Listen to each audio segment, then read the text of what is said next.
And if you don't agree, then I'm giving it some. I wanna laugh so hard it hurts, to feel it touch so hard it burns. Isn't something you could learn, it's natural. And I might not feel that for you, but someday you'll find someone who sees you in a crowded home sensation now. Every time I dream of you, I see. It's the kind of thing that you can't unsee. I'm sorry. Every time I dream of you, I see. It's the kind of thing that you can't unsee. I'm sorry.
Looking up at love.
feel this tide choke my neck and I just wonder why I'm buried in a suit I'd never buy, a suit I'd never buy. Cufflinks on my wrist, I can't act surprised when the shovels hit dirt in the earth. Did they start to cry?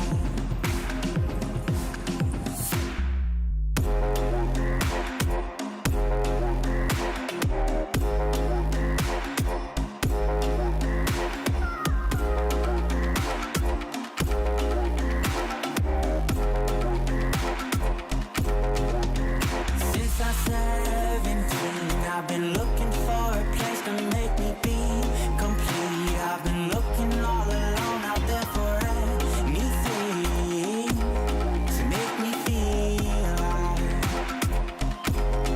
Bring me back to life.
fight, but if I do, you're probably right. I surrender.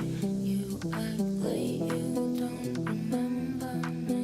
You're cold as December and explosive when you look at me. I'm sick with excitement. You can seem so violent. It's fire in your eyes. I feel like you ain't right here. Nothing that you like here. I know you are keen to cut the ties.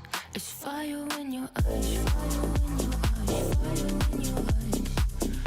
Fire in your eyes. Fire in your eyes. Fire in your eyes. Fire in your eyes. Fire in your eyes. Fire in your eyes. I hope you will get at me, but you indifferently. You talk so impassioned around here. When will you put me? I surrender. You act like you don't remember me.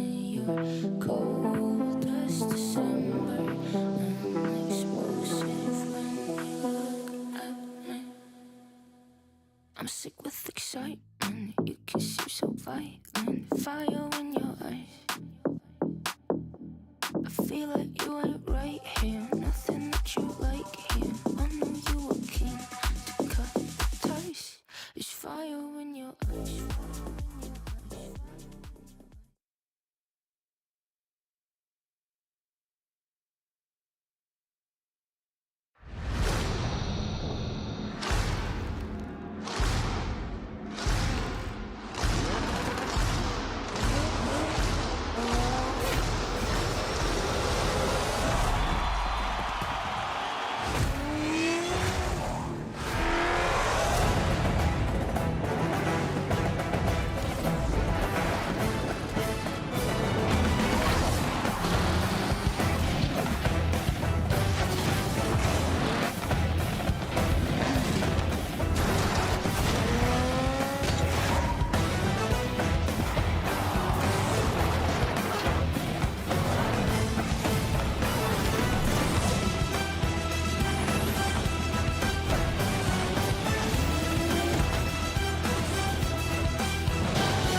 Rocket League fans around the world, welcome to North America for Playoff Saturday of the 2026 RLCS 1v1 North American Regional Championship. It's a mouthful. It's going to be a handful for all of our players, folks. 8 of the best 1v1ers in the region on your screen today. We'll be narrowing it down to top 6 and on the road to crowning a North American Regional Champion tomorrow on Championship Sunday. It's going to be an exciting one. I'm Wave Punk. I got Johnny. I got Fear. I got T-Bates, and this is a good show. Bates, did you watch the drama yesterday? What'd you think of the 1v1 scene so far? I mean, I watched a little bit of it. I mean, I was kind of at work, Wave, so I caught it when I could. I saw some highlights, but I can't say I watched it as thoroughly as I usually watch it. Like I said, I was a little busy yesterday. I appreciate the honesty, and hey, you know what? There's definitely some viewers. There's some viewers tuning in right now who are in that same boat. They were also at work yesterday, and they didn't know what was going on. So, hey, you're tuned into the pre-show. You're right where you need to be. We're to tell you everything that happened yesterday. If you're picking right now to become a Rocket League fan, if this is the first time you're watching and hearing our voices, you picked a great time to become a fan of the greatest esport in the world. Bottom left corner, we're in that red box right now. The World Championship, the next huge thing on the horizon. We've played through the 2v2 opens. We know who's going to be playing for the title of 2v2 World Champion. We're finding out who's going to be playing for the title of 1v1 World Championship right here, right now, this weekend. And then there's also the last chance qualifiers, because who could be the world champion for 3v3s? It could be you and your friends. All you got to do is scan the QR code on your screen, follow the link, sign up, and then just don't lose. Don't lose against the rest of the field, but it's still a possibility, and some teams will do that. They will make it to the world championship through those last chance qualifiers. It could be you. Sign up if you want to have a fun time with your friends, and hey, maybe make it to the championship in that way. We've got a crazy event in store for all of you here this weekend. We have our North American 1v1 tournament. We also have the Middle East North African tournament happening today. It'll be concluding today. We will be covering the grand finals of the MENA broadcast on this stream here as the final thing we do today. So Do not click away after the final match day, after Zach and Diaz take on each other. Let's talk about what is on the line today, or this weekend rather. We have a nice juicy prize pool for our players here. Everyone in the tournament. This is money going to a single individual player. Have already secured $1,200. Some of the players have secured $1,600. With every win today, they are moving themselves up in the prize pool. But really, the money, not the thing that's the most valuable in our prize pool. It's that qualification to the World Championship, which only goes to the top spot this weekend here for North America and for the Middle East. They will fill in this bracket that will be played in Dickies Arena that final weekend in September there. If you win today, or if you win this weekend here for North America, you get to take on NAS. For the Middle Eastern champion, will take on KV1. And in addition to the $7,000 you're securing here today, you'll get an extra $5K just for showing up and losing to the World Championship. Obviously, they're not going to be trying to lose here, Bates. Wait a second. What's that? Is that accurate? Does first place you really get 50 grand? 50 grand Oh, to a single goodness. player. It's kind of amazing. It's a good prize. It's a good prize pool. Wait, how much does 2v2 get? Double. I Is don't that remember. 25 each or is that 50 grand each? No, they Is get it- double. or is They get the same per player. Yeah, it's double overall. Okay. So another 50. We've been talking a lot this weekend, Fear, about the Triple Crown. Which fans, if you want to watch us crown 3 different world champions, 1v1, 2v2s, 3v3s, make sure you scan the QR code on your screen. Be in the building. Get your tickets there. Fear, we've been talking about the fact that wouldn't it be crazy if someone were to get the accolade of winning multiple championships in one weekend? We haven't talked about how lucrative it is for them here. You could make some crazy money. You win 1v1s and 2v2s and 3v3s. Oh my God. Yeah, I'd hope they give him a special title too or something, not just, all the prize money and everything. But if you win a Triple Crown, surely you got to get something in game. We technically still have a couple players who could do that. Zach can't get eliminated today. Even if he loses, he'll still potentially be able to do it. But over on the Mina, we're going to have Mina end today. So you're going to need to see Clears win if you want to keep that dream alive of somebody winning the Triple Crown. We'll see if they can do it, folks. What a road it will be. We'll talk about that more when we get into their matchups, just because it's a fun thing to talk about. Now, for those of you that missed yesterday, Bates, we got it. We're gonna catch you right up here. There was some crazy Rocket League. There was some fun action. There was the Group A was pretty competitive, but the results went about as we expected. The biggest story for me, the one I'm probably the most excited about here today, Zapato Sphere making it out of those lower semifinals. He's back for a second year in a row. Yeah, in the hype chamber, they have a Fennec. What is that Fennec doing in there? This guy does not rock the Fennec. Yes, he is sir. one of the only players you will see rocking something that isn't Octane or Fennec. And it's not even Dominus. It's this nice Plank Sentio. And I also love his style. Not just one color. He's always out there trying to make something look nice. But it's not just his style on his car. It's his style in his gameplay as well. As he got quickly through Naya. When we were watching him on stream, he looked insane. But apparently it went to game 5. So Naya must have been playing pretty well. But Zapatos versus Evo is a matchup that we've seen many times. Coming into this one, Johnny and I had Evo at 5 and Zapatos at 6. So Zapatos could have maybe had a slight upset here if he was able to take down Evo, but ultimately it was Evo sending Zapatos down to the lower bracket where he ran into 5-up, and Zapatos is just too good to be getting eliminated before the top 8. He had a great series here against 5-up. I believe we were tabbing away and he was playing better when we wasn't on mainstream. He's gonna have to play on mainstream for an entire series today because he's got first killer in this lower bracket. It'll have to be an upset if he wants to get top 6 and stick with that ranking that we had him at the start of the day. Yeah, but he's such a strong player. I mean, I love getting to highlight anybody that is not playing Fennec, Octane, or Dominus here. And I mean, the fact that he is playing something that everyone else is not familiar with, he's more familiar with. He's played a million Fennecs, Octanes, and Dominuses. How many top-level Sentios have these guys played? It's really just Zapatos. He's kind of got the whole scene there, and we're glad to see him here still in the top 8 for North America. We'll get to see his story continue on. Group B, though, Johnny, was a bit of an upset city. Some wild stories coming out of this one. Diaz did take on first killer there up in the upper semifinals. That was a rematch of our grand finals last year. Definitely not an upset for Diaz to win there, but the way in which he won was very spectacular.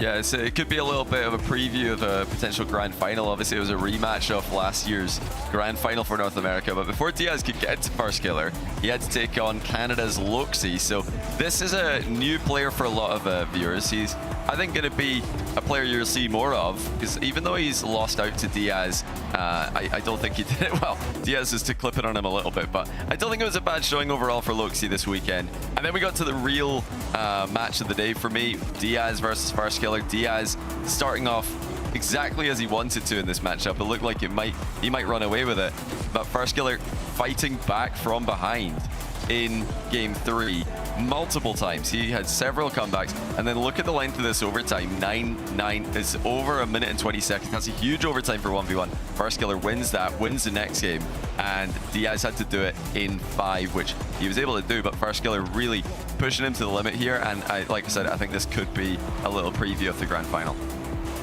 We might see these players rematching there if they can make their way through the bracket. Farskiller, he had to make his way through the lower bracket in 2025. We'll have to do it again here in 2026, but we all know he's up to the task. Can he get there to the grand finals again? Now, the story I think everyone's talking about the most interesting story here, Bates. We got a guy named AJ who just will not go away. His first tournaments were back in 2018. That's 8 years ago, and he's still here in the top 6, in fact. I mean, listen, back 8 years ago, he had some of the best mechanics in North America. He was heralded for that. And I still do believe that he still has some of the best mechanics in North America. The 3v3 scene, it hasn't been paying off for him as of late, but 1v1, it's about the mechs. It's about just the ability to perform when you have the ball, get it by the opponent. And even in a matchup where, I don't know where Johnny and Fear had Chronic ranked by, my assumption is that Chronic was ranked reasonably high on the rankings. AJ went and handled business. And going up against Bora, Bora's a newcomer. I love what he's been doing for Dignitas, but I think this experience proves out in these type of matches. And we haven't seen AJ on a Saturday stream in a very long time, so I am excited to see what exactly he can bring to the table. It's not going to be an easy matchup, though. He's going up against Evo. Evo's very aggressive. He's very mechanical. He's a confident player, but if AJ keeps playing like he does, man, he always has a chance. We'll see if he can get it done here, folks. I mean, I love, like, we keep talking about him, Fear, like he's this old man. We're amazed that he's still here. Is there actually like a notable difference between the way that AJ's playing, the way he's approaching the ball, the speed at which he's approaching the ball, or if you took the nameplates off, would you be able to tell that it's AJ? You know, that's a tough question, whether or not taking the nameplates off. I don't think he's necessarily playing any slower. He's playing his top ones game that he always has. He's just maybe got disillusioned with the 3 scenes. It's tough to get the right team, to get the right situation, and he maybe didn't want to put in as much effort. But ones, I mean, he clearly still enjoys the game. He clearly still plays ranked. He was a high-ranked seed coming into this, so he's kept his leaderboard position up. He gets to kind of focus on that however much he wants to without having to worry about everything that comes with being on a team. And so clearly he's still got it. I don't think we're going to see him resurging back into 3s or anything like that because of all the work that comes with that, but clearly still a top player in ones, and someone's gonna have to try and usurp him. It's really on the other guys. You need to go and take AJ off the crown. He's been able to stay up there, and you let him stay up there. There's a whole like social dynamic to being good at 3s, right? Like it's not just being good at the game. It's also figuring out how to get a team around you, recruitment, you know, like a thing. And like you get to avoid all of that in ones. AJ's like, no, it's just me out there. And you don't have to keep up with the TikTok memes. You know, like what else are the new players doing these days? All these young mechanical players, like it's really difficult to keep up with what they're doing. So AJ doesn't need to worry about that. It's nice, just him, the ball, the boost, nothing else. Yeah, he is. I mean, he's out there making his content too. You know, he's trying to make a name for himself in the space. And I will say, we were just talking about Farskiller had to make the lower bracket run last year. He's back in the lower bracket trying to make it through. Last year, AJ was in the lower bracket. This time, he's earned himself a second life with that upper bracket. So an improvement here from 2025 to 2026 for AJ. Will it make a difference? We'll find out as the tournament progresses here. Yesterday, we saw some pretty spectacular results, and there was some pretty spectacular plays that got us there, folks. These are your top plays presented by Progressive. Number 6. Listen, if you give me a chance to put Ascentio on a top plays list, I'm gonna put Ascentio on a top plays list. Look at the dribble, look at the plank car here. The reason he drives it for flicks like this, so much power. You ain't getting that out of any other car. And then finishing it off, landing directly on his bumper to close this one out. This one was up against 5 up, trying his best. 5 up a little low on boost here, but you know what? I don't know if it would have made a difference if he'd had 100. That's in the net. Good stuff from Zapatos. We already got a glimpse of this play before, but look at the reset by AJ, dodging into the flip reset on the backboard touch here. That was after a very closely fought win in the race to the boost, but to send the ball to himself that quickly, get the extra touch, and then secure the tight angle. Well played. Number 4, we got Diaz on Champions Field. Catches this and cuts it away. You thought that was going to be the highlight. No. Yeah. He is back up in the air again. Sees First Killer challenging and gets the reset to pop it away. This is such a tough thing to do. It really shows just how good Diaz is at not only holding possession and going for the right shot, but being able to read when a challenge is coming early and adjust. Such a big pop. Diaz gets back down and forces it in. Listen, we're seeing a lot of offense. Sometimes you got to start seeing some defense as well. Wavy absolutely reads Zach like a Harry Potter book, but Zach comes all the way backwards aerial to get the touch. It should have been a guaranteed goal for Wavy, but Zach says no. It's the creativity, ingenuity to get back in this position. There's only one other player in the world that I know can make that play, and it's Johnny, and I'll tell you why. We'll tell him why later, folks. This is 0 seconds, game 2, First Killer versus Wiz. Wiz has all the control, trying to find the buzzer beater to win the game. First Killer finds it instead the other way, finding the way to get this off of Wiz's hood and then onto his own without having to touch the ground. Spectacular stuff. Winning game 2 on the way to a sweep. But for our number 1 play, I said I was looking at Zach at the start of the day. He is a very mechanical player, but has he done it in ones? Well, it turns out double resets, they work anywhere you want them. As Zach gets up, this ball is headed away to the other side of the field before he gets one reset and then another. Hey, you like the double reset? How about a double reset? This is 10 seconds later. This is not the same play you just saw. This is a completely different moment. He does it twice in a row to 5 up. This is why he is one of the strongest seeds coming out of Group A, and also one of the most improved players from 2025 to 2026. Didn't make top 8 last year. He's now one of the top dogs out of his group. Can Zach make the run here? He's going to have to go through Diaz, reigning defending North American champion and teammate. So it'd be just some good vibes between those guys in that matchup. We'll see how it goes. That will be our final matchup of North American action of the day. We'll be playing through our upper bracket round 1 and lower bracket round 1 matches, and then playing the MENA Grand Final. So 5 matches you'll get to watch on our broadcast before we shut things down here on twitch.tv/Rocket League. Speaking of MENA, people struggled to watch the North American action yesterday. They probably also struggled to watch the MENA action. It was a little bit harder to find the broadcasts over there, and so they're going to have more full coverage here today. We'll also be giving you, again, that grand final at the end of the broadcast. We'll be covering on this channel, so you won't have to go anywhere else. Let's talk about it, though, guys. Some crazy drama here. No, I think we got to start with Nobu up at the top, reigning Rocket League 1v1 world champion, on the run to get back and defend that title, taking on his teammate TRK here, Johnny. This one was probably the least close of the day, and you can see why. Nobu is so good. Yeah, when he shows up, he's a favorite, and you know, especially now that Ruas has been eliminated, the one guy who was able to provide resistance in his run to the World Championship last year. But TRK in the past, he has had some wins against his teammate, but not recently. I think recently TRK has been sort of stagnant in 1v1 in MENA, whereas some of the other players are improving. And yeah, this could be, I think, the 2-time. He's looking great in the run to defend his title. Yeah, I mean, when we're talking, like, looking at the whole field here, right? He looks kind of like this is a runaway win. But I mean, of all the 1v1 brackets we've seen, is MENA the most stacked, Fear? Yeah, I mean, it's tough. You can't compete with EU. EU is really tough to compete with. But okay. I think EU's on the main screen more often, and it's important to make that comparison for maybe fans who don't see the MENA 1v1 players as much. You'll get to see their grand final, and you'll get a taste of it. But even all the way through the bracket, all the top 6 that are going to be playing today, they're high level. They could compete across the board with all these other regions, and maybe even, you know, beat out the top NA 6 we have left. We don't know who there's going to be just yet, but it is very strong 1v1 over there. You've got the reigning defending champion in your bracket. We'll see him play a little. We'll keep you updated on the results, and maybe we'll see who play there at the end of the day. That matchup was a bit more one-sided. TRK didn't quite find a way to match what Nobu was throwing out. That was a 4-1. Let's talk about one that went all the way to game 7 to a buzzer beater at the end as well. Nush versus Killiers here. Killiers on that road to that triple crown we were talking about. Can he get the title in 1v1, 2v2, and 3v3? The only 2 players that could still potentially do it. He's one of them, but Nush has other ideas. It went one-sided for Nush in game 1. It went the other side for Killiers in game 2, and then back and forth the rest of the series here, Fear. It went down to the wire in game 7. Yeah, these guys have been closely matched when they've played in the past. Killiers, you know, a lot more 3 success than Nush, but Nush a bit more of a 1 specialist. And now the twin brother that was a little bit more of a 1 specialist is gone, so Killiers is going to have to hold it up for the family, I guess, in this one, but he did not take down Nush. Nush is just a highlight reel. I don't know if you ever go and check out highlight reels on YouTube to watch, but Nush is going to give you some of the best ones you could possibly watch.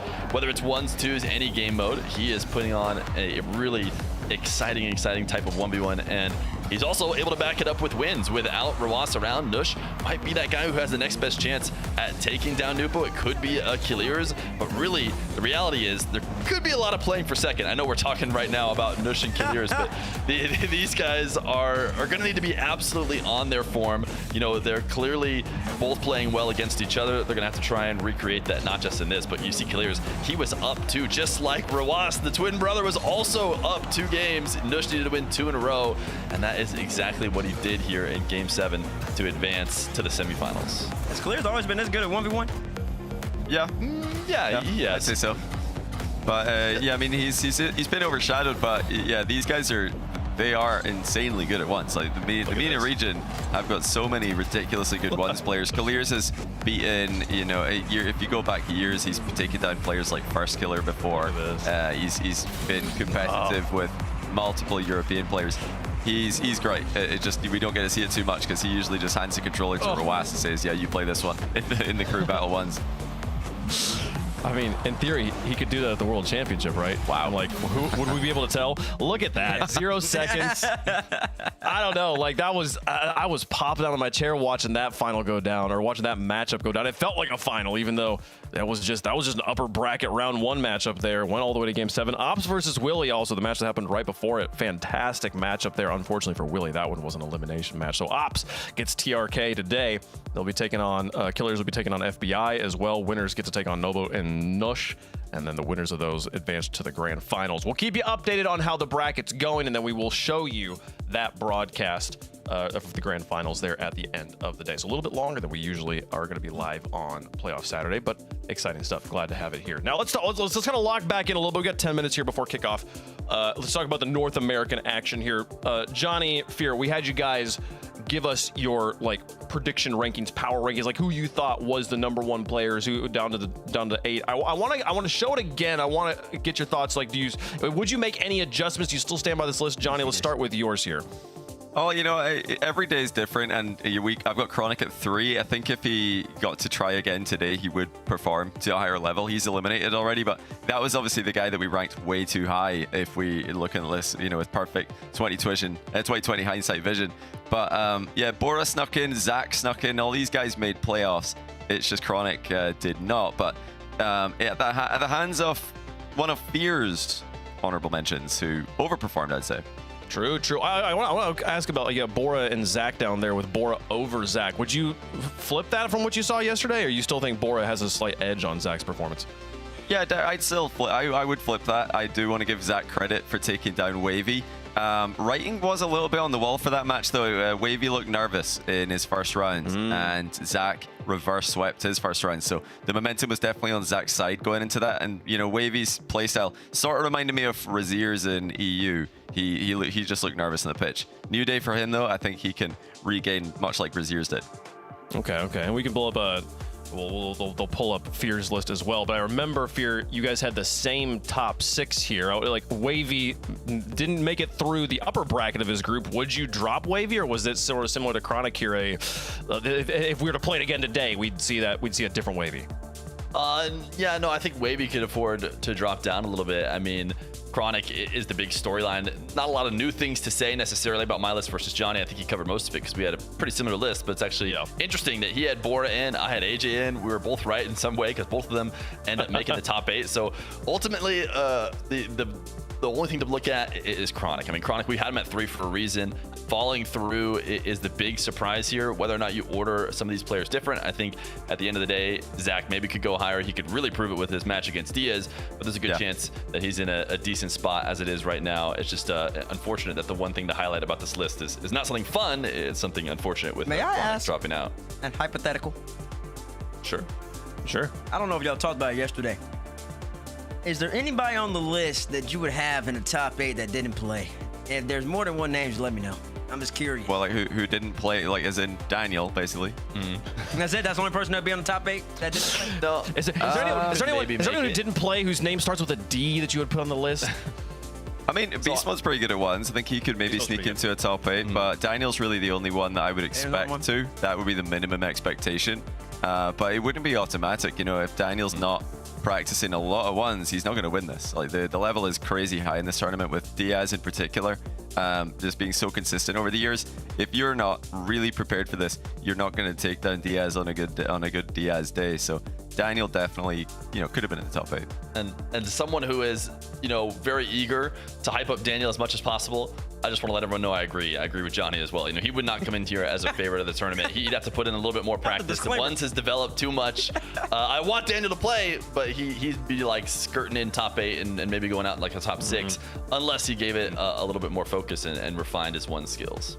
Listen, when you are the reigning defending 3v3 world champion, I don't mind you focusing on that game mode. Like that's a good time to focus on. Is he focusing on that? I knew it was coming. You said that, Wave. I knew it was coming. You said it with the wrong dude on the wrong man. He's gotta be.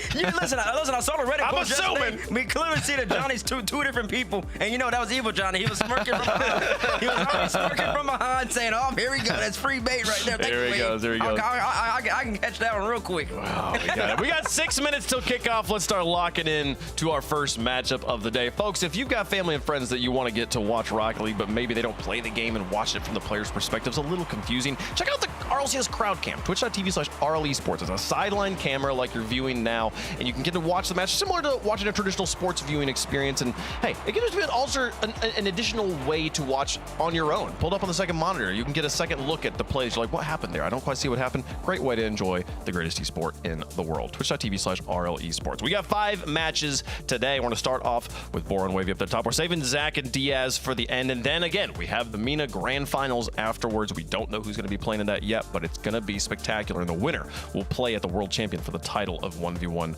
World Champion.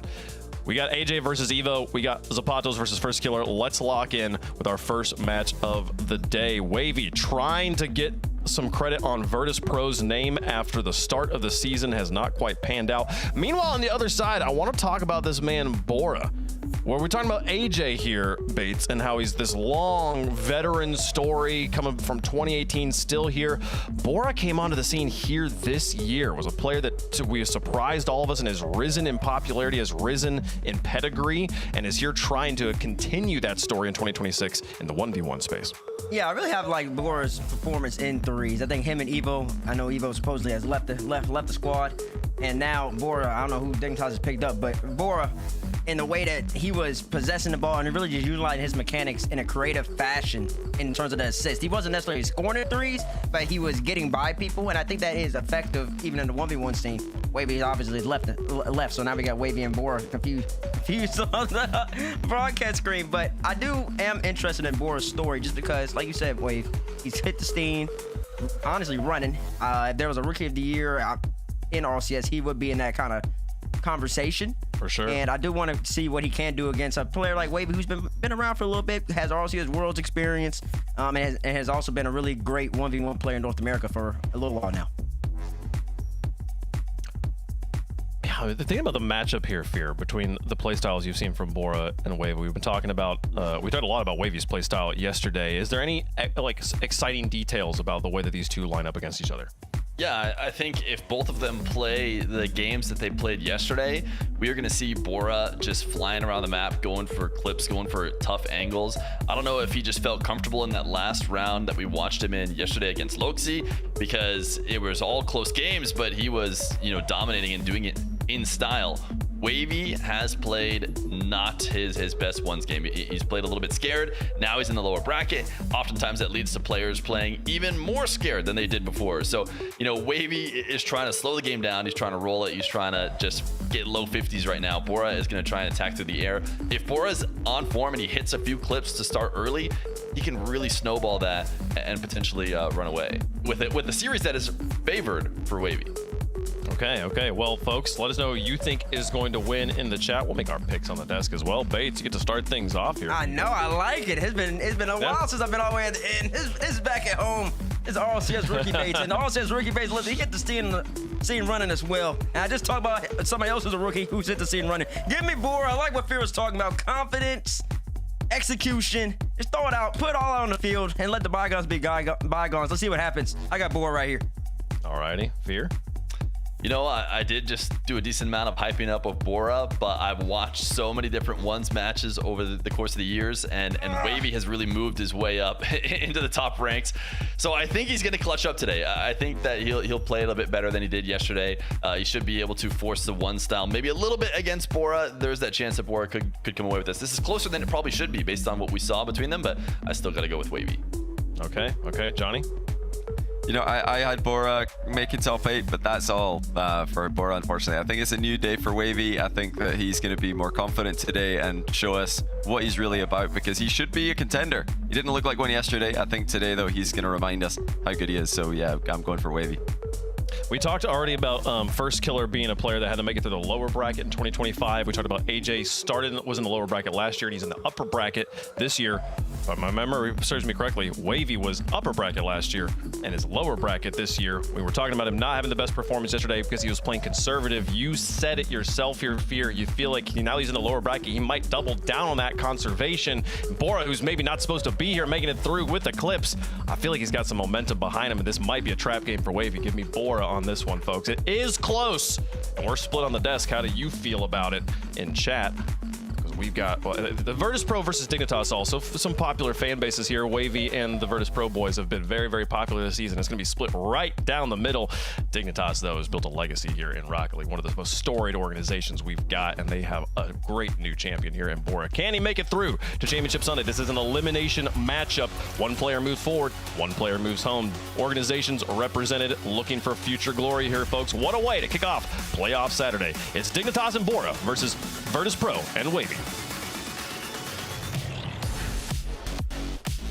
Here we go. Wavy is a name you are familiar with if you follow the North American 1v1 scene. Wavy, a contender, always just missing out on being the best, but he's fighting to get there against this newcomer Bora, who made a big splash in the scene, coming out of nowhere in the RLCS 3v3 scene, apparently discovered in the 2v2 scene, and I guess he's also pretty good at ones as well, as we have a rule one right off kickoff.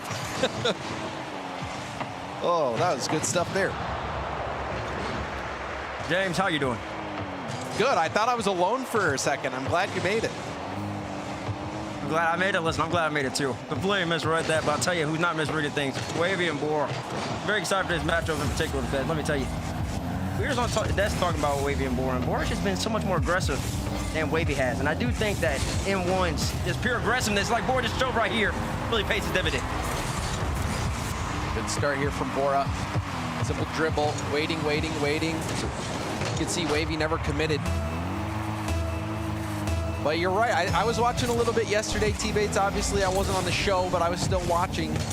And it did seem like Wavy was playing extremely conservatively. See if he can have a bit more confidence today.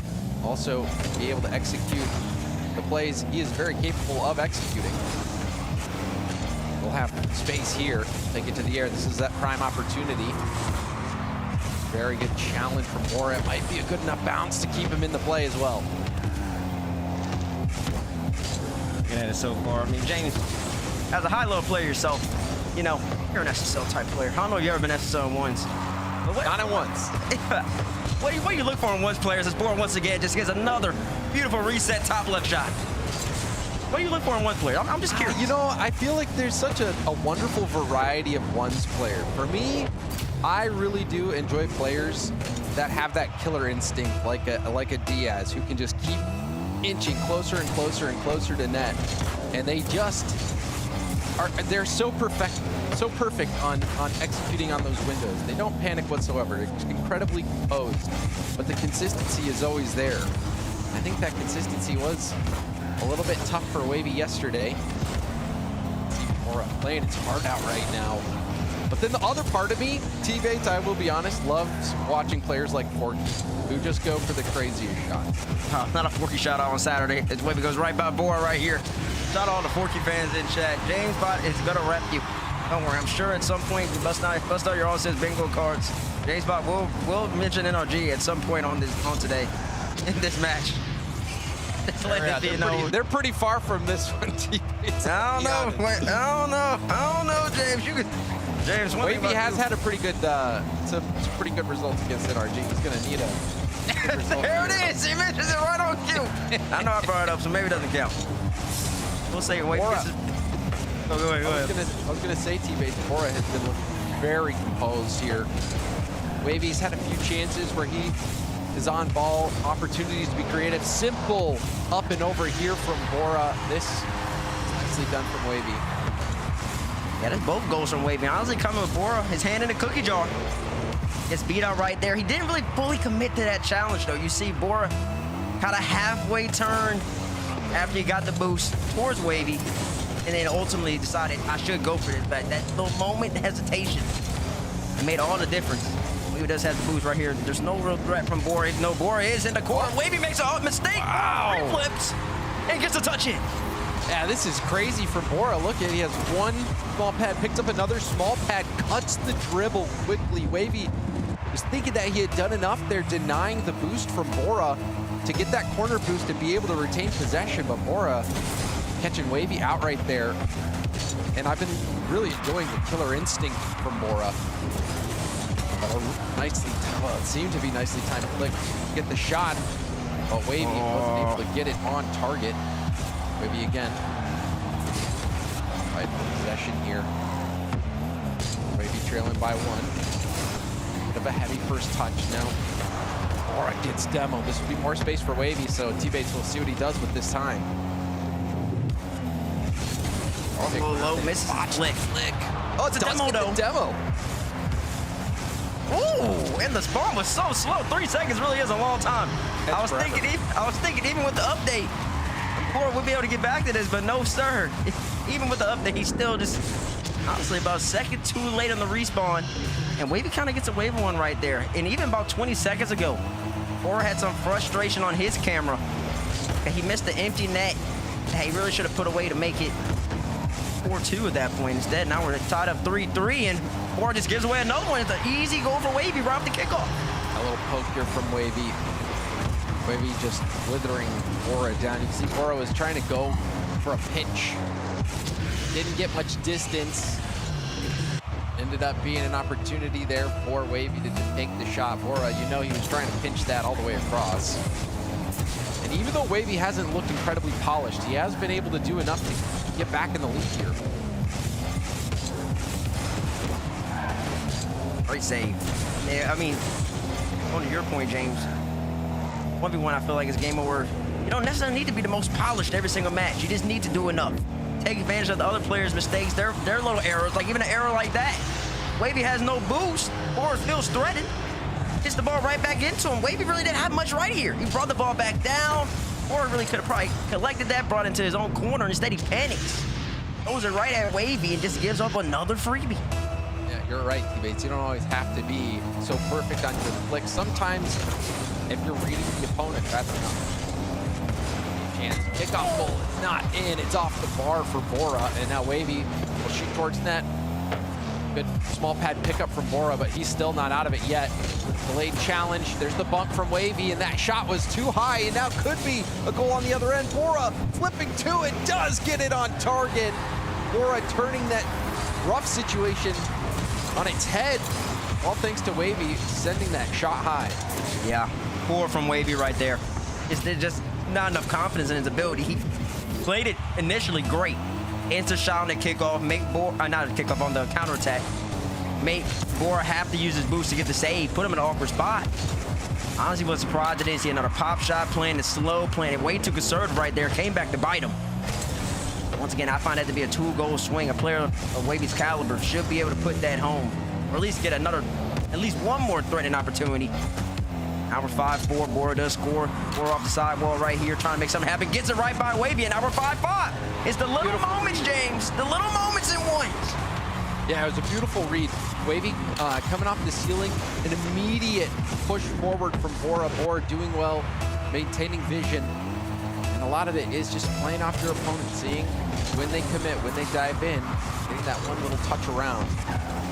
Well done by Bora, who still continues to take these to the air. Went for a little touch above, and Wavy reads that. Now should have an open net goal. The quick challenge from Wavy shuts down Bora's aerial play. And at first you don't succeed, try again. Wavy went for that same challenge just literally 5 seconds prior to that. And it didn't work out for him. He said, don't worry, I'm confident in my ability. I'll do it again. And he ends up winning that challenge. I've been seeing Bora go for that early reset every single time. So if Bora keeps doing that, if Wavy can get those fast challenges, shut down that ball right after the first reset touch comes through, before Bora has a chance to play it around. And there's a demo. Wavy has landed a lot of key demos here. Now will land on the ceiling, has his flip, waits, shoots it, top corner. Great execution here from Wavy. Great execution. That's out the top right corner. Bora, he's all the way on the top left side of the net. He's got a chow early. Any delay in the challenge just gives Wavy more time to pick his spot. The onus is on Wavy to be able to finish in that position, but of course he can finish in that position. He's the top player in the game in the year 2026. Bora tries to get a counterattack pitch, not gonna happen. And Wavy will take game number 1. And honestly, just a couple moments. Couple small moments in this game made all the difference. And even looking at the demos too, Wavy actually got the key demos, just like you said. Yeah, I don't remember Bora getting that many demos.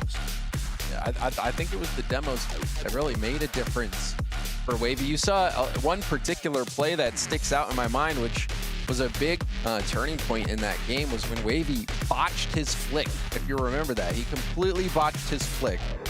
And you're thinking that this was a counterattack opportunity from Bora, but somehow Wavy was able to land a demo on Bora. And then Wavy was able to score that, turn it into a goal himself. So Wavy, you know, in the flick department hasn't been as on point as we've seen him in the past. Bora looking like he's got teeth offensively, but defensively he's been letting Wavy connect on a few too many demos. Too many demos right there. Even though a couple mishaps from Bora on like some of the counterattacks, on some of just the ability just to read what Wavy's about to do, and especially when Wavy has the ball. No need to panic, just gotta play our game. If you're Bora, ours and Bora, he has to play his game, and he might be a little more successful. Nobody was too crazy off the kickoff either in that game either, though.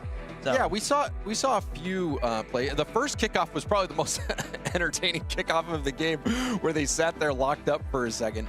But you're right, we didn't see a ton of crazy kickoffs. Wavy able to pull ahead in that game. I think though oh, looks like we'll get a new server up here in just a moment. But Wavy doing just enough. I think Wavy successfully reading Bora in multiple of those exchanges, and that little bit of extra ability, being able to read the opponent, read the play because of how the opponent is playing, allowed Wavy, I think, to steal that victory. He was able to get out of a few sticky situations, but Bora, I think, has shown us in that game alone that you cannot be sleeping on him. No, you can't be sleeping on him. He's not to be played around with. If you had to pick somebody, James, listen, I know you're casting this match, but I'm gonna get you. I'm gonna act like you're on the desk. If you had to pick somebody to win the tournament, who you pick? So I ran a little event myself just within the last year or so, and Wavy was pretty dominant. Wavy was a very difficult player to beat. Really, the only player that was able to take it to Wavy was Diaz. Diaz was Wavy's kryptonite. Obviously, Wavy did fall to Zach earlier in this tournament, but aside from those two, I would have to back Wavy as being a very strong contender. Obviously, first killer up there as well. But in this matchup, I would have to go Wavy. I think Wavy's experience, his composure, his results, everything points to him being the favorite in this matchup. That makes sense to me. Just waiting for this lobby to load on up, get everybody back in, ready to go for game number 2. I'm interested. Bora, See what though, happens. if Bora can make some adjustments, successfully dodge these demo attempts, I think take it to the air. We'll see. He had a good amount of success in the air as well. Also, his flicks were looking pretty good. But we'll see if he can maintain possession. Wavy's been doing a great job of zoning Bora out for the most part. But Bora, I think the best part of his game is definitely that offensive prowess. We'll see if he can keep getting those aerial opportunities Pretty much every single time, though, was going for an early reset. You see Wavy, one of his big plays, instead of going for that reset, instead landed on the ceiling, was able to snipe that top right corner. So although Bora has that very good aerial play, you will need to mix it up just a little bit because Wavy not afraid to just drive up off the ceiling and challenge quickly like we saw. He's not, man. It's a little dangerous play from Wavy, though, because, I mean, it can work sometimes, but if Boris starts to see that, he can adjust. He can start playing a little bit slower, bring the ball further out, getting a 50-50 there. It might bring Wavy way out the play. Of course, you have to walk it in. Game number 2 starting off here on Forbidden Temple. And you're just tuning in. Wavy is up 1 in the series. Won the first game 7-5. Both of these 2 players still trying to figure themselves out in the series, but so far, and going off of the Fear's great analysis on the pre-show, Wavy has been the more passive and Bora has been the more aggressive. Fear picked Wavy, though, because Wavy's got the experience. Here we go. That pays dividends. Another landing on the ceiling that seems to be, oh, Wavy's going too, but he flips around the ball. Also, the corner boost doesn't spawn for him. He's going to have to go all the way back to his own back corner. And you could see the panic on Wavy's face. Wasn't quite sure where Bora was. You could tell that Wavy was thinking he'd have to dodge the demo, which led to that less than ideal touch from Wavy. Bora knew that he had Wavy in the hot seat. Exactly. Actually, Wavy looked back behind him, just a little flick. With the right stick to see where he was, saw that Bora was coming, and you're right on the money, James. He was worried about the demo. That led to the panic, led to a little, I'm saying a little flop jump, and ultimately ended up costing him.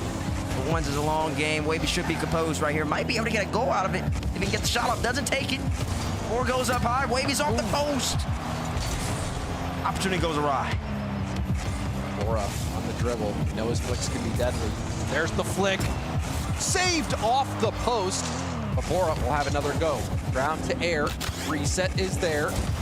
Wave dash, dribble, shut down. Corner boost is denied. Wavy 0 boost. Bora is able to fight for some space. What will he decide to do? Decides to take it up the sidewall now. First touch into a reset. Wavy off the ceiling again. There's the 50. Nice defending that. He's trying to stay alive. Finally forces Bora out. Now Wavy has a look. Wavy is kind of taking advantage of Bora's indecisiveness on defense in moments, but Bora does make a quick jump right here. Might get a goal out of it. Wavy flips and helps out Bora in the process. Wavy puts a great pass in chat. Bora says, no problem. Nice shot. Beautiful play right there. There's a little team playing 1v1. You don't usually see that often in 1, James. Yeah, but you know, you love seeing it when you do see it. That makes sense. That makes sense to me. As I'm talking about, though, I do think that Wavy, I don't know if he's noticed it just yet, but there are moments, especially when Wavy has the ball, where Bora is definitely worried about what Wavy's capable of, but Wavy's just not bringing it. And a little bit more confidence from Wavy, especially when he's on the attack, whether he's popping it up high like here, being aggressive, trying to make a play happen. Ooh, it does pay its dividends, because automatically he immediately scores. Did a great job boost starving. Yeah. Bora had no answers. The boost start was there, and look at this. Goes for a reset, didn't get it, actually gets a slight pogo. You can see that extra little power, although Bora was pretty boostless. If Wavy was able to air dribble that to the corner, or even get that reset, probably would have had an easier go. See what kind of bounce this is. Good one for Bora. Bora, though, low boost. Wavy off to this side. Bora's gonna go for the mid. Wavy first touch into a reset. Goes low, and you saw Bora was scrambling back. Knew he had to get boost, knew he had to get back in position, just never got comfortable. You must know that Wavy can do something I don't know Wavy can do. Yeah, he is I think worried. he was trying to cover both options. He was trying to be ready in case Wavy went for a flip reset top corner. Wasn't expecting Wavy to go low. It's a goal that Bora's gonna be looking back. Probably should be able to stop that every single time, especially when Wavy makes a mistake. And even right here, Bora, once again, panic on defense. He's in an awkward position a little bit, but you don't need to just pop it back down to Wavy. You gave him back the assist he gave you. And that's where Wavy has excelled in this matchup, is he's been letting Bora make those mistakes. Plays conservative, plays off of his opponents, doesn't try to be too fancy. Got the reset. Quickly used it before it was back down to the ground. Oh, what a flick. What a flick from Bora. James, you've been talking about it. The Bora flicks have been good. Honestly, Bora's whole offensive arsenal has been good. It's a defense that's been giving me a lot of questions. That's a nice flick. Takes advantage of Wavy going for the mid-left boost. Said, listen, you want to be greedy, you don't want to take the pads? I got a free net every single time. Wavy again. We'll poke that go-ahead goal in.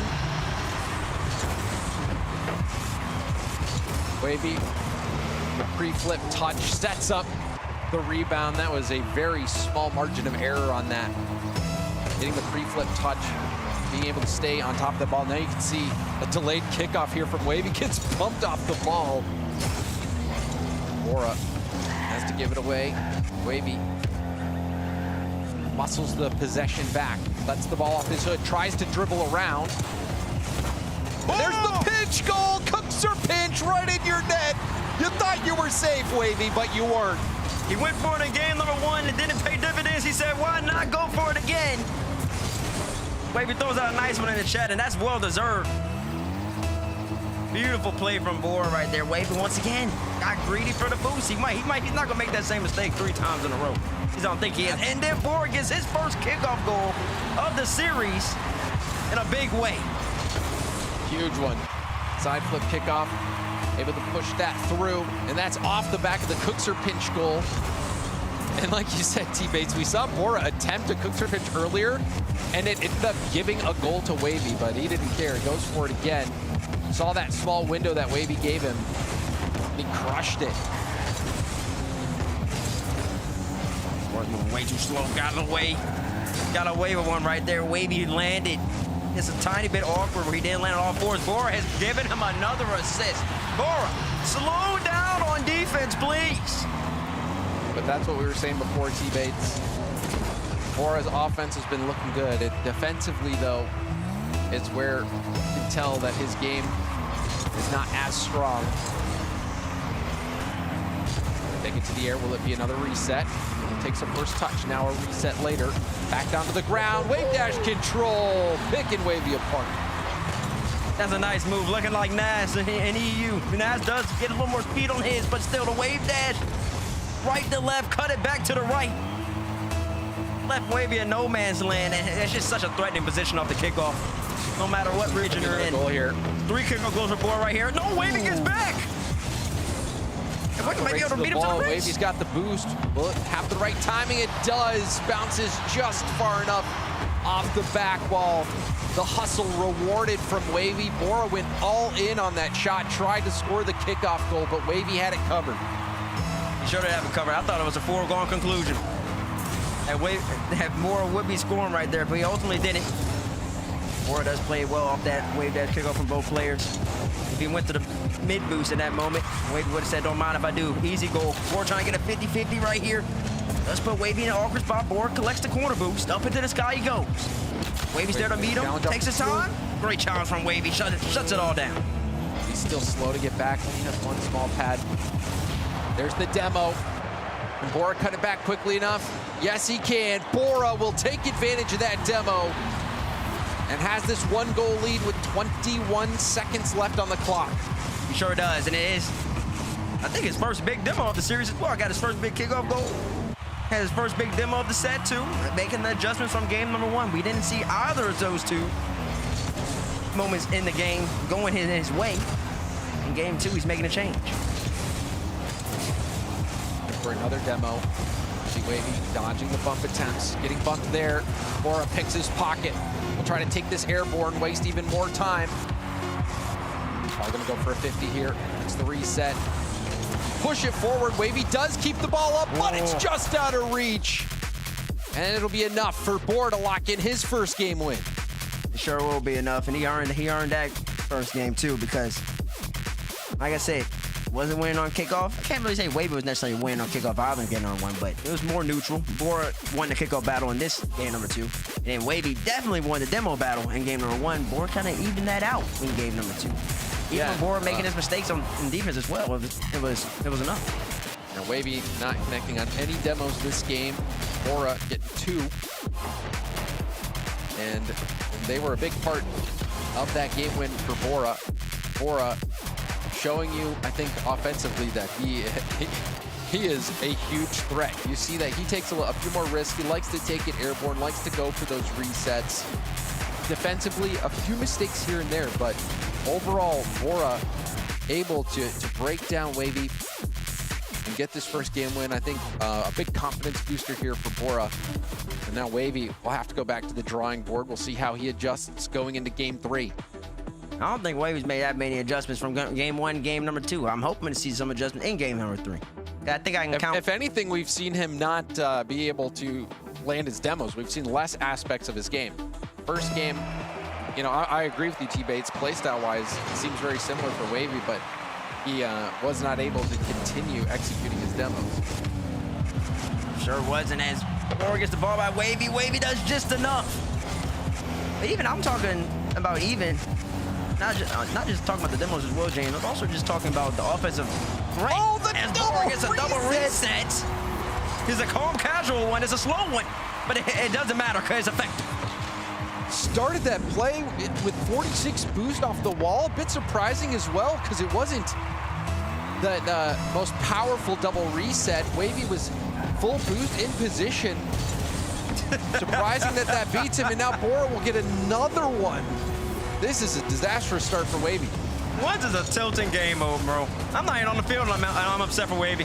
What do you mean you win the kickoff and then you slap me all the way to the side? I can't even get back to the ball, man. Like, that's gotta be so frustrating. He's gonna lose this kickoff too. Like, no, wait, should be there to collect. Bora got too greedy. He got too greedy for the boost. I thought Bora would just go back. You're 100% right, T-Bates. You see that 100 boost, especially you win a kickoff right there. You see a kickoff bouncing off the ball, you're in position to get the boost. Sometimes it's just too hard. It's too hard to say no to the boost. It's too hard to say no to the boost. James Bond 2026. Boost is enticing. Wavy goes a little wide. Back to my point though, James, about what Wavy's doing. I'm still waiting to see more from him offensively, and I do like what I've seen in the last 10 seconds. Kind of going for his reset plays, because even in game number 2, I think I can count about 3 goals. And that's a good play from Wavy. A good 20 seconds from him. A little doomsy off the side. I count about 3 goals from Wavy that kind of just came off of Bora's errors.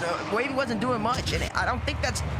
Wavy's a way better player now. He can force the issue just like he just did. And it will pay, it will work out for him in the end. It doesn't seem like he's wanting to take many risks. He wants to see if his opponent's going to make some mistakes, see what his opponent gives him, as opposed to taking that initiative himself. Wavy will have an opportunity here, perhaps. The 50 has the reset. Bora, though, spots the small gap. Wavy was a little awkward on the recovery, didn't land cleanly. You can see right there, buying just enough time for Bora to slot that through. Yeah, the 50-50 wasn't what he wanted. Kind of belly flopped off it, put him upside down. The wave dash, when he landed, he had to turn back right. That brought him away from the ball. He gave Bora just enough space. Bora looking for a double reset, doesn't want to, kind of gets away from him right there. Wavy running the shot at the moment, but Bora's still on the ball. Wavy has to get possession of this one right here.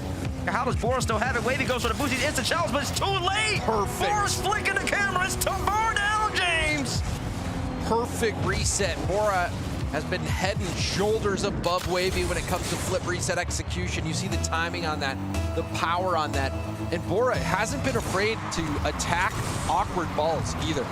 You see him getting that touch, going off the ceiling, even before that, going for a double flip reset. He is not afraid to take those risks and try to be aggressive with how he's attacking the ball. Meanwhile, Wavy's the opposite. Wavy has been so conservative. Maybe is trying to play off his opponent, and he's getting punished. That shot, though, is high. Bora didn't have enough boost to get up and over it. Will be able to get back in time, potentially. This one's going to roll up. Can it respawn back in time? And Wavy doesn't connect the first time or the second. Wavy giving up a good chance. Left possession, though, James. He's not out the woodwork just yet, Bora. And Wavy does end up scoring. I'll give Wavy the benefit of the doubt here, too. I will say that I don't know if people have talked about it enough. There is a psychological difference with the boost update, or with the demo update, you know they're gonna spawn right in front of you every single time. Like, they control that, so you feel a little more rushed than you usually would. There was always a chance that they don't. Yeah, you're always thinking maybe I'll get lucky. You'll play the opportunity, right? You'll just be like, I'm gonna play as if they're spawning far posts, so I can score if they do. Exactly, but now you know it's 100%. He's spawning every time, so Wavy kind of rushed it. They didn't end up scoring, so I'll give him some grace in that moment. Great save right there from Wavy off a little flick off the back of the Fennec from Bora. Wavy steals the boost, Bora none. Not much of a threat here. Wavy should challenge, and he does. Bora's kind of in trouble right here, James. And speaking of updates, that boost indicator allowing Wavy to perfectly time that boost steal. Wavy still trailing by 1, trying to get this possession. The boost is up, grabs it, gets demoed though. So Bora has space. Will take it up the sidewall. Lovely control from Bora. There's the early reset, fakes the musty, goes for a bump instead, bumps Wavy right out of the way. I mean, it's a lovely play. The setup is pristine. You can see the musty coming the whole way. Wavy sees it as well. He's like, oh, I gotta get ready for that top right. Bora says, I don't need it this time around. I'm bringing it right back down, gets the bump too. Perfect execution from the youngster. Gotta be careful on the kickoff right here, does possess it. Doing such a good job mixing it up. You know Bora is so mechanical. He's been on point with his flip resets. Kept Wavy frozen in net, and this is an awkward challenge. Does get the first stop. Wavy will steal the corner boost, but Bora does get the mid boost. See Bora trying to land the demo, couldn't land it. Now Wavy will have the ball. What will Wavy do? Air dribble flip reset, goes low, and we've seen that a lot from Wavy so far today, teammates, where he'll get the reset and continue to go low. I think he's gone low almost every single time. It makes sense. I think it's one of the most, if not the most threatening move in RLCS 1v1 at the moment. You see Nash doing it all the time. Zen was doing it a lot. They just bring it back low. These players are so capable with the ball up in the sky. You never know what they're going to be able to bust out. Bora does opt for the musty right there. Wavy is equal to it. Bora gets all the way back. But yeah, just bringing it back low, taking advantage of the perfect setups. Which is an impossible spot for the defense to be in. It's hard to stop it. Bora get away cleanly, looks like he did with the mid boost. The reset goes high, saw Wavy on the ground. Bora getting it right over him. Exactly, it's a great shot from Bora too. You see Wavy, he drives lower, expecting Bora to go low. Cause Bora kind of flicked that a little late. He used the reset later into his setup. Closer to the ground, Wavy's expecting the 50-50. He's expecting the low play. But Bora still busts off the shot right at the end, right over his head, takes advantage of Wavy making a decision. Bora's get up early, takes away the decision from Wavy. And does he get a counter attack for his efforts too? Nope, the ball is gonna be off. Wavy down by 2, he's gotta scramble. Wavy, little touch over Bora, 12 boost. Wavy will turn, makes the hit out. Another small pad picked up. You can see Bora trying to go for a bump. Playing keep away, and it looks like Bora has done enough. Oh, now. And there will be a goal with a single second on the clock, maybe even less than a second. So we'll see what kind of kickoff Wavy has in store. It is possible, maybe a slow kickoff, try to let him pop it off the front of your car to keep it airborne. See what Wavy can do. Goes for a fast kickoff. Can he keep it up? Keeps it up, but no boost. Couldn't get around the ball. Kept it alive for a moment, but just couldn't pull it off. And Bora will pick up his second game win. Bora will pick up his second game win, 2 games in a row with 14 shots. See, outshot Wavy in this game by 5. In the last game, he outshot him by 6. 7 saves from Wavy. That's a lot of defense being played. And to me, a perfect encapsulation of how this series is going so far was honestly the last 25 seconds. Wavy down by 2. He didn't have possession until 4 seconds. 18 seconds off the clock. Wavy needed to make something happen, and he could not get the ball. And he had opportunities to have the ball. It's not like Bora was doing what does Johnny say? Back corner Barry? He wasn't doing that yet. He didn't have the ball. And so Wavy's got to find a way to have the possession in moments where he can create chances. Take away Bora's opportunities, because Bora's just getting a lot of them right now. Yeah, see if you can muscle that ball off Bora, because Bora's just been attacking, not afraid to take risks, playing fearless. And it's been paying off so far for Bora. Wavy, on the other hand, playing very defensively, very conservatively. He's keeping it close. These are very close games. Wavy trying to turn a corner here.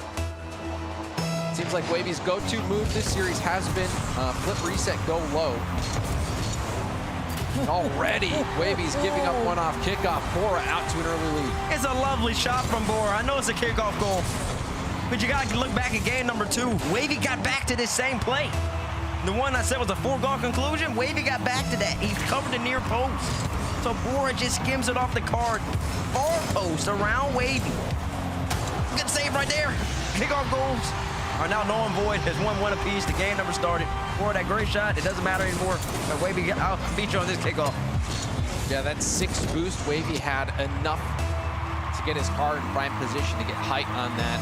And that's what you want to do. When your opponent's low boost, get that high shot on net. You're pretty much going to guarantee a rebound goal. And now we'll see another kickoff goal for Wavy. It's been all kickoff goals to start this game. Sure had delayed kickoff from Wavy. He just parks on that pad. It's a little ways away from the ball. Let's Bora hitting it right into him. That's one that, Bora, you gotta be worried about that. That's not the first time that Wavy's gone for that delayed kickoff, actually.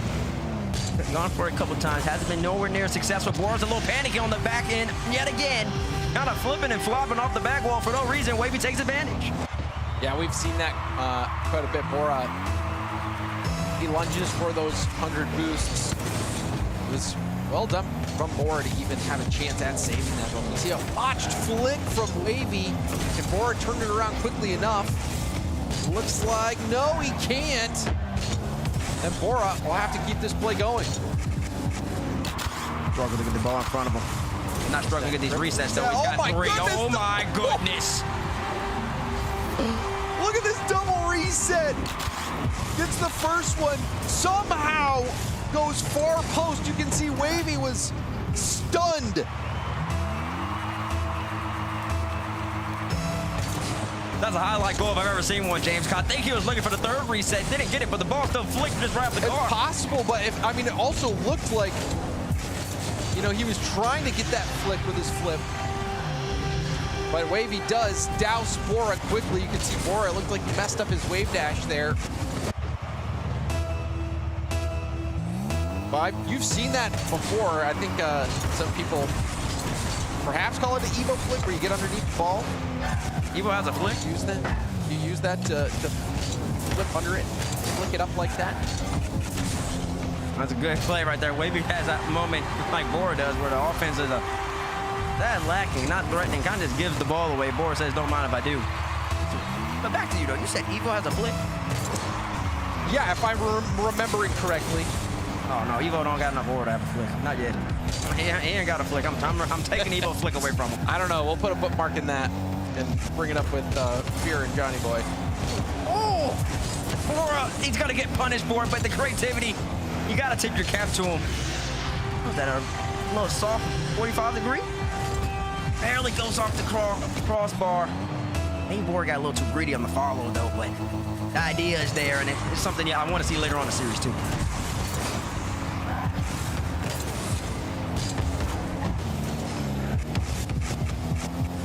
On the dribble. Goes for perhaps a fake and ends up having that blow up in his face. This is a runaway moment here for Wavy. Finally, we see some distance between the competitors. This has been a neck and neck series the whole way, T-Bates, but this 3-goal lead seems like Wavy's starting to pull ahead. It does. Bora's kind of get caught off guard. Flick's not necessarily going the way he wants. Some does beat out Wavy right here. Ball's not gonna bounce in. Wavy's gonna be able to collect it. Wavy now with a comfortable lead. Up by 3. I kind of see how he wants to play it. Is he still gonna be the passive style? Is he still gonna somehow mess up his backflip? Is Bora gonna mess up his wave dash? There's a lot of panicking mistakes from both these squads. Is Bora gonna end up scoring right here? Oh my goodness, this is unbelievable. It's a great play from Bora, but I just cannot believe that Wavy's conceded in this moment. These little pops have been automatic for Bora. You can see that perfectly timed flip reset. keeps the ball high. It's exactly what he wants to do. Positions behind the ball, mechanical excellence there from Bora on the offensive end. Bora tries to speed things up, fakes the shot, but let the ball roll a little too far. Back into the dribble, and has the near post shut down. Oh, it's a great idea. It's either he went for the fake or he went for the early shot. He opted for the fake. And it's not gonna go his way, and now he's getting demoed, and now he's gonna respawn. Wavy's still hunting. Wavy does not like doing a pop shot. I'm noticing that from Wavy. There's no pop shots from Wavy. He's not liking it. Wavy goes for a bump right here. Gets back around to it, gets demoed too. Both of these players really starting to speed it up. 2:13 left. Bora with a tame shot at net. Still on the ball though right here, James. He's not done yet. Great Back to his touch. comfort. It's the shot. Wavy's equal. But Wavy's low boost still. Can he get back in time? No, he can't. Bora breaks Wavy down. Hard-fought goal there. Valiant effort from Wavy getting that first save, but just couldn't get back in net in time. No boost anywhere to be found. No boost indeed. For that whole entire 15-second sequence. He was like a little fly that's buzzing around your ear. You know what I'm talking about? You're trying to swat him, he's just not going away. That's what Bora was. He didn't hit him either. He didn't, but it doesn't matter. Because once again, Wavy wins another kickoff. And the goal difference is back up to 2. Bora worked so hard to bring it back down to 1. He's got to still do more. 2 minutes left, though. So plenty of time to make it happen. Wavy's had the edge on kickoffs. Bora, though, will have some space here. Ground to air dribble, an option. Wavy fakes the jump challenge. Bora, the reset, tried to go off to the side. Get there in time. Looks like he was trying to position behind Wavy to maybe get full shot back on defense. Let's see Bora boostless. How's he gonna get out of this situation?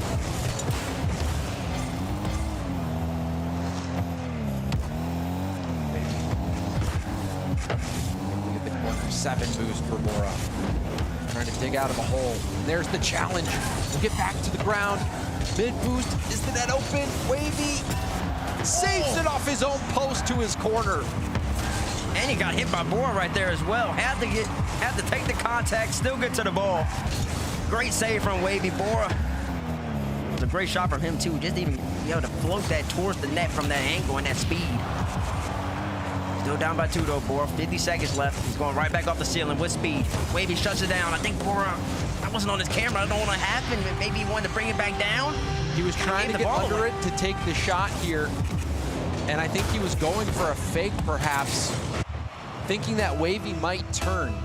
Respect the shot, maybe played to defend the shot. And Wavy called his bluff.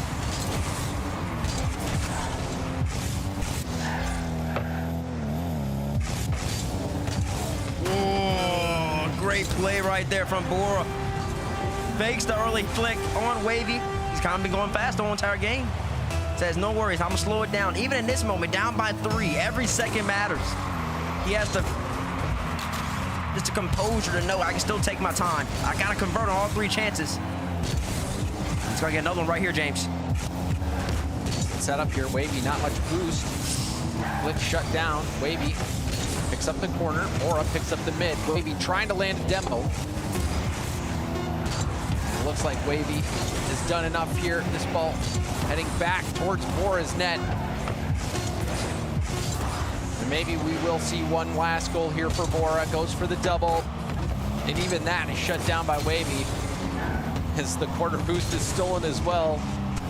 And Wavy could dribble one last in. We'll see if he does it. And sure does. Goes for that goal at 0 seconds. Locking in a 3-goal win here for Wavy, as the series is tied up at 2 games apiece. It sure is tied up. We never talk about whether somebody's scoring at 0 seconds for no reason. Well, that's some respect. Nah, I'd be so annoyed. And we just put the ball down and move on to the next game. That's you know, it depends, because if I'm losing, that's how I feel. But if I'm winning, I want to tilt my opponent, especially if it's a series. That makes sense. That is a tilting. I mean, after you score that way too, you could even throw a quick chat. Sorry. Oh man, you can do a lot of things. Yeah, my bad. Didn't mean to put that on the back. I just want to increase my score a little bit. Wavy does drop over 2,000 in this game though because of that goal. And what do you think it was that really put Wavy so far ahead in this game? I know I got my opinions. In this game? Yeah. I still think Bora was making his defensive mistakes, me personally, and I also think on offense, I mean, you had the two goals back to back where Bora kind of went for a 45-degree flick, saw, and hit the crossbar, went down, counterattack, and then Bora went for his dribble, got dispossessed again. And that made all the difference to me. What do you think? I think kickoffs, Wavy really pulled ahead in this one. I think especially early on, you saw Wavy dominating the kickoff game. But I'm right there with you. I feel like the theme of the series has been Bora defensively not able to reach the same heights as he has offensively. But even in this game, you saw him take a couple risks that didn't pan out, and Wavy punished right away, was able to get goals. You can see even here could be another example of that, teammates. Yep, another one. Bora just be confident in himself, and I mean, that's the give and take you're gonna get from Bora. He knows that too. When you're the one playing majority of the offense, you're the one trying to make things happen, push the envelope. There will be moments where, I mean, Wavy will have to walk the ball in, and that's okay. If you're Bora, you can't get frustrated at, you can't get tilted, you have to believe in your game, because the moments will continue to happen. It is little things like this, though, where you know that Wavy doesn't have boost, or you should have an inkling that Wavy doesn't have boost. But I would like to see Bora kind of just take a shot. Now that these players are really taking pop shots, power shots at the net, Bora's doing a lot of flicks, a lot of ceiling play, and it's working out for him, too. But just a little bit of a mix-up. It's going to go a long way for him. Yeah, plays so fast. You can see him even flipping towards the wall, trying to preserve every ounce of boost for that play. Gets a quick reset, pulls the trigger early. He knows that Wavy has been liking to do those fast challenges. Now we might see a kickoff goal as well for Bora. We do. So Bora out in the lead. But like we were saying, teammates, that's what you get. It's the give and take from Bora. Sometimes he'll go for a shot, give up the counterattack goal. But then other times he will execute perfectly. Just like we saw on that quick trigger on the flip reset. Now again, forcing Wavy back. And that boost won by Bora. Here's one.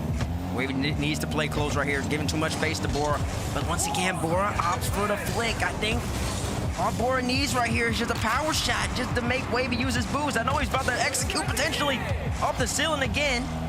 They kind of lets Wavy out the doghouse. You can't really generate too much speed off the flicks, but he can generate it off the ceiling though, James. Yeah, Bora missed that second reset, but this time gets the reset early. Gets the small setup touch, and then gets it up and over Wavy. Precision there for Bora. The late kickoff right there from Wavy didn't pay out. Remember last game, Wavy won it. This time, Bora might be able to score if he doesn't. Wavy somehow gets the boost. Right there, it might even work out for him because he gets the bump too. Wow! How did Wavy get this boost? That was a gritty goal there in the corner. Wavy bumps Bora, and you can see Bora getting bumped, touches the ball out, lets Wavy quickly get that goal. Physicality there from Wavy. Now we see another kickoff opportunity, and that's going to be a tie ball game. Wavy using kickoffs to his advantage. See him slowing down again. Takes a little bit of contact, but recovers easily enough. 2 straight direct kickoffs outside of this one where Wavy delayed it. Bora's got to be cognizant about that. Wavy's liking that matchup at the moment on kickoff. Bora has not started reading it. This is actually the first time where Wavy truly was aggressive on the offensive attack, and he gets punished for it. Goes for a reset, go off crossbar. Bora immediately counterattacks, and he gives Wavy a taste of his own medicine. Yeah, smart from Bora there to stay grounded. Just lets Wavy get the touch on the ball, drives straight through to get the demo.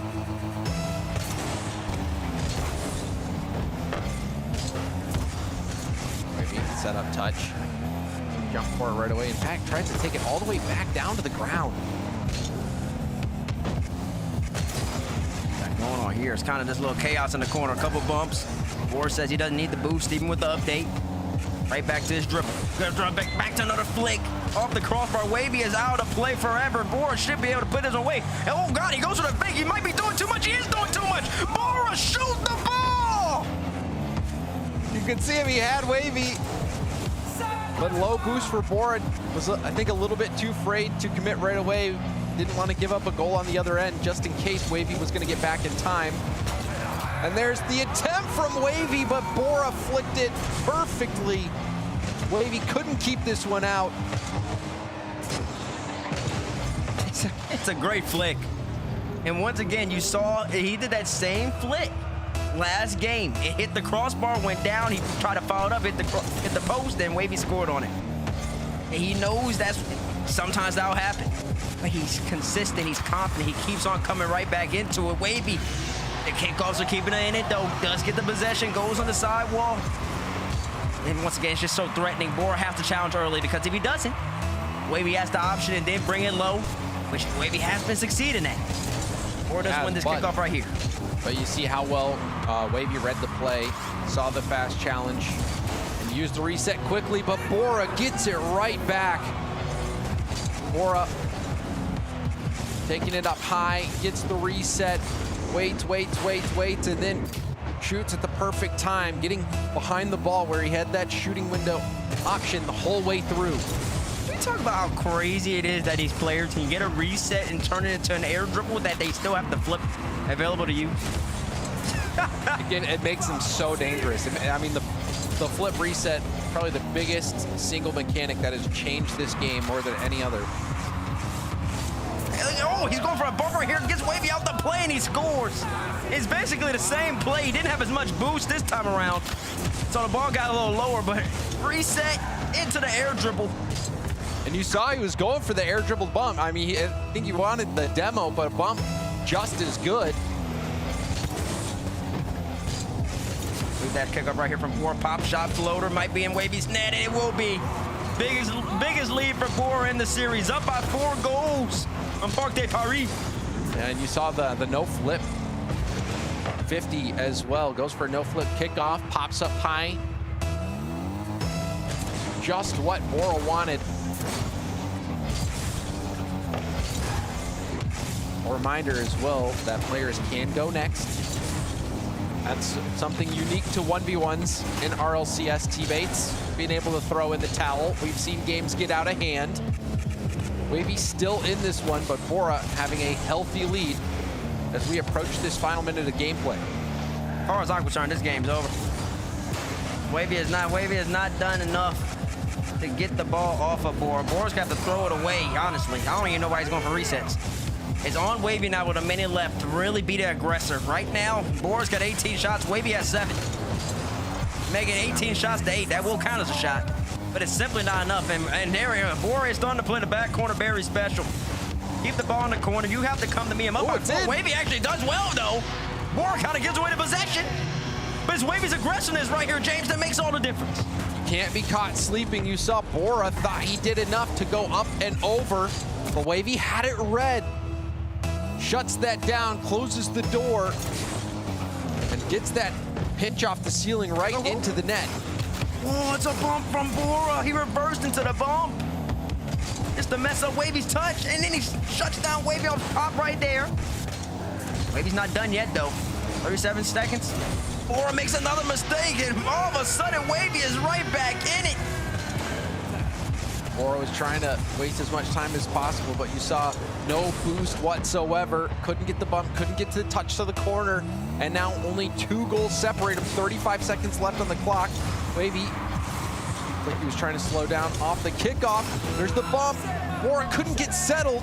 Will get that corner boost, though, and more precious time being wasted, though. Wavy takes the shot. Know how to play it's in!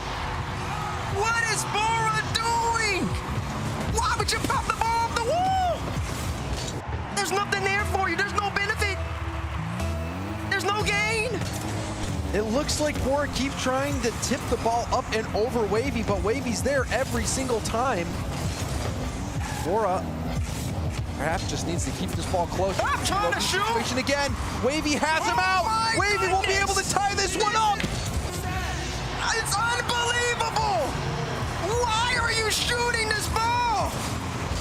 You're up by 1. You had no boost. Just bring it back into the corner. 8-8.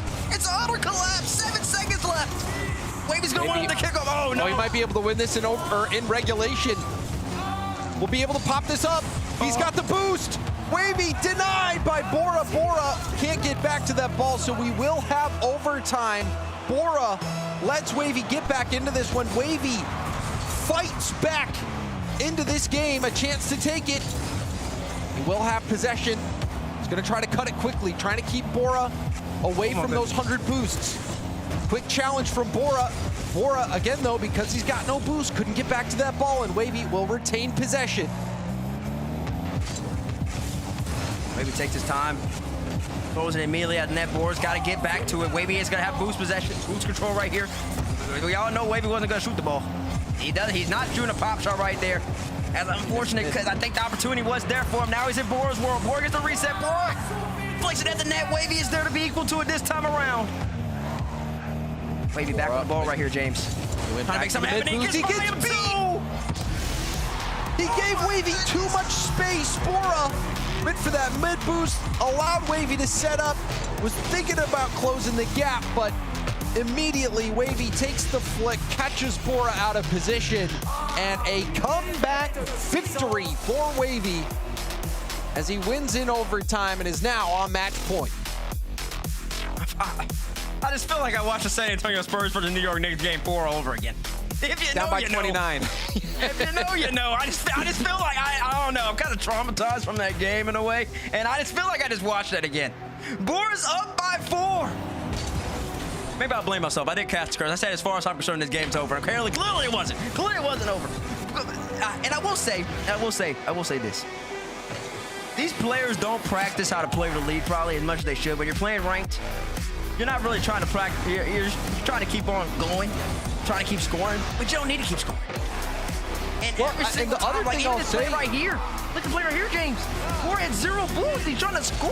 Well, it seemed like there were a few times where Bora wasn't really playing for possession. He was just gonna try to play keep away, like the one that you saw where he tries to go up and over high on Wavy. Wavy had that red the whole way, ends up ceiling pinching that goal. What was it? I think it was within the final minute. 4-goal lead in around the final minute. No, it was 4-goal lead going into the final minute. It was 4-goal lead. And then all Bora has to do is just waste time. I can throw the ball at the net with power shots. I can still boost. I can make it uncomfortable. I can take off 30 seconds off the clock just off of doing that. Instead, he kept trying to play it slow, keep the ball tight, and trying to go for his flicks. But like that just plays in Wavy's hand because you've done the work already. As Bora does open up the scoring on game number 6 with the kickoff goal. But you've done the work already. You're up by 4. Your flicks are working out. Now it's time for you to just waste the clock, and he didn't do that. But to Wavy's credit, I mean, composure from him. Just keep going back to what's been working, which is go for those quick resets. We've even seen him hit the double resets as well. But instead, was just trying to play keep away and ended up letting Wavy back in. We do see the equalizer from Wavy, who's got to be feeling confident after that comeback victory. He's got to be. Great boost though right here, and an instant turn, perfect turn to get back underneath the ball. I know it seems simple, just by the naked eye, but it is a tough turn, and then just like, be able to put your Fennec in a position to shoot it with the top left of the Fennec into the bottom left corner. It's a hard move to execute, especially at this level with this type of speed. Maybe does do well right there. A little fancy little save, hitting it off his own post. Bora gets the demo though. He's got to spawn in quick, can he? Will he? Oh, he does. Bora missed a shot. Still though, playing keep away. Bora will take the other corner. Hoping to keep it high. Wavy. Bit of boost. 25. We'll try to put it to work here. Bora has to be careful. Try to take this over to the other side. Nicely played by Bora. Ball does kick off the wall a little bit, which makes things a little more difficult for Bora, but there's the double reset just off target, but he continues to go for him. Wavy will go for goal and will score it. So Wavy again taking advantage of the risky shots by Bora, and that'll be the go-ahead goal. It sure will be. Great counterattack from Wavy. He just shoots it one time off the bounce. Top left corner, Bora scrambling to get back. Anything less than that shot from Wavy, anything low and accurate, Bora is going to get back to that. So it still takes composure from Wavy. Great shot, and then Wavy plays it top left corner right here, just on the left-hand side. And he threatened the low play right here, James. Is the move you've been talking about. He could have brought it low, brought it so close to the ground. And said, I don't need it this time around. Great job going far post. Got power with that as well. Saw that Bora was still near post. Far post option was open. Great execution there from Wavy.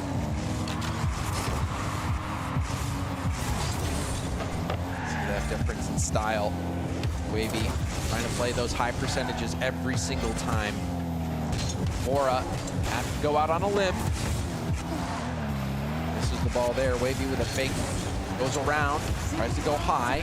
Bora landing on the ceiling of the goal. Send that back. Nicely played by Bora, but does get the demo somehow. Wow. You can see Wavy spawning. Oh, Wavy almost gets back in time, but Bora with 0 boost got that demo. Don't know how he managed to get that done.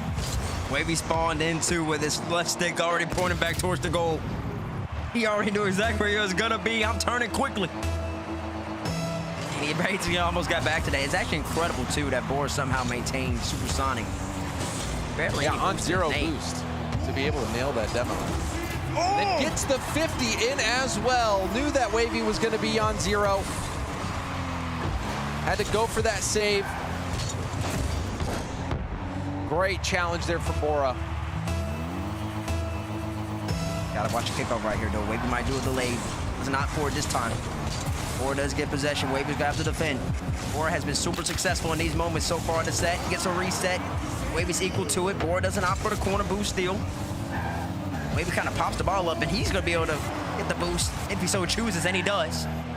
Bora with no boost gets 112 pad. Wavy's up in the sky. Wavy's taking it slow. Bora's there to meet him. Boost control still all in favor of Wavy. Wavy's not done just yet. Bora feels like he has time to get the boost. Wavy loses the ball. Right off the top of his car. Here comes Bora on the counter attack, James. Pop it up high. Wavy's got to respect it. The reset, saved off the post. And now it's going to be a race to the ball.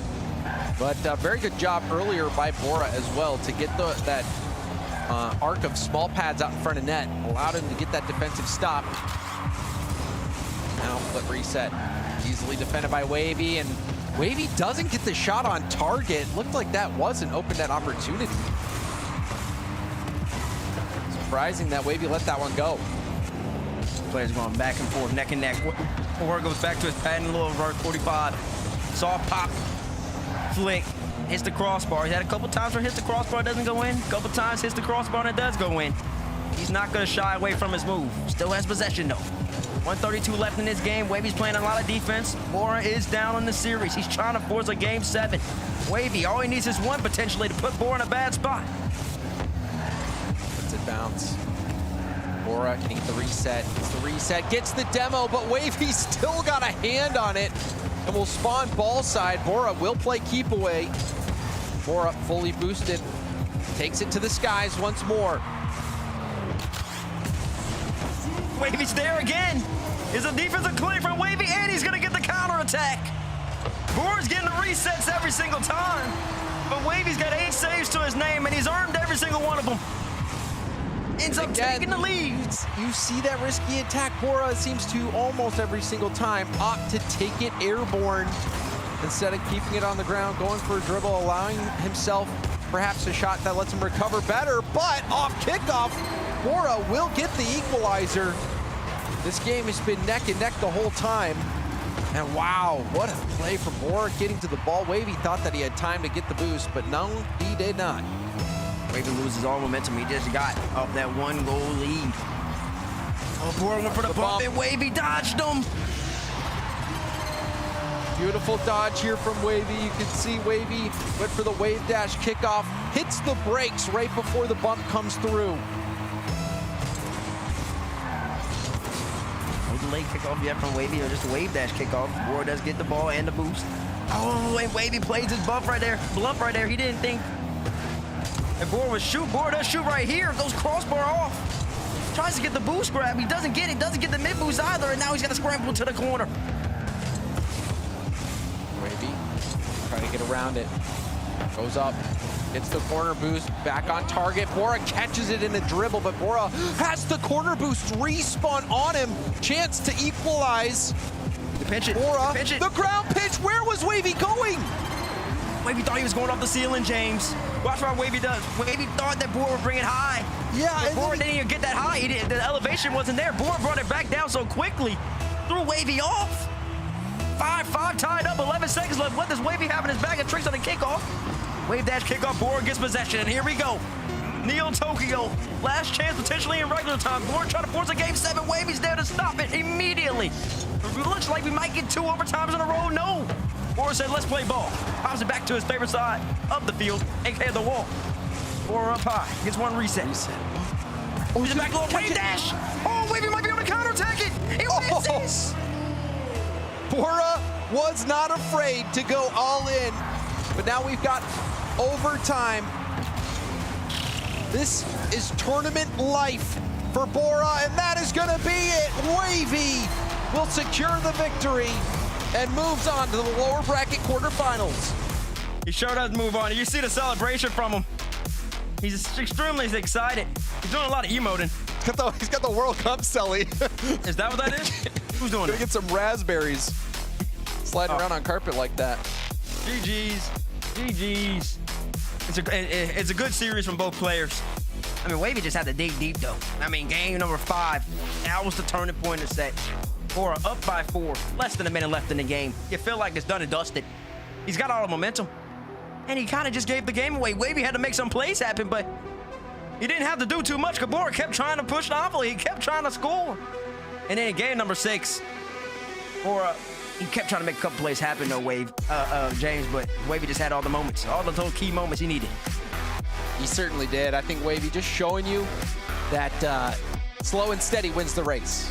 Slow and steady wins the race. That is what it's been this series for Wavy. Slowly wearing down Bora, gets the win, but we've got more Rocket League coming up. First Killer versus Zapatos after this. Keith, I want to try an experiment. All right. To help you unbecome your parents, I want you to try a game called Rocket League. Ooh, is it a puzzle like my crossword? No, picture soccer Okay. with a car. What do I hang my feet outside the window? No, not your car. But you said think of. It's a video game. Oh, okay, I get it. Where's the cartridge? No, it's an online thing.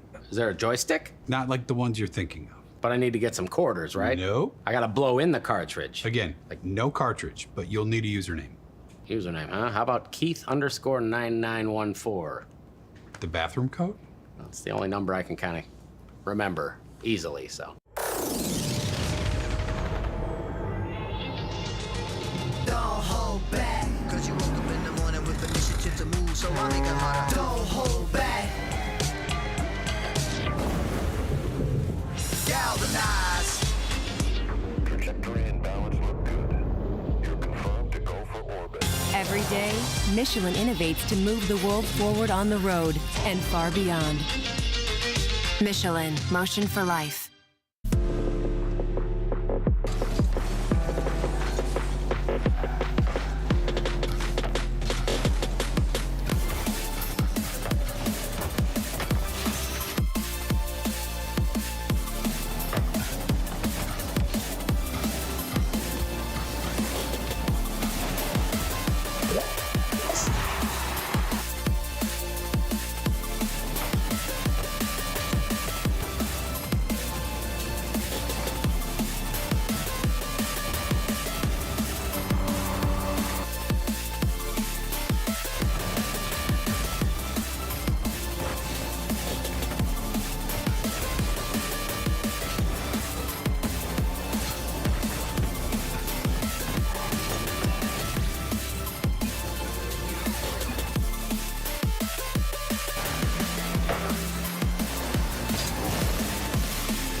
Pressure's starting to build, though. Oh, it landed the bump, but saved it and Twisted Minds are looking to finish. Oh, what a dagger. Oh, Stizzy.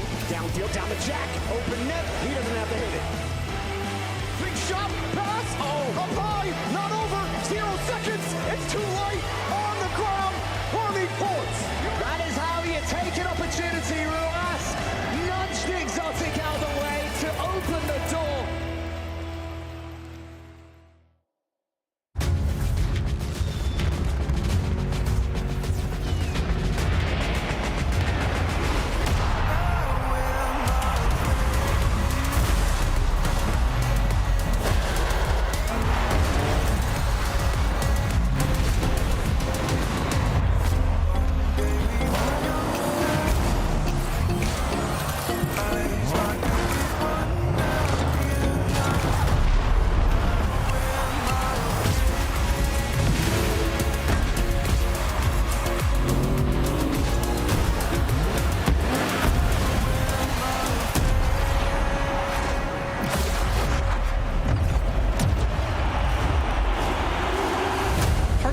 magic of Rocket League is the stories you could tell about it. The 0-second buzzer beaters, the epic saves, the underdog victories.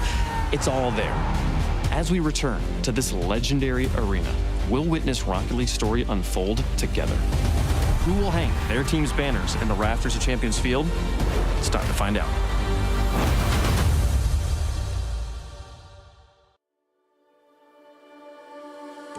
Got wandering eyes that I seem to follow. Can only stay still for some time. I've never aligned with this city's puzzle that makes it easier to leave behind.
First match comes out of the gates with style all the way to game 6, 2 overtimes, and Bora made Wavy work for it, but he comes out on top, advances to top 6, and he'll be playing on Championship Sunday tomorrow. The memes round 4. Sir, Wavy, always good to talk to you. How you feeling after that match? I'm a little conflicted. Obviously, I'm happy I won, but it didn't feel like the best rock I've ever played, to be honest. I mean, hey, but you're smiling. You were memeing throughout the match. You always look like you're having fun out there. And like, I gotta ask, like, I've talked to so many pros that feel like they lose the love of the game as they play. Like, it becomes a job. Like, it's still rewarding to do well, but they're not, like, the fun part gets lost in like the thousands and thousands of hours of practice. Do you struggle with that at all? Because it looks like you're having a great time. I think everyone struggles with that to a degree, myself included. I think I try to put an effort to have fun, especially because yesterday with my loss to, I'm always going to call him Scribbles. That guy's name is not Zach. Yeah. But I was actually just like not having fun at all in that series. And after that, I realized realistically with how I'm playing, I'm not going to win. I'm not playing good enough rock to win. Hopefully I can like get some more confident challenges in, maybe panic a bit less tomorrow because those are like the big things. But I made an effort to have more fun going into today. So even when I was like getting scored on, I don't think I scored first in a game this entire series. But even when I was like losing, I was trying to have fun with it. After whatever happened in that game 5, I pulled the absolute cinema emote. Yeah, we literally saw you hit it. You lean back and everything. That was my next question was asked about game 5. Like, dude, you're trailing by 4 going into the final minute. Like, what changed on that end of that game? How did you pull that one back? I realized the game's like basically in a way like out of my hands. So I basically just started like, all right, let me just send it and let's see what happens. And I just made Bora literally just like tweaked out is the best I can explain it. He just like messed up game open nets like 4 times in a row. I don't think I worked for a single one of those goals like actually like well, but I applied pressure and I made him panic, and that's what gave me the goals. And maybe honestly, I took a little bit of that into game 6, which led me to, I feel like I had all the momentum in game 6. I kind of threw my way into overtime, but then thankfully I won it with that kickoff. You did. The kickoff coming out through, and hey, the experience clearly paying off. I mean, I think it takes a veteran mentality to realize, like, hey, let's just send it. Let's just have a good time. And I just to follow up on the previous question, like, to make sure I really understand you, when you say like you're trying to have more fun in the game, is it that you're like, look, if I'm gonna lose, I might as well not be depressed afterwards. I might as well have fun, or is it like if I have fun, I will actually play better? Like, is it both? It's mostly the latter. Like I normally play better when I'm having fun, because like when I'm having fun, I'm like, all right, let me just get in there. Like I'll do a confidence challenge. We'll go for like a nice flip reset. And like I did I honestly want to say I did the most practice out of every ones player going into this event, like with the ranked in tournaments and other things. And in those practices, I was getting nice in the air. Like I was actually I was doing some really nice like flip resets, really good ball control. And I really haven't done, and even in the Swiss stage, like if you look at my replays from the Swiss stage, I did that like very well. And that's what I haven't been doing today and yesterday. So I'm probably gonna try to force that into my gameplay tomorrow, because I know if I can start and get momentum in the air, I can really, it's really the only part of my game that I need to show in order to actually start winning more. Gotcha. Well, hey, I'll be watching for you in the air on Championship Sunday. Congratulations on making it to that point. Thanks for the interview, man. Good luck tomorrow. Anytime. Appreciate it. All right, Wavy is through to Championship Sunday. We'll wait to find out who he's going to play a little bit later on after those upper quarterfinals go through. But the veteran experience here, gentlemen, what it takes to win when you're not the better player on the pitch. He puts it together, wins 2 overtimes, and what a performance.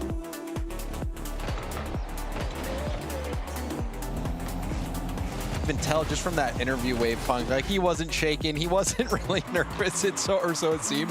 He was very aware that he wasn't playing the best game that we've ever seen him play. And it was interesting to hear him even just say that, where he just was completely missing that aerial dynamic of his game.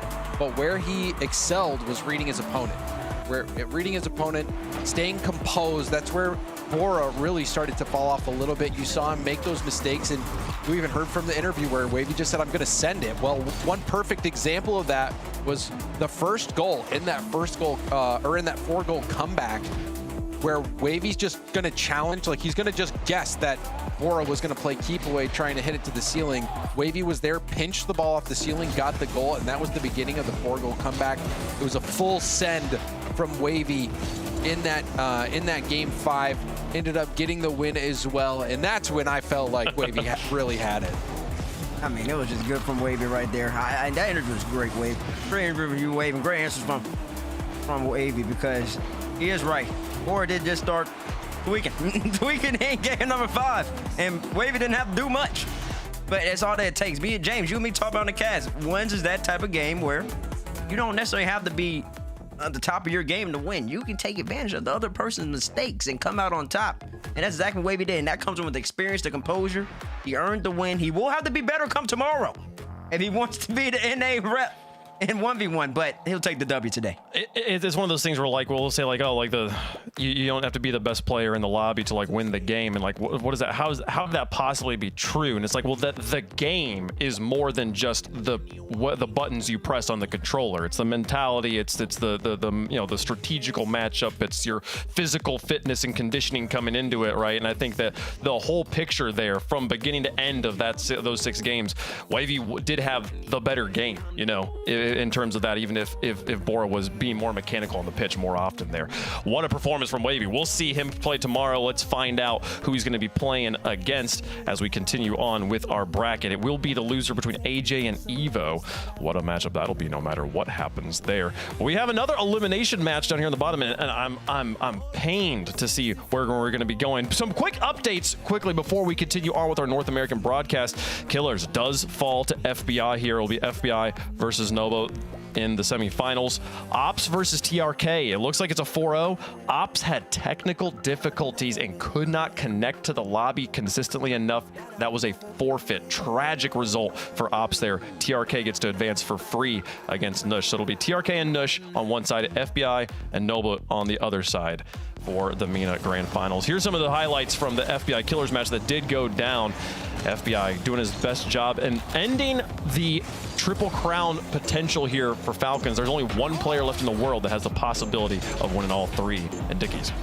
I mean, it's Zach from SSG, still in it, still has a chance. And, you know, I think Zach taking down Wavy as well makes him a real contender. Obviously, Diaz is the player that represented North America last go around.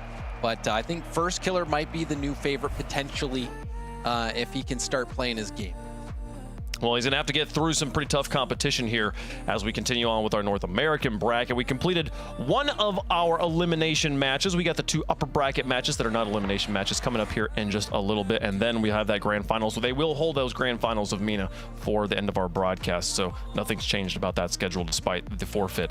Let's talk about the next elimination match. And man, we're going to lose a favorite here, a fan favorite, no matter what. First Killer taking on Zapatos. The Sentio on one side, probably a Fennec on the other. They at least change it to an Octane there for Zapatos on this one.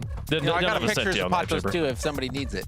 Yeah, oh, you do? Oh, wow. I bet you do. Hey, production, head up, James. He's competed in a couple of my events, you know, so I'm a big fan of Zapatos. I think, you know, he is such an interesting player. And he honestly, like, if you watch how he plays, like how good of a freestyler he is, how good his mechs are, it truly is stunning. Like how much control Zapatos has over his cars. The type of shots that he can hit are out of this world. Like, I think mechanically, I would even say that, you know, he can do more impressive things than First Killer, but I think it's the strategy where First Killer has him beat. It's like strategy and just experience and his ability to be effective in all facets of the game. First Killer can hit you in all points. He can hit you with flicks, he can hit you with power shots, hook shots, off the ceiling. He's aggressive on defense, aggressive on offense. That's just how FK approaches the game, and I'm with you on that, James. Zapatos, he might have the ability to be a little more mechanical and clinical, honestly, in the split game and in the air. But when it comes down to it, I mean, he's got to have to be able to deal with the first. It's about being well-rounded. It's about being well-rounded. As we saw in that Wavy Bora matchup, I think that's a great example how, you know, a lot of ones is strategy. So much of it is strategy. You can lose on the mechanical side of things if you have the better strategy, if you can predict your opponent. So This is going to be a really tough matchup. I think First Killer a heavy favorite here. All right. Well, you've heard the analysis on the desk. Chat, let us know who you think is going to be the winner, or just who your favorite is, who you want to have win here. Bates, who you got? Man, just mark me and James down for First Killer. You heard us already. No. James, I'm taking your prediction. No.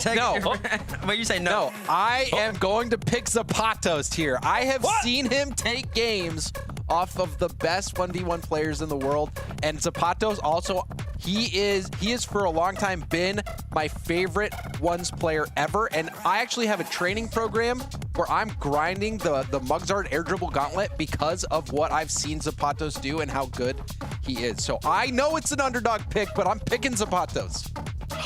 Look, I want Zapatos to win this.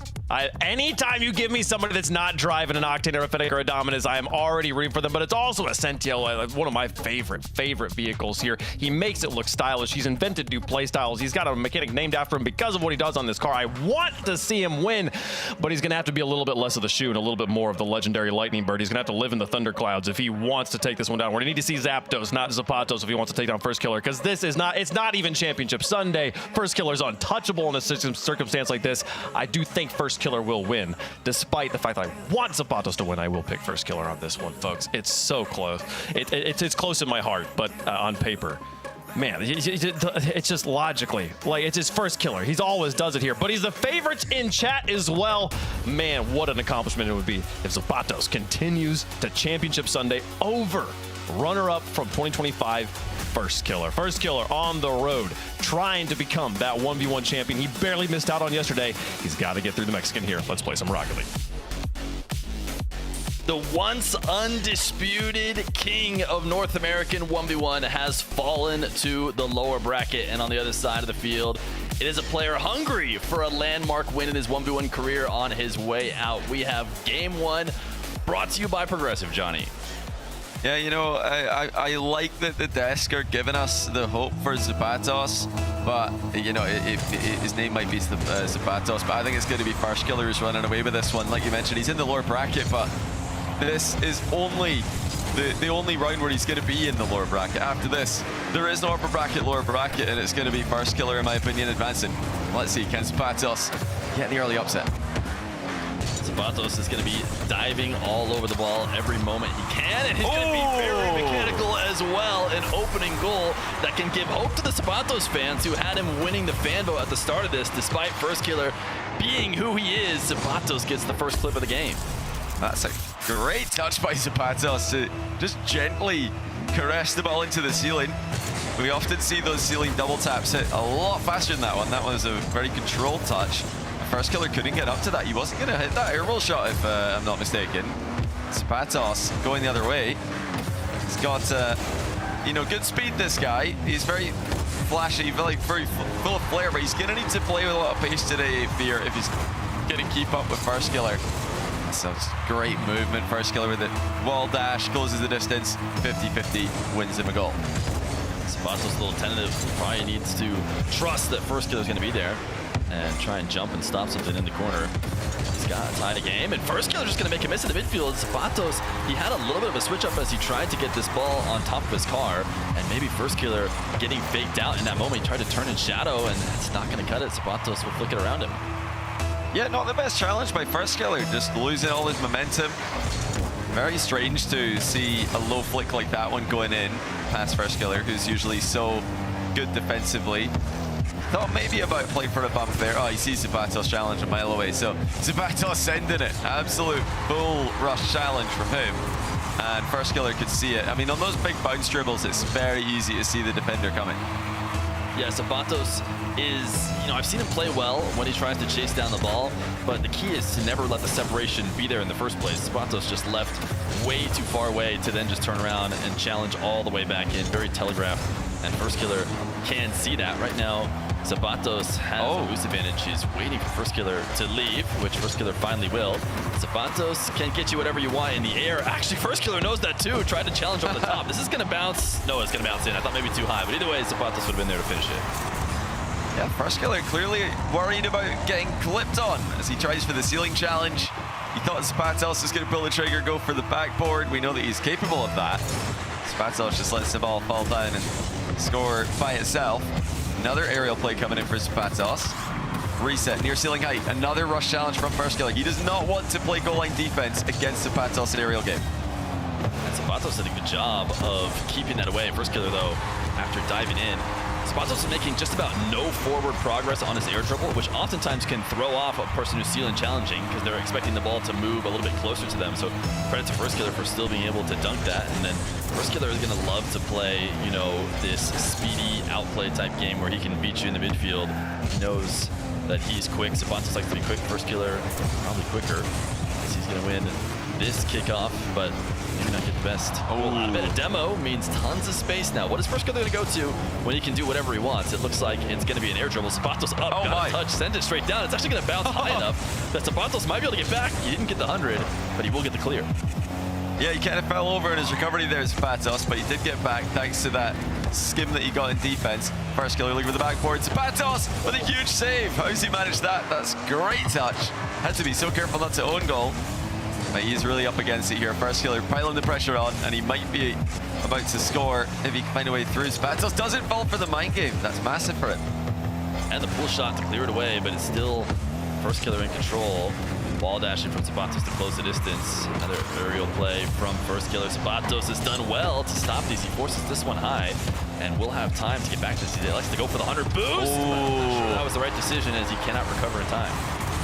Yeah, he was going to be in a rough spot either way, but like you mentioned, he goes to the 100 boost. That gives First Killer space at the near post. I think I would have liked to see him close the gap on the small pads. There were a lot of small pads available. Just put the pressure on First Killer before he can control it. It's been a good game though, early for Zapatos. He's got an advantageous position for himself here. Up early, controlling touch. Can't get the reset or decides against it, and that's too easy. First Killer always going to save that and walks it in for 5-3. Yeah, Zapatos needs to recognize that this doesn't need to be a shot as he gets down to the ground. You know, it's clear that no longer does he have a real chance at scoring, so you almost switch to playing defense in the air. It's less about how you score and more about how you maintain possession, how you stop a counterattack.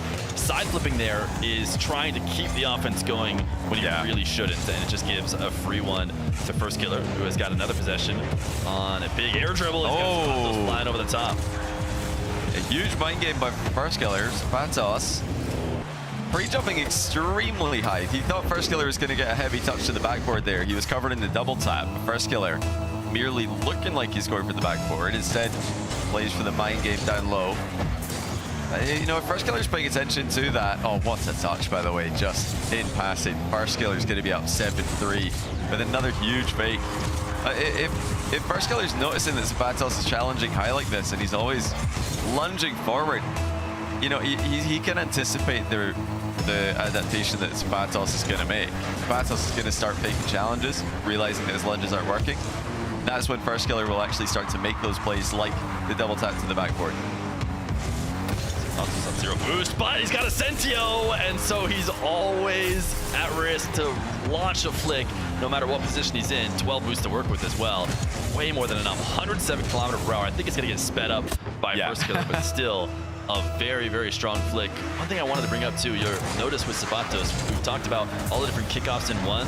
If there's any player who I think is, you know, the most one-trick pony, sticks to his one punch he's practiced millions of times, it is Zapatos with the wave dash kickoff. We'll see if he ever moves away from it. First Killer's been mirroring him the past few times and actually been able to beat him at it, which Zapatos has been known for having a tough kickoff to deal with.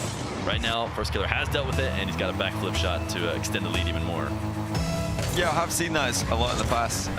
You know, players trying to delay kickoffs against Zapatos. Some people have called his kickoff unplayable when they try to play standard kickoffs or wave dash recoveries against him. Zapatos does, not quite get the goal, as First Killer makes a crazy save off the inside post. In fact, let's take another look at it, can we? Replay operator, let's see if we can get, there it is, First Killer's huge post pitch save. Thank you, Zapatos, for scoring the next shot so that we did get to have another look at that. Yeah, great play by Zapatos. First Killer's just creeping out. After making that save, he has no boost, so you're going to see players on zero try and path over a couple pads while still playing defense. And that's because if they try and sit in net on 0, they're almost certainly going to get scored on eventually. So First Killer creeping out. Took a risk. Sapatos get it over the top of them, but every time we try and talk about something else, First Killer just gets a quick kickoff goal, and that right now is the cushion here in this game number 1. Yeah, it's a tough one for Zapatos. He's not been able to turn enough of his possessions into goals to stay with First Killer in a high-scoring game like this one. Zapatos only has 1 save to his name against 9 goals for First Killer, so he's been going forward in defense a lot. He's not doing a lot of shadowing. First Killer likewise. They're both going for challenges. They don't want to, like we saw earlier, they don't want to be on the goal line defending against the offense that they are each capable of. But that's, I think, a choice by First Killer, and it's more of a necessity by Zapatos. He just knows he has to go forward against First Killer. He's not going to win a chess match where they're taking turns, taking pot shots at each other. Yeah, even if you are going to go the other way, turn it into a mechanics battle against FK, that's not easy either. Yeah, definitely not. Zapatos, he might be, I think as James is alluding to, more mechanical in terms of the question of who can get the most resets in a row, almost freestyle-esque. But First Killer has always been the pioneer of the kind of hidden mechanics, the secret mechanics, just booming the ball, getting all the perfect little first soft touches. All these things are mechanics too. People don't think of it that way, but First Killer is, one of the best at doing that. Yeah, he's faster, he's more efficient, and he just gets an higher average level of touch quality. Like every single touch that he'll make, just going to be slightly better on average than the touches Zapatos is making, whether it's controlled touches or booming touches or something in between. And he's not too shabby in the 1v1 mind games either. First Killer, he's put in the work earlier in his career, with the 1v1 reps. I think that we've seen that with players like AJ coming back and still being so effective. These guys have learned how to deal with the mental pressure of 1v1 way back in the day, and now it's just a matter of keeping up with the modern day mechanics, keeping up with the young mechanical players, something that First Killer's never had an issue with. Yeah, Zapatos is a mechanical player, and he was once a young mechanical player, but I don't know if he's a young mechanical player anymore, as he's saying this is his last go in the tournament. I'm not sure if we've brought that up before. It's pretty much, he says his last competitive tournament is going to run the RLCS, so he's always been that ones player who's shined most in ones. He's tried to dabble here and there in the other game modes, but top 6, not easy to do. That's the kind of results that Zapatos got in the past. It's the one he's trying to go for right now, but he has maybe one of the toughest people to do it against in front of him. He wasn't able to do it in game number 1. We're right to a kickoff, and we'll surely see Zapatos going wave dash kickoff again. The question is whether or not he'll start getting it his way.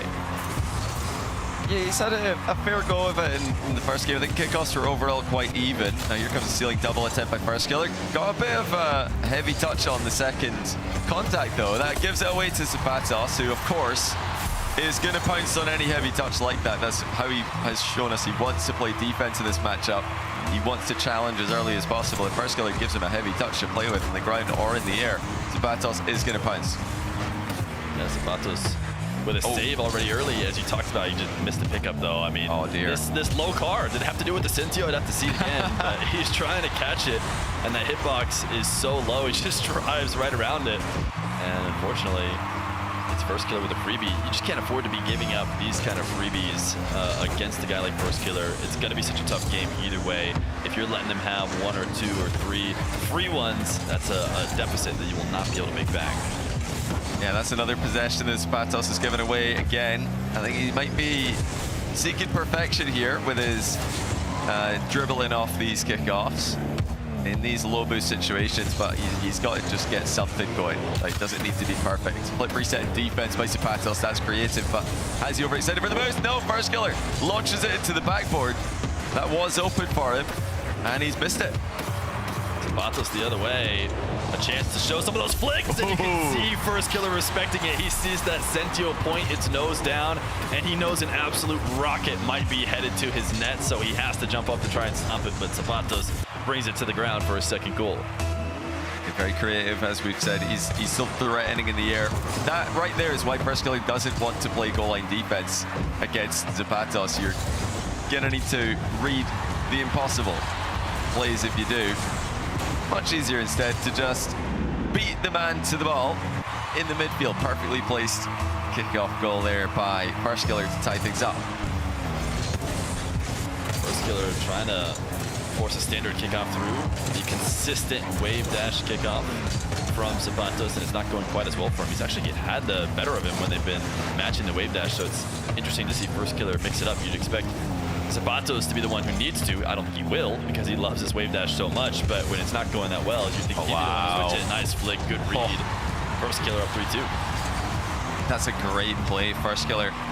Keeping the ball in the perfect position in the front of his car so that he can immediately flick it. I mean, no time wasted there. Usually, when you're learning how to flick the ball, you leave a small delay between your first jump and your dodge, but that was instantaneous. He just mashed the jump button twice as quickly as he could. And it didn't matter, no miss flick there. Oh, good play, Zapatos. I'll tell you what, we're getting some quick equalizers here. Zapatos the latest to make one happen. Yeah, Zapatos won the kickoff into that orange half, and oftentimes players will just try and pinch the ball away as a way to buy themselves time to actually reset and get boost. That's what First Killer was going for. Zapatos, a really tough 50 to get right in the right spot to stop the pinch and force it towards net is not an easy thing to do, and then using that flip that he had available to catch back up to it. Some impressive stuff from Zapatos. First Killer is not going to allow Zapatos to get a ball carry with Vincentio. He's going to try and stick around here, try and see if he can get Zapatos to panic, which right now Zapatos has been doing that. He's panicked big time. Can he get back? He will, but he hits the inside of his net, which means it's going to be First Killer possession. First Killer knows Zapatos has got boost here, so he has to respect the approach to Zapatos. It's his own crossbar. He wanted the ball to go a bit further away than that, though. Can he stay with it? The answer is no, but the boost is back for him. First Killer gonna go for the awkward takeoff. Perfect read. And again, Zapatos is sticking to the game plan. He's going forward in defense, but unfortunately for him, First Killer is seeing it a mile away, and he's managed to get both the ball and his car past the challenge. Yeah, I don't know if that bounce was maybe slightly backwards. Zapatos thought First Killer was more awkward than he was. Dive in and challenge him. Doesn't work in. Zapatos is somewhere on the wall. He must have gotten caught up. I wasn't looking at his POV. First Killer with the double jump over the ball, just to style a little bit. Oh, he's back on the wall. What happened there? Yeah, he's just falling over and he can't get up. It's a bit unfortunate there for Zapatos. But, you know, he's pushing himself to the limit here. He's trying to go as fast as he can to give himself a chance against FK. Unfortunately, FK is just never going to have an issue with that. There are very few players who can make First Killer feel uncomfortable by upping the pace. Zapatos is learning that lesson the hard way.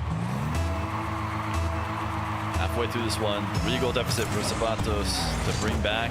He's had great plays here and there, but you know, some kickoffs in some midfield races that First Killer has the edge in results in a game that seems fairly comfortable for him. And maybe this air dribble by First Killer is enough as well. 7-3. Yeah, at some point here, Zapatos is going to ask, when's the moment in this game where I just call it, say enough's enough? Because yes, he's still more than capable of coming back from 4 down. And we've seen it already today. Can happen in 1v1. And he does have an explosive enough kickoff, and he's got the offense to enable comebacks. But at the same time, you do not want to let First Killer completely destroy you in one of these games. He's got to lock it down in defense here, something he's not done at all this series so far. First Killer is not going to let him. There's too much on that reset. Yeah, and we saw Zapatos pass a couple aerials, try and jump early, try and meet him in the air. So Zapatos switches it up, says, all right, I'll be on the goal line. I'll see if I can make a save against the First Killer dribble. And he was close, but he did not find that either. So Zapatos doesn't know what to do now. First Killer beating him every which way. That could be a tough spot to play from. Another kickoff. Ooh, First Killer actually switching it up. Just going to boom the ball this time. And a bit of a mistake, I would say. It seems like it should be a Zapatos possession. Zapatos let First Killer in again, though. And now First Killer in control. How did he get this one back? It felt like he was giving it away, and now he has a goal. You know, I can see what he's trying to do there. I don't mind it, because even if he does give the ball away, he's got his 5-goal cushion already.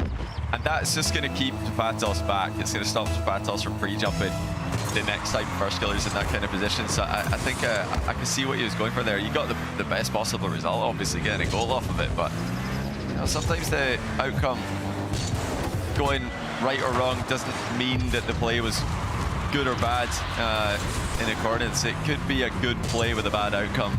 and vice versa. This time, I mean, first killer. All good plays. 10-3. Not looking comebackable for Zapatos. Yeah, for sure. I think you're totally right about first killer and booming the wall away. And usually in a close series, you have to accept the fact that, you're kind of playing for something else other than the goal in that moment. But even all those moments, all the times that first killer switched it up, Zapatos still hasn't been able to, take advantage and stop him. So now everything that first killer's doing is just working. And that's why you see 7 goals, the difference between the two. First killer trying to see if he can get the most resets in an aerial play as well, which is something we thought Zapatos would be able to maybe have the edge in. He's still attacking, still trying. Yeah, he's gonna try and go for that reset record. Zapatos can easily get 4. That's something I think he tried in game 1. But when he starts off an air dribble with a very soft touch, I think that's his plan, is just get as many resets as possible. And it doesn't, it's not purely for style. I think this guy can really do some special things in the air. But is he really going for the comeback here? Let's see. Like, how serious does this kickoff look from Zapatos? Because this would be the biggest comeback in 1v1 history if he can win. And he actually can get one more. He's going for it. He's trying to make this look as pretty as possible in the scoreline. First killer's just too good. Give us some resets, Zapatos. Why not? 18 seconds, build some confidence. Well, first killer doesn't want to see any resets. He was immediately jumping to try and take it away. Zapatos gonna have to back off. So he's dribbling back. Will really go for something one more. Okay, here we go. Reset test. What do we got? There's one. Oh, didn't even get the seconds. Not on his game. Yeah, it's not good. Yeah, you can see that even though the game is well and truly over, first killer does not want to give Zapatos any goals. He knows that Zapatos is very mechanical player, and when he starts to feel it in the air, when he starts to get into his flow state, nobody can stop him. So first killer's not letting that happen. He's not giving him the consolation goal, and he's just dominated the game so far. More shots, more saves. This match, like I said, Zapatos kickoff very well. When you're able to isolate to even beat the stronger parts of the underdog's game, that really puts a lot of pressure on them. Zapatos not thriving in any of the aspects he needs to. And this is how, for a very long time, everybody in North America looked playing against First Killer. Our First Killer was one step above. Zapatos was playing, in that era as well, so he might have a little bit of memory of the dark days when nobody could take him down. Fortunately, we have a couple people who can.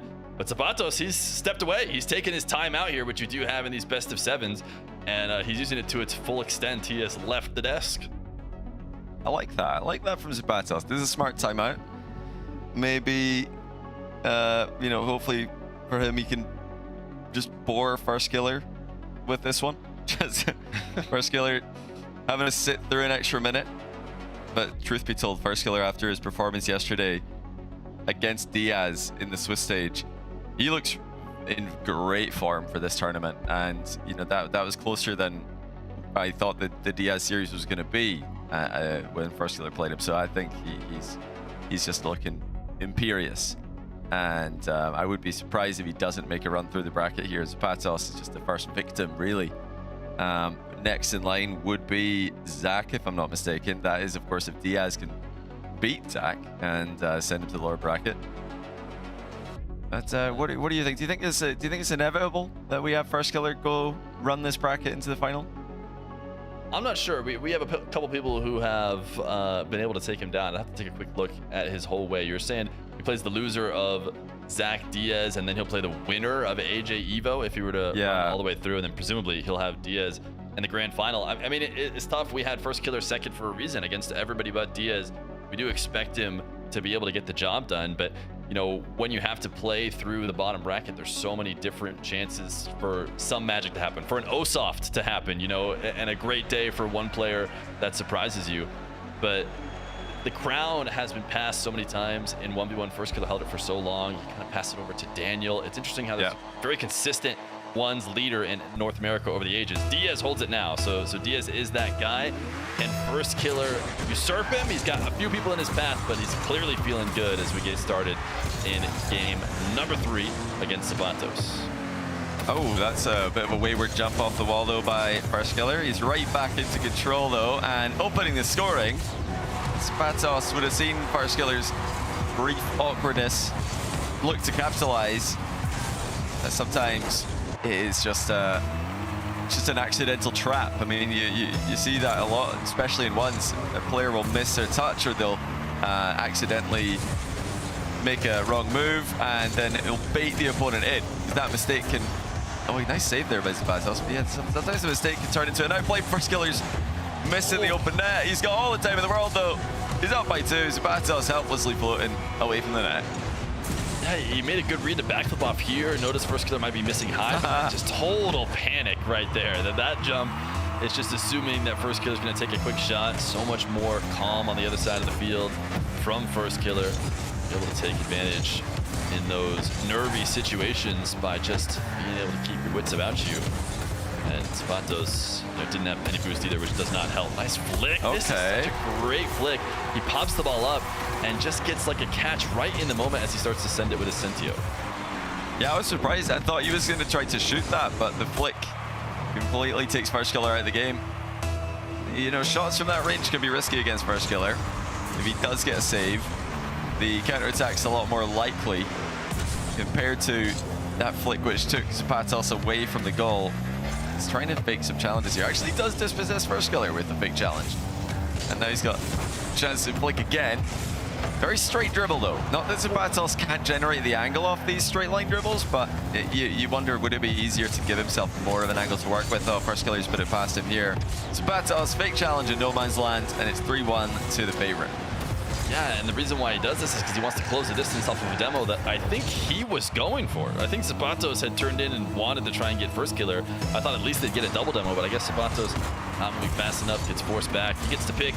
He chooses to spawn on that side that First Killer's on and then try and dive in. But, you know, we've seen this a few different times, very telegraphed challenges from Zapatos. He's just hoping they're going to work out. I don't know if he could get away with faking him here and there. He's doing them from so far away. Those are always tough to make work. Right now, First Killer just trying to make this 16 boost work by staying on top of the ball. He did pick up 100. Zapatos in control. First Killer has always made sure to be right there. Every time Zapatos looks like he might get the ball on top of his car, First Killer stops him. Here's a moment in which First Killer has finally allowed him to, but still makes a save. Yeah, and a bit of a hesitation there from Zapatos. Could have gone for the top corner, but he was afraid to do that with no boost available. He's trying to wait for a more clear-cut chance. Oh, he's missed the ball. Huge miss by Zapatos. He's panicked and completely whiffed. Looking to get maximum power after grabbing the boost, but he has totally misread that bounce, and he's conceded. It's time now for Zapatos to shrug this off. I mean, he took his time out. Well, there you go. This is normally a big part of his game.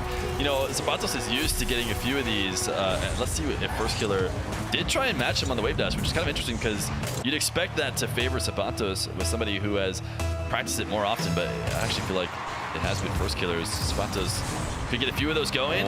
Maybe he can stay in this game. Otherwise, you know, you need him to relax the shoulders and start just going for, you know, the extent of what he can do. Maybe he could prove that here in the air to get something going, but First Killer gets him to go to the ground, and then the bump does not connect, so First Killer escapes again. It's going to be a Zapatos ball, though. Not the first touch he was looking for, but the second touch is perfect. He's adapted really well, nearly had an opening, but First Killer's back now, and he's going to have enough pace to save that. Shot lacked a bit of power from Zapatos POV. A reset is stealing height from First Killer, and the counter fakes out the flick high. Zapatos got a piece of it and actually gets the boost as well. This is excellent on the defensive end from Zapatos. Providing more resilience at that end, but still having some problems with the cereal box on wheels being a bit too thin. You'd think he's played his entire career on this car. He should know how tall it is. But he gets scammed by that plank hitbox. Now he's just feeling First Killer's, you know, defensive presence at all times. Every time he's trying to get something going, First Killer is making sure that there is no comfort. We'll see if Zapatos, you know, this is not, oh my goodness, the power out of that flick is not something I was expecting. Forgot we had Zapatos on the field. Now, can he capitalize off this? Yes, First Killer backed off for one of the rare times that he's been able to do that. He's got First Killer dancing in the air. Late flip, he tried to get around the bump, and it worked out. It got him a goal. Zapatos putting the pressure on. He's starting to rack up shots as well.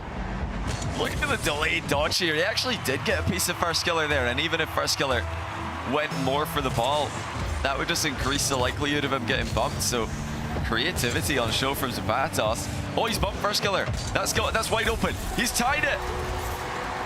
First Killer is slipping here a little bit after dominating for multiple games. Zapatos has found signs of life, and right now I would say it's off the back of now 2 kickoff goals that have allowed him to equalize First Killer. He needs this to go at least, you know, partially his way in order to try and take down a game and maybe get some momentum in a series. Right now he's going to pick up 100 boosts and demo First Killer, so space with the final minute getting close to ticking down. Zapatos gets a carry that he loves so much. First Killer diving in. Can Zapatos? He gets a perfect respawn, but First Killer demos him. Oh, I think Zapatos could have been the one threatening the demo there. He's made a bit of a mistake. Now First Killer coming in, perfectly outplays him with the backflip and puts it in on the rebound automatically. Really though, I think that could have been Zapatos' play. He was first in the area. He could have boxed out. First Killer got a little bit, I think greedy, got a bit rushed to go for the boost. It's a perfect example of how this game has been going. Zapatos gets space, he gets First Killer backed off. He has such a tough time keeping the possession going, but every time it's happened the opposite way. First Killer is making Zapatos look silly by flicking it past him and having him go soaring past the play. Zapatos, interesting touch, kind of out towards the midfield to try and take away, and yet First Killer is still there to intercept it and get a double. Yeah, it's just too easy. Zapatos taking his time. He wanted that ball to stay closer to him, but he's popped it miles too high. First Killer with a ceiling interception and the rebound. Now Zapatos needs kickoff possession. 37 seconds left. Trails by 2, and he is not going to get this. Not for free, at least. Yeah, it's just too awkward a position. Tried for the back wall demo, nearly landed it, but First Killer's just watching and waiting the whole way here. I think he's had good control of the position. Yeah, it's so easy to think that Zapatos maybe won that kickoff, right? He pushed it into the orange half, so certainly he's got it closer to net, but when it's awkward in that corner, so hard to find a way to shoot on an angle. It's going to take a ton of boost from you. First Killer gets to kind of just sit and watch and wait to see if Zapatos could even get anything on target. So really it is kind of advantage him from the very beginning, and Zapatos just handing this one away. It seems like this one's over. First Killer's not even going to take it. So First Killer comfortable, giving him as many chances as possible to finish out this series. Zapatos was able to equalize, but a 3-goal-in-a-row finish for First Killer, showing who's the better player here in this 1v1. Yep, a better game for Zapatos, but it's just too little too late. It feels First Killer winning 2 games by punishing Zapatos for being over-aggressive in defense. Now Zapatos tries to dial back the aggression a touch, go for more fake challenges, which gave him more control of the series, it gave him more possession. But now it's mistakes while he's in possession of the ball that have cost him the game. He's had some missed touches, some heavy first touches in the air. Even though he fought bravely here, he was clinical once he got into the mid-game. But late on, First Killer's just too good. He's too consistent, and Zapatos has made some mistakes. Zapatos doesn't look too terribly happy about his position, and unfortunately, not tons to be happy about, although he did look best in that last game. If he was to get something going, he's got the matching water bottle, the linens, the everything. He does, yeah. It's funny because he's so colorful in game, and yet he's got absolutely no color at all in his room. Even the AC as well, he's got a lot of synergy there. So that's good stuff. I mean, First Killer's First Killer does as well. Very white room, and sometimes, like back in the day, I did think he was playing RLCS from a hospital lobby, but it turns out it's in fact his bedroom. It's just a very bright bedroom. Light on gaming. It's you know, it's something a lot of pros do. We do get some dark dungeon gamers as well, though, so it seems to be a preference thing. First Killer and Zapatos want the lights on. Well, the lights are shining brightest here in 1v1 in RLCS on the mainstream. This is what all the 1v1ers wait for. We'll see if Zapatos can get anything going, but he gets first possession, and it just doesn't matter. First Killer has the ball, Zapatos has the ball.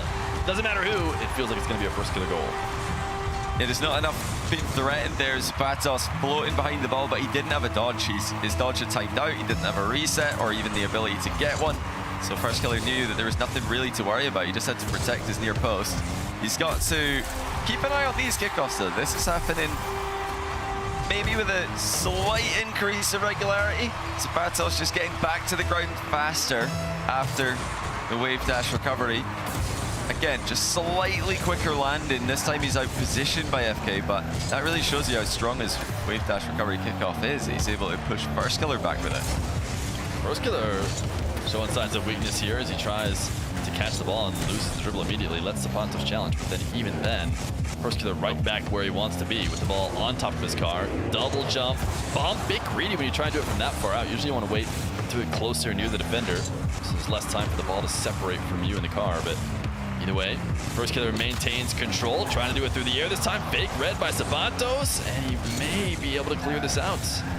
Well, First Killer's got so much momentum here. Decides to just set up shop with the shadow defense. How aggressive is he going to be with this skim? Not very. Putting it to the ceiling. Zapatos unable to grab boost while all that was happening, so it is going to be First Killer's ball again. Low first touch. He's going to need to do a lot of work to get this up and over. Zapatos can't do so. Zapatos running away from the follow-through bump as well. It looks like it's more of the same from game 2 for Zapatos. He's going to play a more reactive defense, but First Killer's still able to get past him. Even when Zapatos is being careful, First Killer is simply too effective with the timing. Look at that, just as soon as Zapatos makes a move. Zapatos has played many opponents in ones over the course of his career, and he's currently in a lobby against maybe the one who beats him this consistently. So Zapatos looks silly right now. Why are you diving for all these balls, Zapatos? Well, in all of his practice, I bet he's beating players to the ball. I bet he's actually doing at least getting 50s there. Right now, he's been getting clean beat by First Killer in all of these races. First Killer just showing another level here on the biggest stage, and actually back on this one. He knows Zapatos will likely miss, and he wants to be around for the finish. Yeah, it's an awkward position for Zapatos. He had time to think about this one. He's worried that First Killer's up for a rebound. In fact, First Killer did jump just to fake out Zapatos with the sound cue there. Most of these players do play with game sound on, just quiet amount of game sound, so they can listen to the noise cues of their opponents jumping. So that just caused Zapatos to panic. First Killer head by 2. Huge flick by Zapatos, but First Killer's respecting it, staying deep in the shadow position.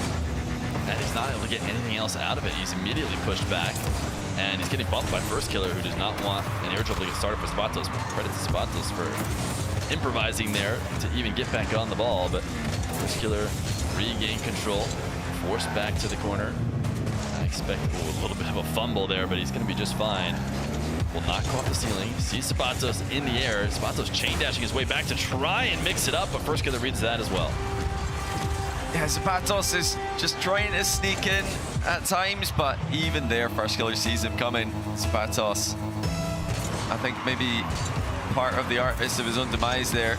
By hitting the ball, he gave it more pace on the counter for First Killer to work with. Oh, that was a chance. Zapatos is going to turn on it, but yeah, he's hit the bar with his flip cancel shot. Doesn't add any power, just makes the recovery look cool. But I'm sure the freestyle community would disagree. First Killer gonna dunk this right off. It just seems like Zapatos, you know, has been conditioned. Oh my goodness, First Killer. This was not a free goal. Zapatos was on his way back. First Killer on the wrong side of the ball, flips out underneath it and gets the perfect touch to drop it in. That's just gorgeous. I mean, what a touch by First Killer. 5-1. We're talking about him as a guy who can hit the ball as hard as he wants, whenever he wants, but he's got the finesse as well. He's just got full control. And Zapatos has got to get a move on here. First Killer spotted near post. Another bump lands. Zapatos wanted to rub a little bit of salt in the wound there. Slow rolling him by about half a second, even though he needs every second he can get. And it's the signature move to cash back up. It's the wave dash on the landing from Zapatos. In order to get that goal, he's at least going to get to show it off. Now, he just loves his dashing so much. That's why he'll never, ever leave from the wave dash kickoff. Oh! First Killer here with some speed. Can he get back to it? Follow up. Oh! Just barely out. And that is the story right now for Zapatos, even when he seems to get something going his way. It's never quite enough, but he does get this goal. Great power shot, top right. Yeah, just kind of surprising First Killer with this one. First Killer was looking to move forward and contest the next touch. Zapatos just shoots again and eventually finds it back in the net. He's starting to claw his way back into this one. That's slowly on target. First Killer might be getting demoed here. Zapatos instead playing for the boost after faking the demo. They could trip up first killer not once but twice. Demos him. Oh, he missed the ball, though. Zapatos! He has absolutely beamed it. He's laughing about it on the camera, but this is a tough play from him. He did all the hard work of getting first killer off the map, and he flipped so far away too. Not only did he miss it, I thought he maybe could get back around, but not when he flips himself that far away from the ball. Tough go of this for Zapatos. These are the kind of bounces and things that absolutely have to go his way if he wants to bring it back. Decent shot attempt, but it's not going to go in. It's going to be first killer who's going to try and clip back the other way, pass to himself off the ceiling. Zapatos around to save it, and got a great touch off the post, so he should have a counter. Yeah, first killer all in there. Something we've not seen a lot today.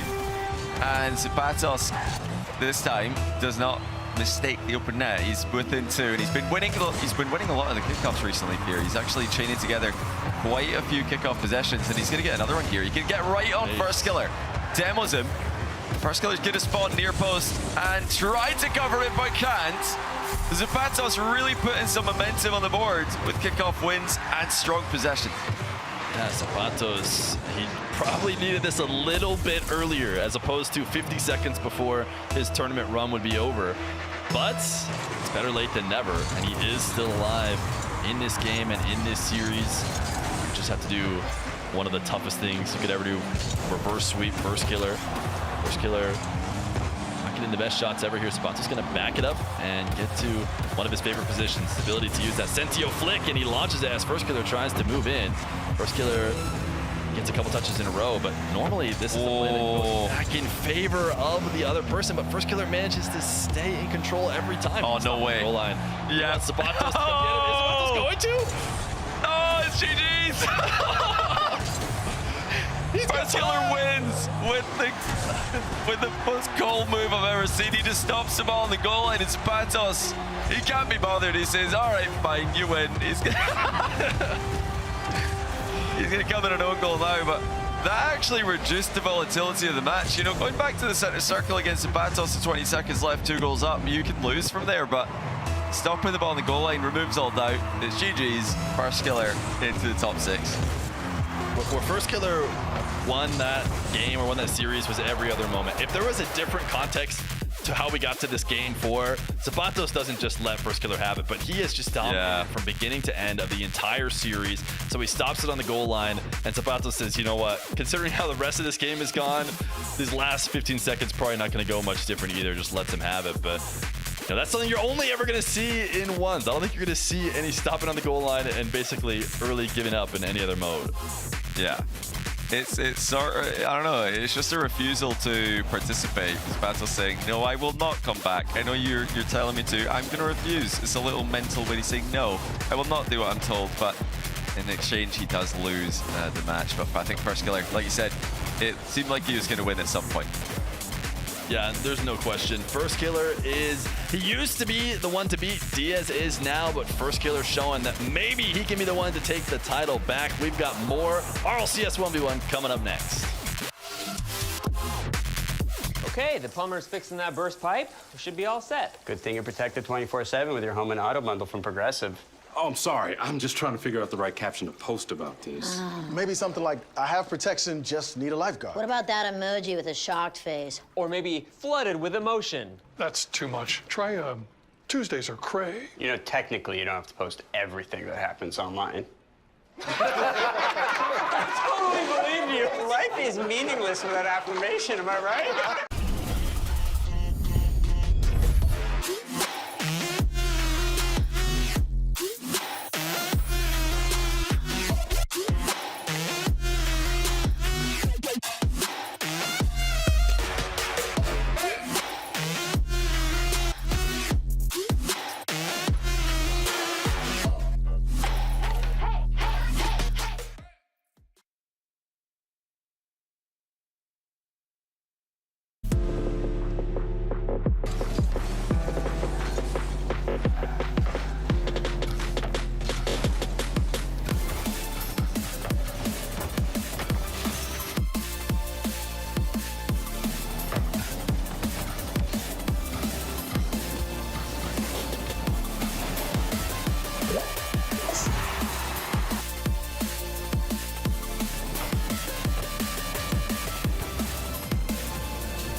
the magic of Rocket League is the stories you could tell about it. The 0-second buzzer beaters, the epic saves, the underdog victories. It's all there. As we return to this legendary arena, we'll witness Rocket League's story unfold together. Who will hang their team's banners in the rafters of Champions Field? It's time to find out.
Sworn to be losers for life.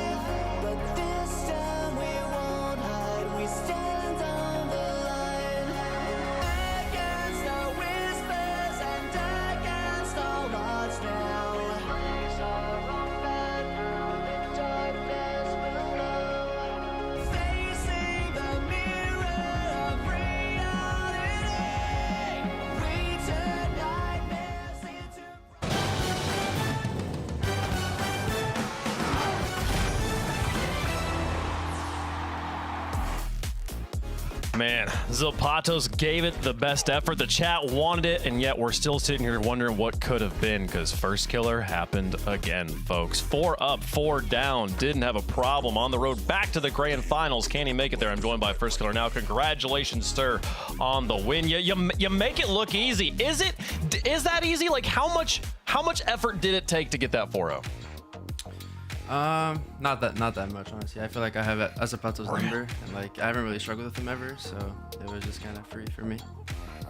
Is it a matchup thing? You feel like it's I don't want to sit here and like dog on Zapatos. Obviously, he's a very, very skilled competitor. Yeah. But like, what is it about this matchup that you feel like is so easy for you?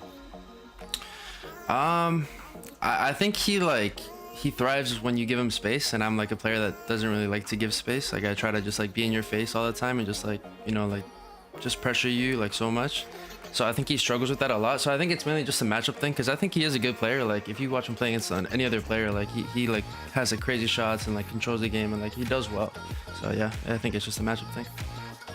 There's some, I feel like that's a statement that's true about you against a lot of competitors. Like, oh, they're really good against anyone but me. Like, you're so good out here, sir. And like, how do you've been around? We've been talking a lot about AJ and like how big of a story it is that AJ's here, because like he's been competing for so long. But like, I was just looking at your Wikipedia to refresh my memory and make sure that I was right. Like, you've been competing in Rocket League since 2017. You've been here about as long as he has. Like, you've seen RLCS evolve from a scene that was just league play and 3v3s to now having 3v3s, 2v2s, and 1v1s. You're competitive in all 3 of them. How do you balance preparing for 3 different game modes like this?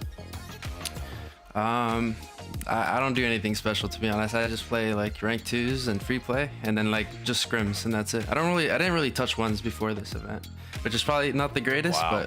But I think I'll be okay. It's incredible that you're still this dominant with that level of preparation. I was curious as I was watching the games, and like obviously at high level 1s, you guys do, if you're playing in ranked, you skip replays, right? Like no one sits there and watches any replays. Is it an adjustment when you come into the games that are on broadcast and they're like a tilting goal happens, but the broadcast forces you to watch the replay? Is that a thing you have to like deal with? Like, oh, why are we watching this one again? Honestly, I thought it would maybe be like that, but for me, it's like if I like mess up and like give like a terrible goal and like I watch it back, I can like think about what I need to do if that happens again. Like I can just fix my mistake. So I honestly think it like helps me, and it helps me like get rid of my like tilt, kind of. That's incredible. You're like watching your own tape live during the match and doing the adjustment. That's pretty cool. Well, sir, I don't want to take any more of your time. I know you got other stuff to get to, and you're through to Championship Sunday. Last question: AJ and Evo coming up next. Who you think's got it? I think Evo's gonna 4-0. Oh, Evo with a 4-0. No, don't do it to him. Hey, sir, congratulations on the victory. See you tomorrow for Championship Sunday. Thank you, Wave. Alrighty. He says Evo's gonna 4-0. AJ might have other things to say about it, but I don't know. FK knows a thing or two about 4-0 in here, Fear. That was a pretty dominant win. Yeah, that's true. If anybody knows how to make light work of an opponent's first killer did that. And we noticed, I saw exactly what he was talking about in terms of never giving Zapato space. He likes to chase down and just make sure the opponent never gets comfortable. You could see Zapatos didn't. He was able to go for a couple of his flicks maybe throughout the series, but first killer making sure everything went his way, and it did from beginning to end. Timeout did nothing to stop it. Got into game 3, more the same, and then into game 4, it was all she wrote. Yeah. At the same time, though, I think even though Zapato's tournament's over, no shame into losing to First Killer. First Killer, I think, has a great chance at even representing North America. We'll see if he can take down Diaz. That is what I fully expect to be the decider. Is whoever wins between Diaz and First Killer is going to be the representative for North America. Diaz has been the top dog, but First Killer, he looks like he's in form. He said he's not really preparing much or practicing much for this, but I guess it doesn't matter when you're First Killer. I mean, he has prepared his entire career here, Fear. This is a game mode he's taken very, very seriously. And there is a certain degree of riding a bike, with this sort of stuff. But I mean, also like the scene changes, right? Like the way the meta at the top level changes. It seems like maybe playing ranked in 1s is enough preparation. I don't know. What do you think about that? Yeah, I think that First Killer has stayed in it. For a while, he took a long time off. This was before RLCS became, 1v1 or having any 1v1 portion. Since it's been back, First Killer, he says he doesn't play it a ton, but he is keeping it fresh. He is playing a tournament here or there, maybe a community tournament, something. He will compete in that, and that's it. That's all you really need is a little bit of a reminder how the meta is moving. And then when you're first killer, he doesn't need much else. So if you stay completely out of the scene, totally for a long time, it can be a problem. First killer dabbles frequently enough to make sure he's up to date. Well, we'll keep an eye on First Killer tomorrow, as he could be one of our first matches there in that lower bracket. We are not the only bracket playing out at the moment, though. The Middle East, North Africa has their bracket playing out. It is TRK versus Nush. We were showing it during the break plate right now. TRK did take game number 1. Game number 2 right now, 50 seconds left. They are tied up 7-7. That bracket is staying spicy. We can take a look at it here. It's live across a number of channels in the Rocket League directory. But oh, look at that. Nush taking 1. This is live gameplay. Yeah, this is just going to be, it's going to be cinema no matter what. All these grand finals just are amazing. We saw NA's grand final maybe, being a little bit one-sided for Diaz. And Nupo is trying to pretend like that's going to happen again. But both these guys could give him a good fight no matter which one is the one that ends up playing him. TRK didn't give him the best, ever go for it in the upper bracket. But it's all different when it's a grand final. That is the Mina greatest of all time right there in TRK, and you do not want to see him in a grand final no matter what mode it is. Yeah, Nobu has been making easy work of the competition so far today as he walked through. I think he's lost maybe like 1 game so far in the tournament, or you lost one to Nush in Swiss. I remember you telling me during the break there, but he's there through the grand finals. Will it be a TRK Nobu rematch in the grand finals? We're about to find out, as TRK did score with 5 seconds left, by the way. Definitely go pull that one up. I got twitch.tv/WillyV, W1LLYV, a great channel to go pull up if you want to watch the coverage. And we'll be covering the grand finals there after the conclusion of our next 2 matches. Let's get into it, folks. Back over here to North America. Wavy and First Killer have made it out of those lower quarterfinals. It is now elimination matches for them moving forward there. For the top teams, they do have 2 lives, 2 players about to lose that second life. Zach and Diaz going to be our last match of the day. We'll save that SSG v SSG matchup for then. But let's get into our next matchup. Gen G, Mobile One Racing. Going to be having Evo here, taking on AJ. I was just talking to First Killer about AJ, and he really does feel like AJ's probably going to hit the wall with Evo, but I don't know, man. There's just something about this gamer, James Bott, just will not go away. I don't know if you're asking the right guy. I got a lot of confidence in Evo here as well. I think, Evo, especially when there's a little bit less pressure on the line, I think that's going to also play in the favor of Evo here. The fact that this is not an elimination tournament, you'll see him freed up to take a few more risks. But Evo, he's just a force, man. You just look at his max, you look at what he's able to do. But on the other side, AJ, he's been around for a while. He continues to show that he is a top level 1v1s player, and it's he's got all the tools in his toolkit to take down Evo, but he is the clear underdog here. Yeah, I mean, this is a match that's been played so many different times. We're about to see it played maybe for the first time in RLCS 1v1. Not sure if they matched up against each other last time in the bracket, but these guys have been at the top of North America. There is got to be a mental battle in terms of how the thousands of 1v1s they played before, whether they're in ranked or in show matches or tournaments, these guys have held it down at the top. This is going to be the 102nd iteration of AJ versus Evo, I imagine. The reason why, and every time they've played in the past, it's been very close, and you wouldn't really know who would win this. The reason why First Killer favors Evo, though, is because AJ has retired. He's retired, a long time ago, and in theory shouldn't be still competing at the highest level, but has proven that he still has those moves in ones. The question is he back to the form that he was at when he was competing with Evo over the course of many years and still locked into the game, or has Evo's more frequent recent experience gonna take the advantage? Let us know who you think is going to win. I'm curious to see how many fans show up for AJ here, because while he has been around RLCS for a long time, Evo's been pretty popular as well. Gen G has gotten a lot of fans over the last few years, so we'll make our picks as well. I will say TRK did that. The game 2 went to overtime. TRK managed to find the win, so now he's up 2-0 over Nush. So we'll get into we'll show again that grand final coming up a little bit later on. I already know what James Bond's going to pick here, Fear. Are you going with Evo as well? I said historically, you know, back and forth, you could go either way. AJ might even, you could convince me that AJ has a career-long edge over Evo, but right now, Evo's still on his game. He's still competing with the best of the best. You gotta expect Evo to be able to take down the retired old man in AJ. So yeah, I think I'm also going with Evo. Alrighty, James. I don't know if I'd go as far as to call AJ a retired old man, but he's a retired gamer, so you know I'm gonna have to go with fear on this one. Give me Evo. Okay. And I want to believe so much. This is the match I'm most excited to watch today, just because of the stories. And I mean, if we get through this one, I think it's Evo versus Wavy. I think is the matchup tomorrow, which should be an exciting one too. But no, it would be AJ versus, it'll be Evo versus, if AJ wins, that's how that works. It'll be AJ, because AJ, this is an upper bracket matchup, so they're staying alive here. But I do think Evo will take this one down. This is what I'm going to stumble my way to saying here at the end. It does have the strong edge at the moment. History is fun. Long win streaks are fun. Gameplay in the moment is what matters here. Evo's the clear favorite. And is there a stylistic matchup? We were talking with FK about stylistic matchups between him and Zap there, Fear. Do you feel like Evo has a style matchup here, or is it just a general kind of all stats are just a level higher for AJ? I think that they have a pretty similar matchup because Evo felt like he was starting up and getting good in the ones game around the time that AJ was one of the kings, you know, maybe even like one of the best players in NA. So a lot of people will model after the players are playing against in ranked, and I want to play like them. I should win like they're winning.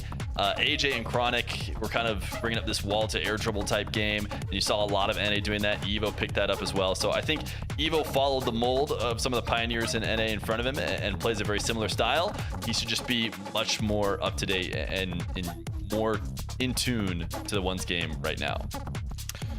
I'm just looking back. Well, we're waiting on the players to get in the lobby, and James, but I think a lot of we have been sitting here talking about like, oh yeah, AJ, the old man, and there's definitely new fans in chat who aren't aware of AJ's story. This is a name that is maybe new to them. They're like, who is this guy? I've not seen this guy before. They don't know that like he's been competing in RLCS since season 6, back when this championship was in Vegas. That was when Cloud9 won their world championship, when Squishy was at the top of his game.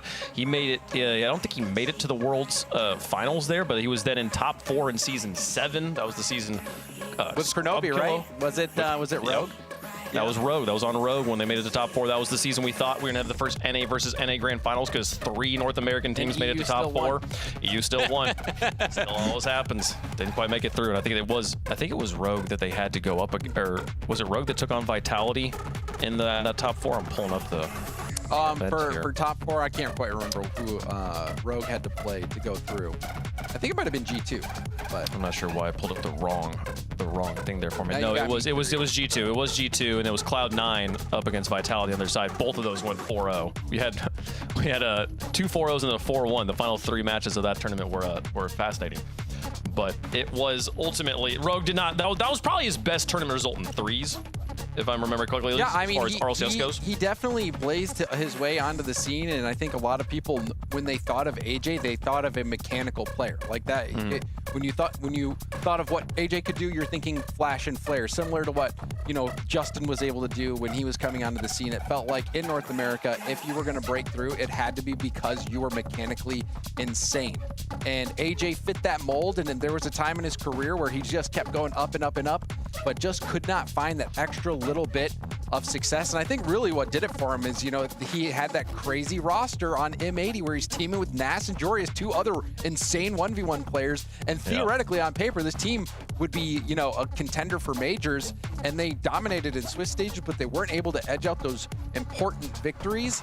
And I think when AJ didn't have success on that roster, kind of figured, all right, if I can't win with those guys and, there's not a lot of opportunities out there, I'm just going to keep doing my own thing and focus on my own game. And I think what we've seen, though, in North America, especially in this 1v1 event, is that AJ still has it. He still has the mechs. He still has the decision-making ability.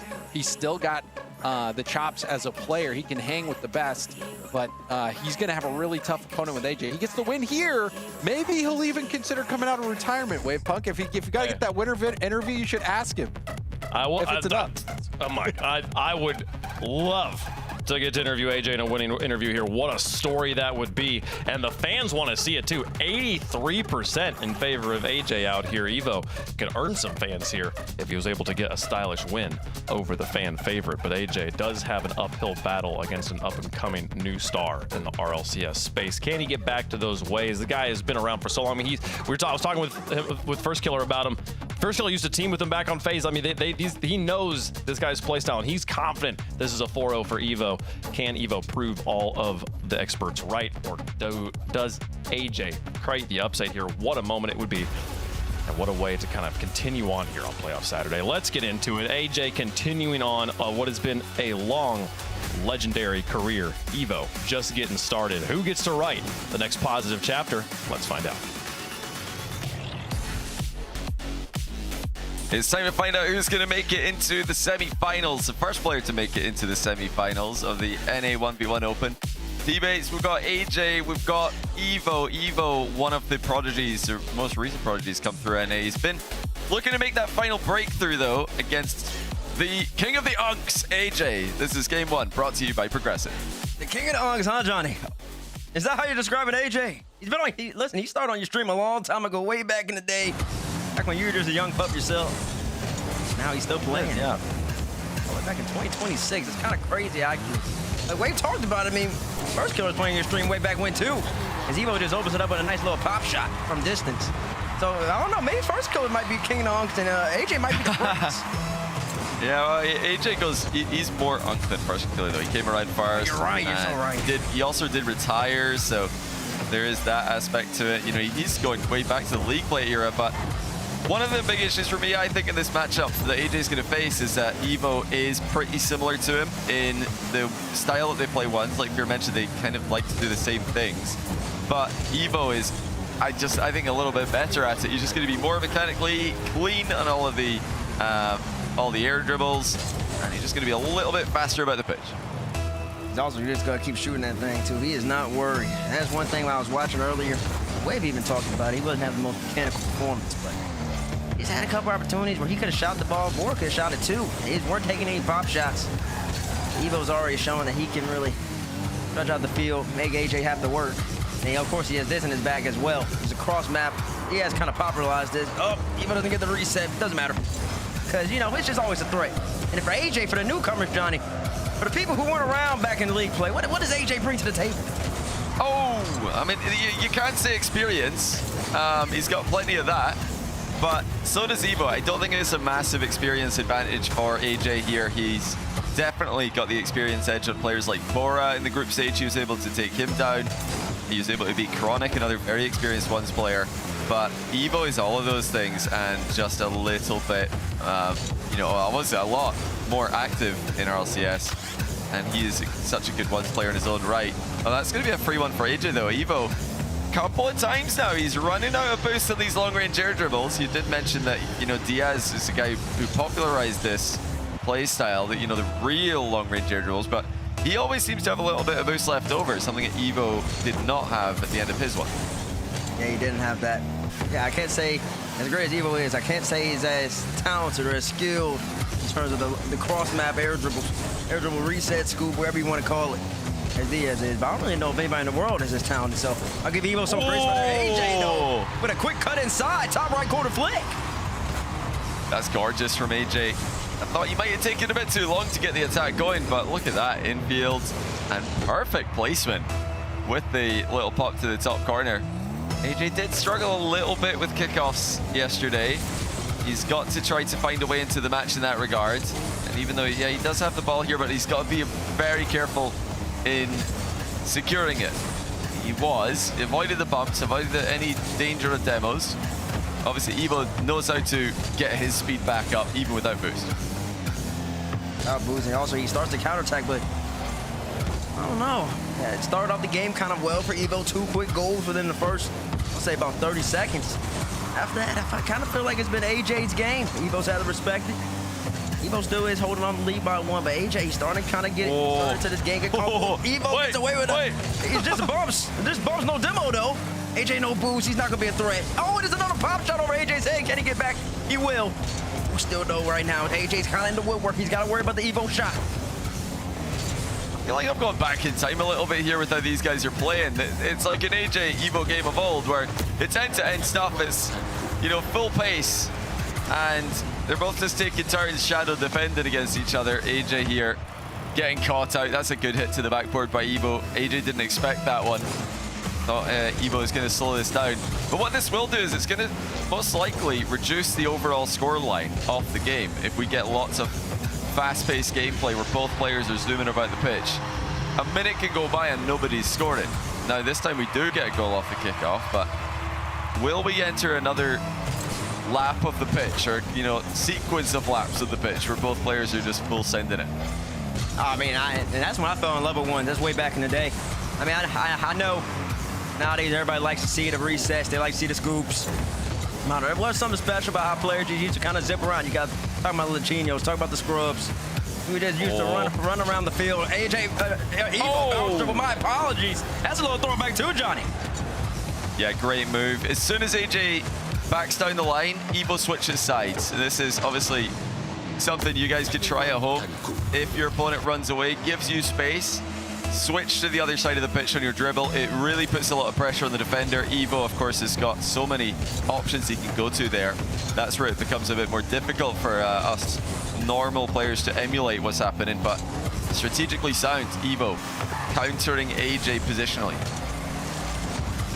4 goals so far in this game from Evo. He's got 5 to his name, but 4 have been from shots from distance. Evo really showing, displaying to the world that he can shoot the ball. And of course, he also has this as well, but this hasn't necessarily been a successful for him. His aerial game isn't the reason he's up right now. Boost. AJ missed the boost, though. No threat for him. Yeah, Evo also missed it. He tried to grab mid, but he ended up 0, so he's had to give away the possession here. Chance for AJ in the final minute. Get back in this. Pop bomb by AJ, and it works. That's such a good move to go to in a game with as much shadow defense as we've seen. And there's no way that Evo saw this coming. Nah, not a chance. First time AJ's busted it out, too. Right at the minute mark, right where he needed to go. Evo had a quick shadow, just like you said. Gave himself that straight line. Any type of straight line defense puts him in position. Good possession here for AJ. He's gonna have some space to work with here. Evo again backing out. AJ trying to ceiling pinch it, just a soft ceiling pinch to gain some territory, seal the boost away, and then set up shop in Evo's half. Not the most threatening shots on target, and unfortunately for AJ, there's no boost over here to be stolen. Not in time at least. It respawns for Evo, so yeah, he still lost the attack there a little bit. Wait, has Evo missed this? He has. Evo's missed. No, bit of a layup there. AJ's still in this. And AJ was looking his camera back and forth between the frontwards and backwards camera. After he gave that possession away, he figured it was going to be an Evo goal. Evo did miss his little shot, though. Still gives AJ a chance. AJ gets a reset off Evo's car, but Evo, he's not going to pull a board. He's bringing it back into the corner. His back corner very early. 11 seconds left. AJ's going to have to make a play. Yeah, it's just class. It's what Evo wants. He wants AJ to have to come to him, and he's just wasting all the time in the world. Really good job executing the possession play from that far out. I mean, he had some time that he needed to waste there, but he managed to do it safely. And yeah, I really do think that end game sequence, just like I said earlier, it's like we've gone back in time. We're just watching the AJ Evo evolve. They're both zooming about the pitch. Neither one of them want to challenge with low boost. They don't want to put pressure on the opponent with low boost. And what do you think of this AJ look, by the way, for the match? The hoodie and then the headphones over the top of it. Are you a fan? I don't mind it. I don't mind it. Listen, he's trying to get locked in. He's in locked in mode. That's what it's going to take to beat Evo. It's not going to be easy. I think you're right. I think you're hitting the nose right away. Well, of course you are. You know, you hit on this game on like the back of your palm. So I'll give you that. But it really is fast-paced action, back and forth. I think these two players like playing like that. I think it's very exciting to watch too. It's going to be on AJ though. He's got to take away the Evo. I'm gonna call them jumpers, but for everybody else, they can just be called shots. Where Evo scored 4 of them, and that was 4 of his 5 goals. JB, take those away. I mean, AJ might be in a better position. That's why I think Evo's just a favorite stylistically, is because they both like to do this. They like to just let their opponent attack. We did not see that from First Killer against Zapatos earlier. He was challenging everything early. Did not want to let Zapatos get into the air. These guys they're actually okay with letting each other get up into the air. They want to try and shadow in defense. AJ's the one who's got to mix things up like he did at the end of the last game though. He's got to hit Evo with more air dribble bumps. He's got to hit him with more early out plays if he's going to stop Evo from defaulting to that mode that he's so comfortable in. You also got to worry about these Evo bumps because Evo, he's a pest. Then he sets the boost grab too, right over AJ. AJ's got the back up, give Evo space. Evo flips off to the side to shut up the shot. It's a great attempt right there. Good save from AJ. AJ does secure. Top left boot. Oh, but he fakes challenges, gives Evo space. Evo is a basic front flip flick. Nothing much to be asked of. AJ gets the boost in the corner as well. A lot of possession right here from Evo. Nothing much materializing. Yeah, I want to see AJ as well. Another thing I want to see him do is just go for the ball before it's a free ball at some point. And just challenge when Evo has full control, just to try to throw Evo off of his timing. Because right now, Evo knows if he's closer to the ball than AJ, AJ's not going to challenge him. And that's why he's so comfortable on the pitch right now. Winning the race with a low boost takeoff. Great speed by Evo. 1-0, just past 1 minute into the game. Yeah, for me, right, just like in game one, the onus is on AJ to be playing for the tricks, the surprises. Evo is the player who's in his comfort zone. Oh, Evo, great defense right there, a low boost. Knew AJ wanted to shoot it, even does it again right here. AJ plays it well, though. Great 50-50. Utilizing the wall as his friend. Ties up the game. That's really well done by AJ. I mean, Evo was up early for that one. He telegraphed the challenge. AJ manipulated it to his favor. Curious if we're going to see any more delayed kickoffs from AJ as well. We saw one at the tail end of last game that worked out. He's defaulted, for the most part, to more standard strategies. There's that early flick. Oh my goodness, what a save by Evo. He's caught that on the downward bounce and puts it wide. AJ was coming in for the rebound as well, so necessary stop by Evo. And not only was AJ coming for the rebound, Johnny, he was expecting Evo to get the I would say, the standard save right there. AJ was playing the dunk. Right. And he didn't expect Evo to have the ability to just kiss that thing right off the bottom. Basically right in front of the goal, kind of went right by AJ. That's an opportunity that goes awry. Great play from Evo. Evo just keeps taking more and more shots. He knows AJ's low on boost, and AJ's in trouble right here. He's gonna be a one flip potentially. Oh, he doesn't use it. I thought maybe he was going to try and demo him. He waited. It looked like he was setting up a run-up for something. But yeah, he's really got AJ in a tough position here. So much boost for Evo, none for AJ. Evo's taking his time, though. He's not rushing the attack. Again, looking to get that angle going, and there's the threat. It's been so many ground shots from Evo. He's invested in those all series long. And this is the payment, the return on the investment. The mind game works. 2-1. Oh, that was class. Yes, they're showing you that investments work. Invest in yourself. Look what happens. Evo is setting up that. He set up the hook shot, set up the bounce dribble. You're on the money, Johnny. I mean, it's net AJ back to the shops. And that's what you British people say. Yeah, he said, "Can you go and give me some? Boost my half while I score a goal, please? Thank you." Yeah, lots of shadow defense again, and it is, as a result, a pretty low-scoring game. As you can expect when both players are giving each other space and prioritizing boost over pressure. So yeah, it's like I feel like I'm back in 2017 watching AJ versus Lion Blaze or something. I mean, it's just like my turn, your turn, flick, 100 boost, take the ball back, dribble down the line, flick again, save. Like this is a classic 1v1 matchup here for AJ in North America. Not looking that bad, though. I mean, this match is going by pretty quickly, too. Evo just keeps popping in. Evo's not even really trying to keep the ball that close. Great demo right here. Should be a goal for Evo coming soon, and it will be. Takes his time with it, too. Yeah, he looks like he's jumped over the potential respawn location. He wanted to make sure that AJ wasn't spawning under him. So he's floated in for this one. 3-1, 91 seconds left. Still, of course, more than enough time for AJ, but he has really struggled to get meaningful shots on target in this match. He's only had 4 shots. Been forced to play a lot of defense, forced to make a lot of saves, just like this one. Evo peppers in it from distance. Oh, he's already just bringing it back. AJ takes the boost. Evo says, no worries, I'm up. I'm gonna keep controlling all the possession. Oh, he tries to get a sneaky demo, barely misses AJ. Might come back to bite him, though. Never mind. Evo immediately shuts the door. Can he follow it, too? Barely missed that, but it doesn't matter either. He's gonna get the boost again. Evo is not backing off of AJ. Yeah, he's just not letting him play. He's controlling the possession.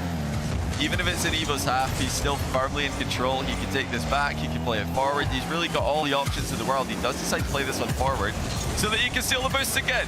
Joke's on you, AJ. I'm not shooting. I'm going to steal your boost, and then he's going to do it again. Is he going to demo AJ? Take the ball back. It's a full minute or more of Evo ball control. AJ needs to take a risk, and he's picked the wrong moment to do it. 4-1, Evo's just fully in control. Yeah, barely over a minute actually, because right when you said 91 seconds left. Now we got 28 seconds. And now we have 28 seconds. I mean, it's just a great play from Evo. Every single time he knows he doesn't need to score. Oh.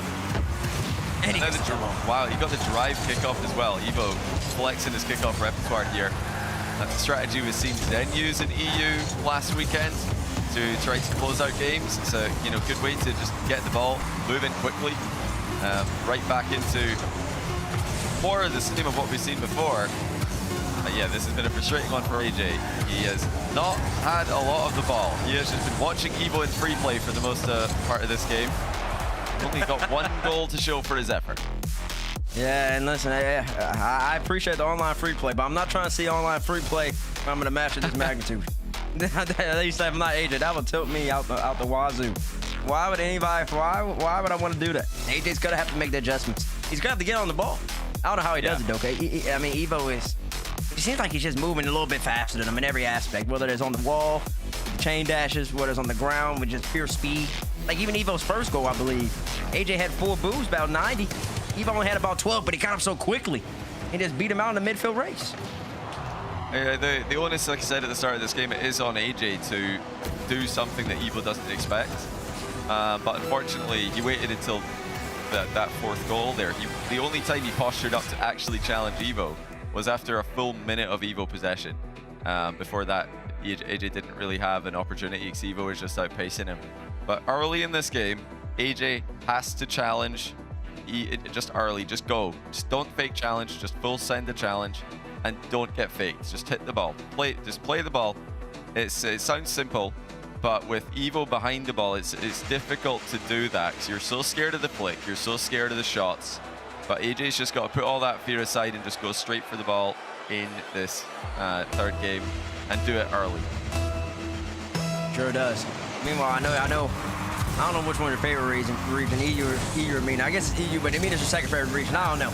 But for you, I'm looking at it right now. I don't know if the scoreline's changed, but it was 2-2. It was, yeah. TRK Nush. I don't know whether it's changed since then. In about 10 minutes, we got that message.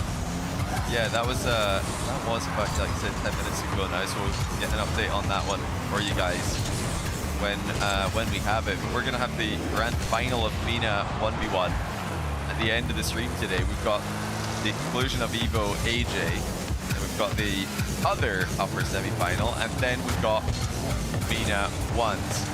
But let's see, first of all, can AJ make this into a series? Already though, I did see him fully play the ball in the back corner there. Will he do it again? No, he packed a little bit of shadowing. You know, it's okay once he's had a couple of full send challenges. I think at that point he can go back to his shadow. Click right here. No problem. Oh, what a post pitch that is. AJ no boost to play, and it's Evo's ball. No. Evo just read him too. Faked like he was gonna go left, just entice AJ to take out that bottom left corner from AJ's perspective. Evo had it covered the whole way through. AJ does get the boost though. Give himself some time, but now he's in an awkward spot. Gotta control the ball, and he does. Dribble for AJ, flicking coming, but it's too timid, too tame. It's not gonna be threatening up way. Evo messes up his recovery. AJ scores! There you go. AJ just goes for it, and he profits by going. You know, I feel like an earlier game AJ would have faked this, but this time he does just turn and go. Trusts himself to have the pace, and he's got the 1-goal lead. And he get control of the ball again. Maybe hit Evo with a taste of his own medicine. Waste Evo's time that now he needs. You see that little wave dash sequence by AJ? He's looking like Tass out there. He's got hands. That's great. He can do all these wave dashes. Yes! He's going for the ball. Oh, Johnny's so happy. And he's gonna get possession off of it too, Johnny. 1v1 yes. Evo. Oh, close. 1v1 and Evo. Of course he go 1v1. He's got the solo play. He's got the solo play. Great stuff, Tyler. Good shot, AJ. Hey. Good shot. Well done. AJ with the solo play against Evo. RLCS 1v1. You're not. I don't think you're the only one who said that. I heard that last year. RLCS 1v1 debut. AJ's he's doing what he needs to do. He's just had enough of getting fake. He said enough of the fake challenges. I'm just gonna go for the ball. You've got to actually outplay me if I do that. Oh, the mind game comes through. It's 3-0. It's all in AJ's favor now. I was gonna say, I think this is the first time AJ scored first in the series. So, I mean, when you're talking about it, now Evo has to respond. He can't just play keep away. He can't just play boom ball, take his pop shots. He's gonna have to play offense, and he hasn't necessarily done anything too risky. In this series so far, he's been real timid with his attacks, real just conservative. But he does end up burning off this kickoff. That's a confident flick from Evo. AJ trying to get rid of the danger there, but it's gone straight to Evo. Slams it. That was a all-in flick if I've ever seen one, but when you can hit it as fast and as accurately as that, I don't have a problem with it. Still going to be Evo's ball here in the back corner if he wants it. Okay, AJ's going to try and bump him. It will be a turnover to Evo briefly, and he demos AJ as well. Yeah, I think AJ bit off a bit more than he could chew there. He felt like he might be able to do something with this, but it was really a tough position to make work. Evo in control in his back corner. Yeah, AJ tried to get away with the ball and get away with his life. Evo said you can't have both. Now, I honestly think AJ wanted to boost in the back corner as well. That's why he hit it in that direction, but it cost him a whole goal. And now that 3-0 lead that AJ worked really hard to build, now only a win. Nice time in. AJ dispossesses him. And a little side flip shot to the bottom left. By shooting at that far post side though, he does present the counter attack to Evo. Both these guys. Oh, AJ. It's actually inside of his own post. He has turned around with his wave dash. That'll give Evo a free possession. Is it going to be physical play? No, it's going to be a dunk from Evo, but not an effective one at all. AJ crushes it. Right back on a reset, looking for a musty flick, and he gets it. And he scores it too. AJ! Showing that the old man, the Unk, the prince of the Unks, the king of the Unks, whatever Johnny likes to call him. He still got it. The Unk King. 4-2. Looking to go top 6. Sorry, it is already top 6. Looking to go top 4 in RLCS ones. Still play with house money. No elimination today. And AJ, can he get this one in? What saved by Evo? He's actually got it on the outside of AJ as well. AJ's got the boost though. It's still going to be a goal for him. Now, 3 goals to the good again. The second time this game. AJ wave dash kickoff just put so much pressure on Evo right there. Evo had to scramble. He had to work just to get back to it. And the save, I mean, it was class. It was great. AJ couldn't immediately follow, but then the boost, the chase for the boost after that, AJ was better. Now it's on Evo. I can't say the air game has been excellent for him. Usually he's excellent in RLCS in these moments. Reset, goes for the double touch, and he gets it. Well, that is quite extraordinary. I think he's briefly lost control of that. It's gone behind him. He regains it, and then it's the reset double tap with no boost left in the tank. That shows extreme confidence because he lost control of the ball there and had to use all his boost to get it back in front of him. But he still hits the shot. Let's get a boost in AJ's corner, but AJ got the mid boost, so he's not necessarily that worried. Oh, Evo barely pops it on AJ, and will he score? He will. Great play from Evo right here. There's a subtle pop on the turn. It's about AJ. He was trying to slam the door, close the distance. Doesn't matter though, AJ. Still up by 1. He's one on the kickoff right here. Let's see what he can do. Another wave dash kickoff. Evo gets possession, Johnny. Here he goes. Off the sidewalk, but the shot is way too weak. It should be a goal for AJ. And it will be. It is. I'm very surprised. I can't believe Evo's gone for the direct shot here. I mean, maybe with absolutely perfect placement and power, you can get a goal there. Maybe, but even then, it looked like AJ was going to be in the area and have a chance to save just about anything. Evo, with that much time left, will wish that he'd been more careful with the possession. Oh wow, that's off AJ's post. Gotta be careful there. Evo now gonna dive in early, trying to surprise AJ, but the ball's bounced too high. It's gonna be AJ's ball, and he's gonna play it back to the midfield. Not all the way back to his corner though, still continuing the attack. I was expecting the back corner Barry. Evo's been doing the first 2 games. I wouldn't have minded from AJ right there. Kind of giving Evo a chance. I don't know. I think players need to be a little smarter with their ability. It's nothing wrong with bringing it back into the corner. Yeah, he's trying to, I think he's trying to surprise Evo with the challenge there. AJ knows if he could just get one more successful challenge, he wins the game. But in that moment, he forgets what the alternative is. What if the challenge doesn't work? Then Evo's scoring, and now you've got a 1-goal lead.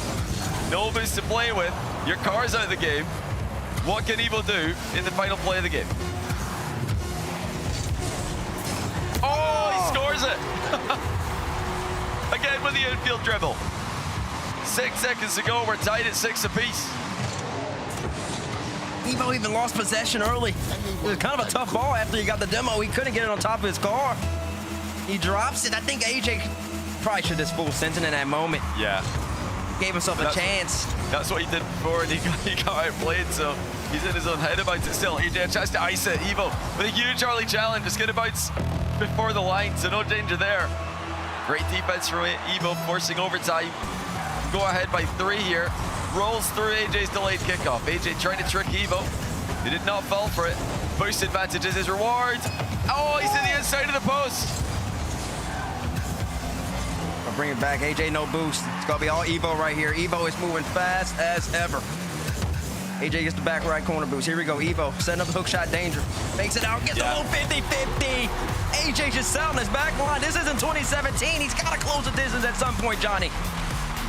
Yeah, he's a bit scared to do it against Evo from that angle. Evo threatening shots to both top corners of the net.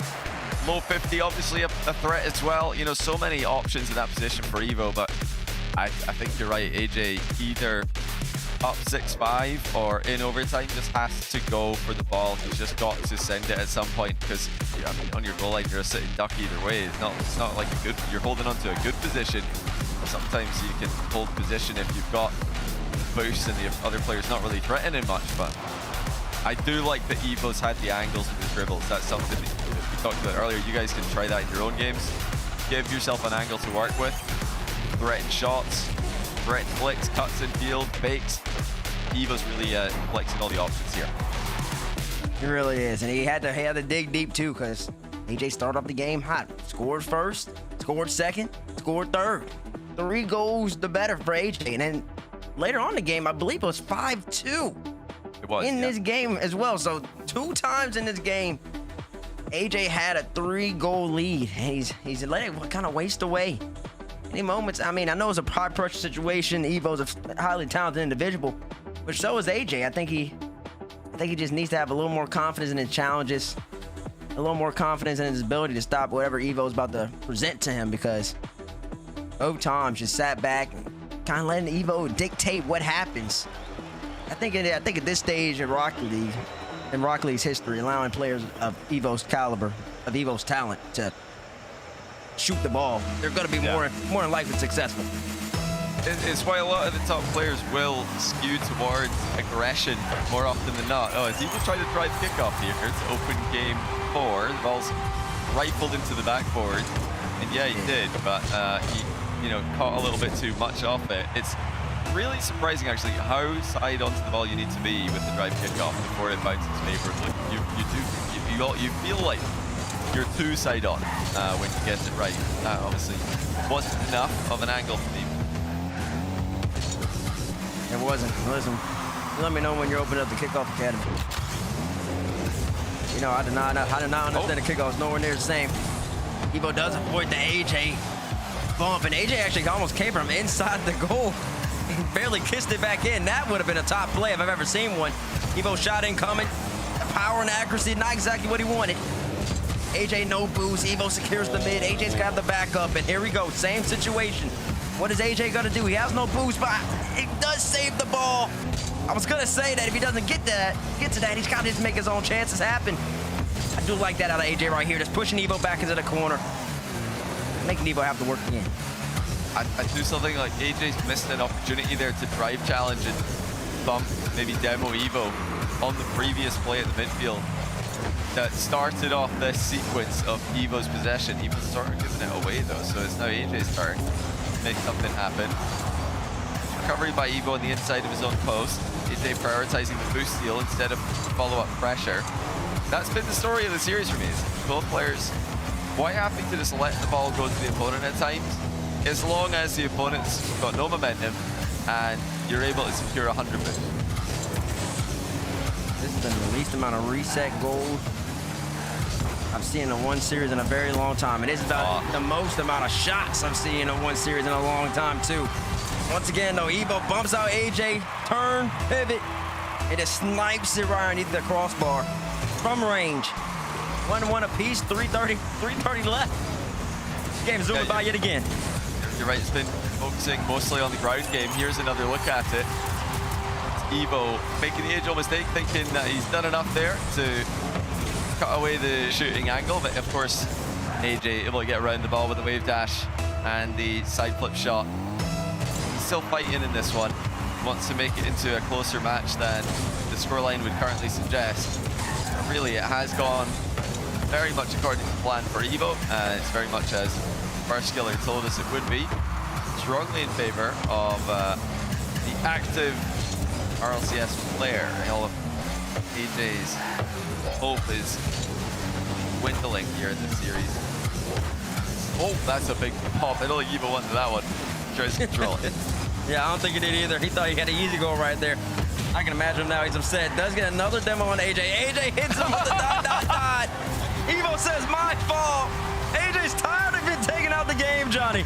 Oh, he says he didn't mean to. So AJ, he's written in a, is that a quick chat ellipsis? Yeah, there? that's a quick check. But he was trying to choose where to respawn. And that's a pretty good excuse, but I don't know if I believe it in that. Too suspicious as soon as you get demoed there.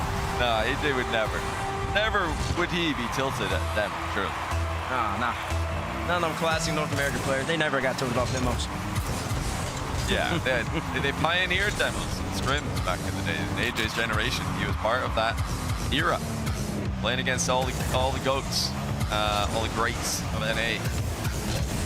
Now he's got to play up against the greats in the modern ones game. Evo schooling AJ in this one. He's just been better in the physical game, and I think he's picked his spots to challenge a little bit better as well, as overall just being slightly more efficient across the board. Okay, there's a better example of the drive pick up. Evo got more of an angle on his approach on that one, more of an angle on his contact point, so it does just go back corner harmlessly. Yeah, just been a little quicker as well. Even when we were talking about the ellipsis, AJ did end up conceding a kickoff goal. It was a big kickoff goal too. Evo delayed his kickoff, I think, for one of the first times in the series. It really took AJ by surprise. And that was a quick 2-goal swing. AJ was up 1-2 and then became 3-2. But AJ right here gives a reset, takes Evo out the game, brings the game back within 1. Look at the pre-flip as well to get the shot off. There's a big gap between AJ and the ball. Evo thought that that's going to slow down the shot. AJ proving otherwise. Perfect contact. A lot of momentum transfer now. AJ's the one delaying the kickoff. Didn't really accelerate through it though, so it's gone backwards. Evo himself is backwards, so couldn't take control of the situation. 36 left, and I think for AJ to be successful, he's got to stay on the ball. I like what he's doing right here. Got to just have a feeling, have an inkling there. If Evo starts getting this ball, he's got to start bringing it back into the corner. Yeah, here we go. there he is. Here we go. This is all fake. He's not actually trying to score this either. He's going to bring it back low. Oh, or is he? Or is he? Never mind. Okay. He is trying to score it. But eventually it all leads back to the corner. Here we go. He's taking a good shot on target. Forced it out to save. Oh, he didn't get a lot on that ball clear. Actually able to stay with it as a result. But will he do just that later on in the game? Now that we're in the final minute, I would not be surprised, like you wouldn't be, to see Evo dribbling the ball back on repeat. Great shot from AJ right there off the chain dash. But he just lets Evo get the ball again. He's got to be able to capitalize. He put Evo in a bad position. Got him kind of flopping off his own goal. Oh, wait, hold on. Bad touch from Evo. Can he get back to it? I don't think he can. AJ ties it up. A nice shot off the wall by AJ. Great first touch as well. Didn't have a lot of boost to play with. Had to make those touches perfectly in quick succession. Right back to the center circle we go. Evo's been tricky in this game. A couple of drive kickoffs, a delay. Oh, and he's been spun out. AJ flipped him, and now AJ spun himself out. Everybody falling over it as we get into the final seconds. Almost got to check the Utopia grass. It must be a little slick out there right now. AJ with possession. But the air dribble was just not what he wanted. Now he's out of boost. He's going to pop that to the wall. And he's going to give away the possession to Evo. Here comes Evo. Immediate insta shot. AJ's going to be able to equal that every single time. Oh. Is he going to shoot again? No, this time he air dribbles. Mixing up from Evo. Ceiling double. It's in the bar. Oh, no bounce. Overtime. Tournament life on the line right here. Score might say 4-0 if Evo wins this, but the series has been close. It's been little things from AJ that have made all the difference. Things as in he needs to be able to challenge in these positions. He needs to not give Evo easy opportunities, and he will. He will. Yeah, Evo's just too quick. He caught AJ by surprise there. AJ backwards at the near post. Could not accurately defend his net. And he drops to the quarterfinals. Evo advances to the semis with a confident win over the legend that is AJ. That, you know, I think it was better at the end of the series from AJ. He started to do, you know, more in the way of challenging while going forwards. But it just took too long. I think he needed to start the series doing that, catch Evo by surprise. Exactly. And then in the big moments too, even in game number 3, after AJ was up by 3, he reverted. He resorted back to just not going for the ball. Yeah, and then that happened for the 6th goal for Evo to tie it up, and then the 7th goal to win in overtime. Those are just big moments. You gotta be able to be active in those situations in order to give yourself a chance. But it's fair credit to Evo, he gets the win. And he moves on. I'm sure he's quite happy. Keith, I want to try an experiment. All right. To help you unbecome your parents, I want you to try a game called Rocket League. Ooh, is it a puzzle like my crossword? No, picture soccer. Okay. With a car. What do I hang my feet outside the window? No, not your car. But you said think of... It's a video game. Oh, okay, I get it. Where's the cartridge? No, it's an online thing. Is there a joystick? Not like the ones you're thinking of. But I need to get some quarters, right? No. I gotta blow in the cartridge. Again, like no cartridge, but you'll need a username. Username, huh? How about Keith_9914? The bathroom code? That's the only number I can kind of remember easily, so. Don't hold back, cause you woke up in the morning with initiative to move, so I make it harder. Don't hold back. Galvanize. Trajectory and balance look good. You're confirmed to go for orbit. Every day, Michelin innovates to move the world forward on the road and far beyond. Michelin, motion for life. Pressure's starting to build, though. Oh! It landed the bump, but saved it and Mines are looking to finish. Oh, what a demo. Oh, Stizzy. Down field, down the jack. Open net. He doesn't have to hit it. Big shot, pass. Oh, up high, not over. 0 seconds. It's too late. On the ground. Harvey Ports. That is how you take an opportunity, Ruas. Nudge the exotic out of the way to open the door.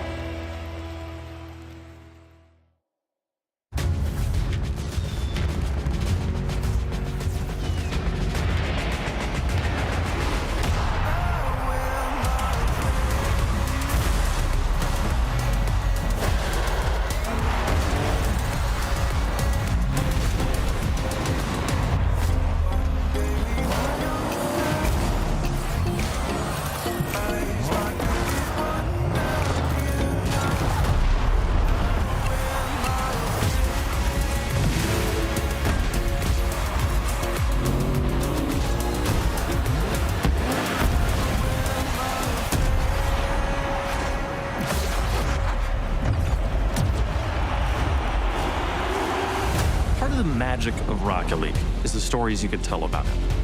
The 0-second buzzer beaters, the epic saves, the underdog victories. It's all there. As we return to this legendary arena, we'll witness Rocket League's story unfold together.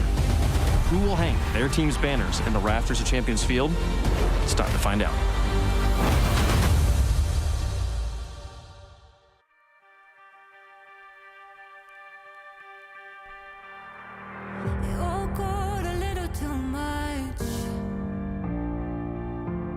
It all got to take. There's records broken while I'm falling to the ground again.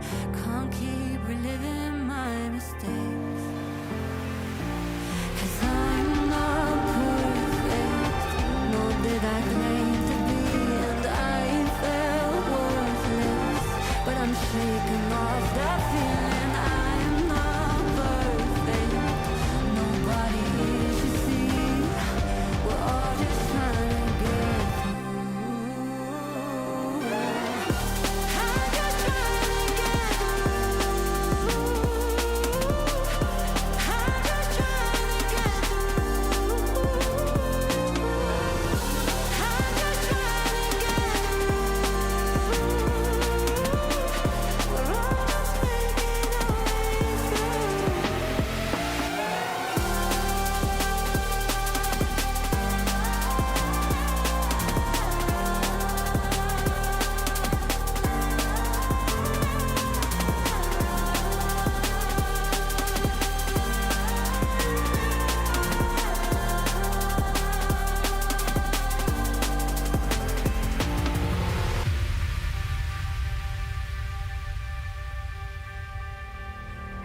Oh God, I'm falling apart.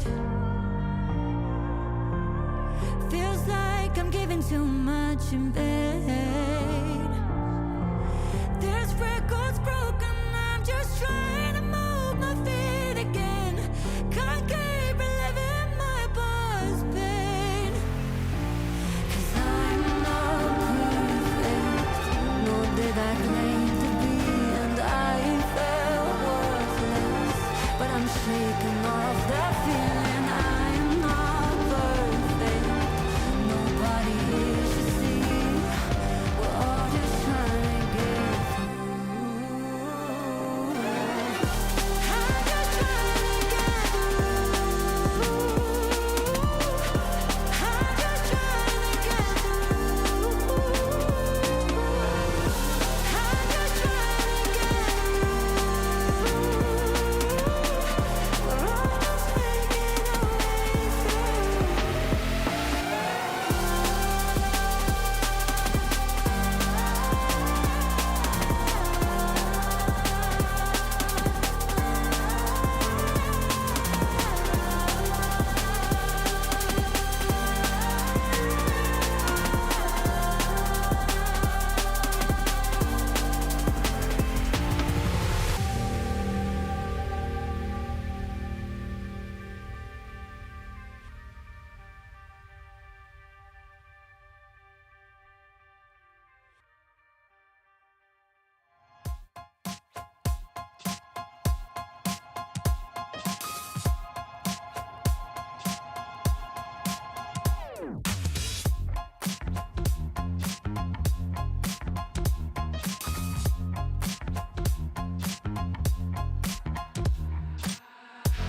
I think I need therapy.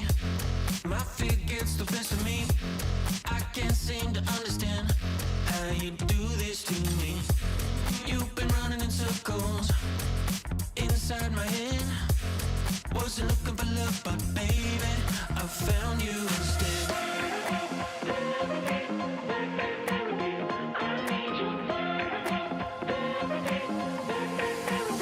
I didn't know I was a casualty until you stopped my heart and you made me see I need love. I need love.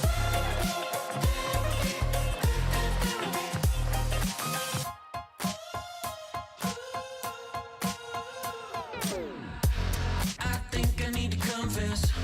Saw you in that red dress. I can't seem to understand how you got all that finesse. Still been running in circles inside my head. Wasn't looking for love, but baby, I found you instead.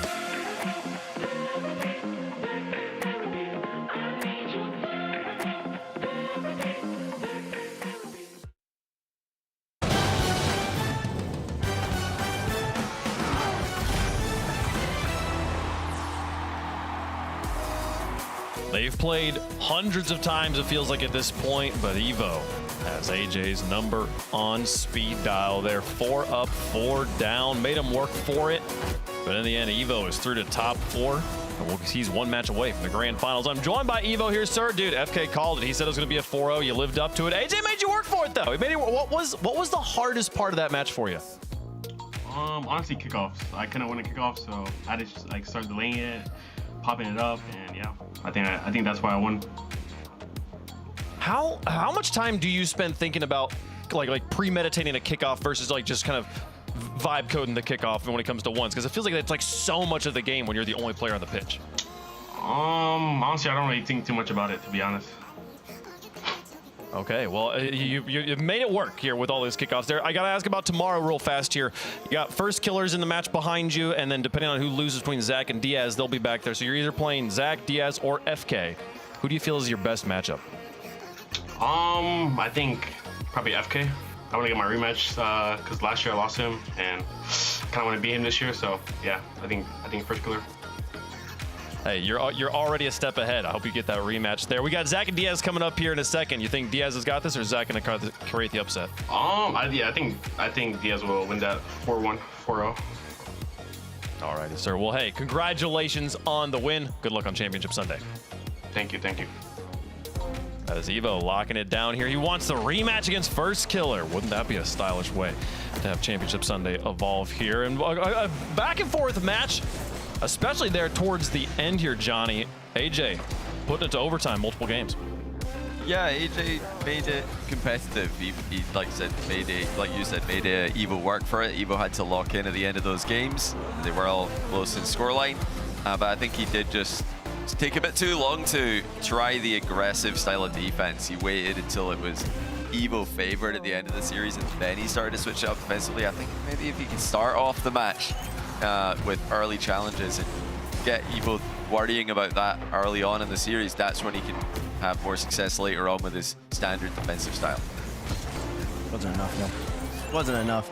Evo was just a little faster, a little quicker, just better. Never came down to it, and he was comfortable.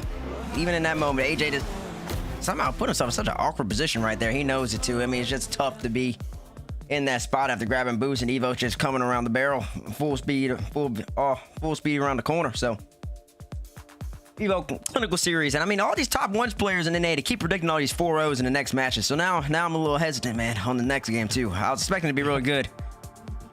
I wonder. I will say, like, when it comes to like most improved in the tournament, Zach, formerly Scribbles, did not make it to playoff Saturday in 2025. Here he is in the upper bracket with a chance of pushing himself straight to top 4 if he were to take out his teammate Diaz. This is one of the biggest like improvements we've seen from year to year in this tournament. But still, Johnny, Diaz has just looked untouchable. I mean, with how good First Killer looked earlier and the way Diaz took him out yesterday, you got to think this is Diaz's tournament still. Absolutely. You know, I'm looking at Zach here in 1v1 terms as kind of like an Osaft. He's trying to come in here, hope that Diaz is underestimating him like maybe Zen did to Osaft, definitely like we did to Osaft in EU. And then, you know, just obviously be mechanical, be fast, like we know Zach is. But he'll need to be an all-rounded ones player as well. He can't just rely on speed and mechanics against Diaz. He's got to have the kickoff strats. He's got to have the aggression and defense. He's got to also just find ways to get the ball off of Diaz, who's very good at controlling possession forever in matchups against these players. Well, we'll get to see that in a moment. We are kind of getting almost a little ahead of ourselves, trying to break down the details of the upcoming match, because this is not the only tournament happening right now. The Middle East North African bracket has concluded up until the grand finals. It will be TRK versus Nobu, a rematch of upper bracket round 1. TRK was able to get it done against Nush in 6 games there, Bates.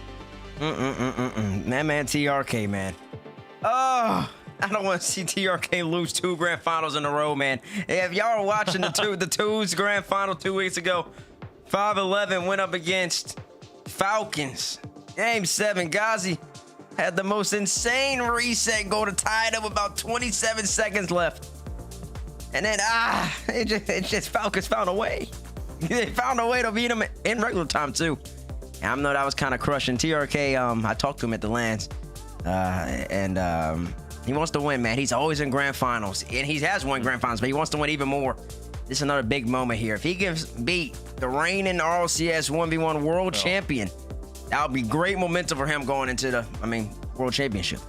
It'd be an incredible title to take off of Nobu's shoulders there. Will he get the will he be able to do it? Will he live up to the moment? He's earned the opportunity here.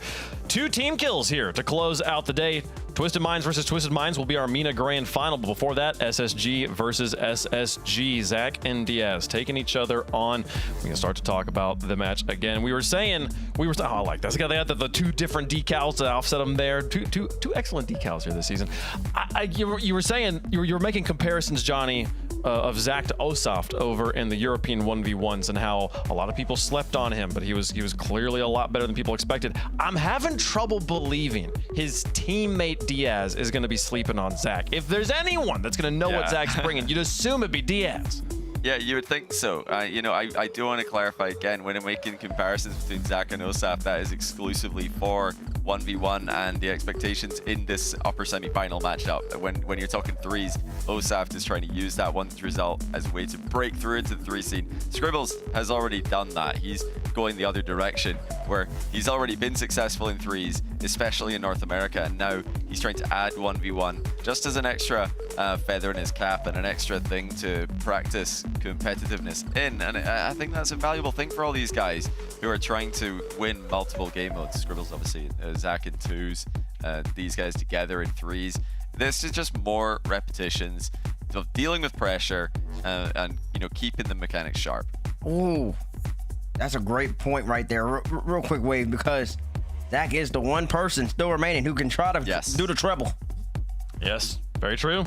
But this is, and what, it's so interesting to think that Diaz could be a big part of the story of him not being able to complete that here. But also a fun tidbit, if you think about just a few weekends ago in the North American 2v2s, Zach and Reveal on SSG had in the semifinals a match against Diaz, and they knocked Diaz out of the tournament there. So a little bit of maybe Diaz getting the payback here on Zach, going back and forth, a bit of healthy rivalry in and amongst the teammates to keep themselves sharp. And it is Diaz here that we've been talking about Nobu in the MENA region, how he's the reigning, defending Rocket League 1v1 champion of the world. His name hangs in Champions Field. Diaz doesn't have a banner yet, but he is the reigning, defending North American 1v1 champion, and he's trying to get back to that point. Zach stands in his way right now. A fantastic matchup here, and could Zach create the spectacle? We're about to find out, folks. Let us know who you think is going to win. Hashtag Zach, hashtag Diaz. Hashtags couldn't be more simple in this case. Bates, you think Zach's got it? Was that an Argentina jersey he had on? It was an Argentina jersey. Now, I don't know if he's going to be only repping that one. Isn't he? He's Brazilian, right? Yeah, that'd be like you repping like England. I don't know what the allegiances or lack thereof between Argentina and Brazil are like. But I don't know. It feels like, if maybe say it feels to me like it'd be like that. Friends? I don't know. See many Scottish people in an England jersey. I know. That's what I'm saying. Maybe they wear each other's jerseys, because I know Argentina do play today. Maybe he's gonna have Brazil on tomorrow. And I don't know. You still would never wear an English jersey. So all I know is that just based off the jersey alone, give me Zach. I'll wear the jersey of whoever England are playing, though, if anyone's got one. Like, oh, you would? Absolutely. Yeah. All right, I'll change it back. Give me Diaz. Yeah, it's got to be Diaz. I mean, what are we doing here? Diaz is the favorite. He's the favorite of the whole tournament. Zach has to prove that he's got this extra level in him. I think that he's already surprised us by taking down Wavy yesterday, but Wavy looks a little bit nervous. So I'm waiting to see it against a Diaz or a first skiller before I believe he's on that level. I do think Zach is the most improved player in the tournament compared to the 2025 season, but Diaz is looking as good as he was then, and it was enough to win the whole thing here in North America. Give me Diaz on this one. It will be Diaz moving forward. Zach will have to drop and play first killer tomorrow. What'll happen here?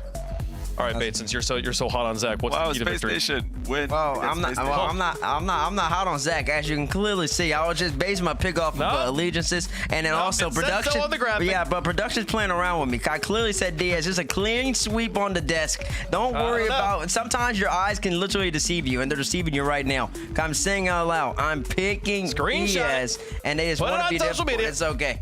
Hey, listen, bro, I'll tell you this. Equally. Maybe I got best of both worlds here. I can have Zach and I can have Diaz. Because I know what I picked, but I know what production picked for me. Let's get into the match. We got the best of both worlds here, too, because SSG's winning either way, folks. A bit of a team kill, inner rivalry here. Zach versus Diaz to close out Play Out Saturday. I think Diaz has a great chance at getting some revenge from those 2v2s. Fear, what do you think? Definitely, if 2v2 was favoring Zach, then this is Diaz's home field. This is Diaz's turf in this 1v1 matchup. Does look like Diaz is on pretty good ping as well. Was playing 2v2s from Brazil. And looks like now back in NA, Diaz able to get the first goal of this series and going to be the favorite in here. But Zach has been has had some good results. Zach, I think, a true contender here. Well, how much of a chance do you really give him against the Titan of Diaz, who's been dominating NA once for a while now? Yeah, it really comes down to, as Diaz is going to score yet another. Diaz loves to put players on the ropes. He loves to dance in the air and watch them squirm. And Zach squirming right now. The wave dash fake convinces Zach as he flies out. And Diaz is able to score. But it's going to come down to that matchup between Zach and Wavy. You know, going into that, that's a matchup that Wavy should win. Somebody who maybe can actually give a fight to Diaz. But Wavy did not look like himself. So Zach gets to beat him and advance. Can he show it again against another top contender? That's what he gets to prove right now against Diaz. So far, 40 seconds in. It seems like everything's going according to plan, though, for the 1v1 greats.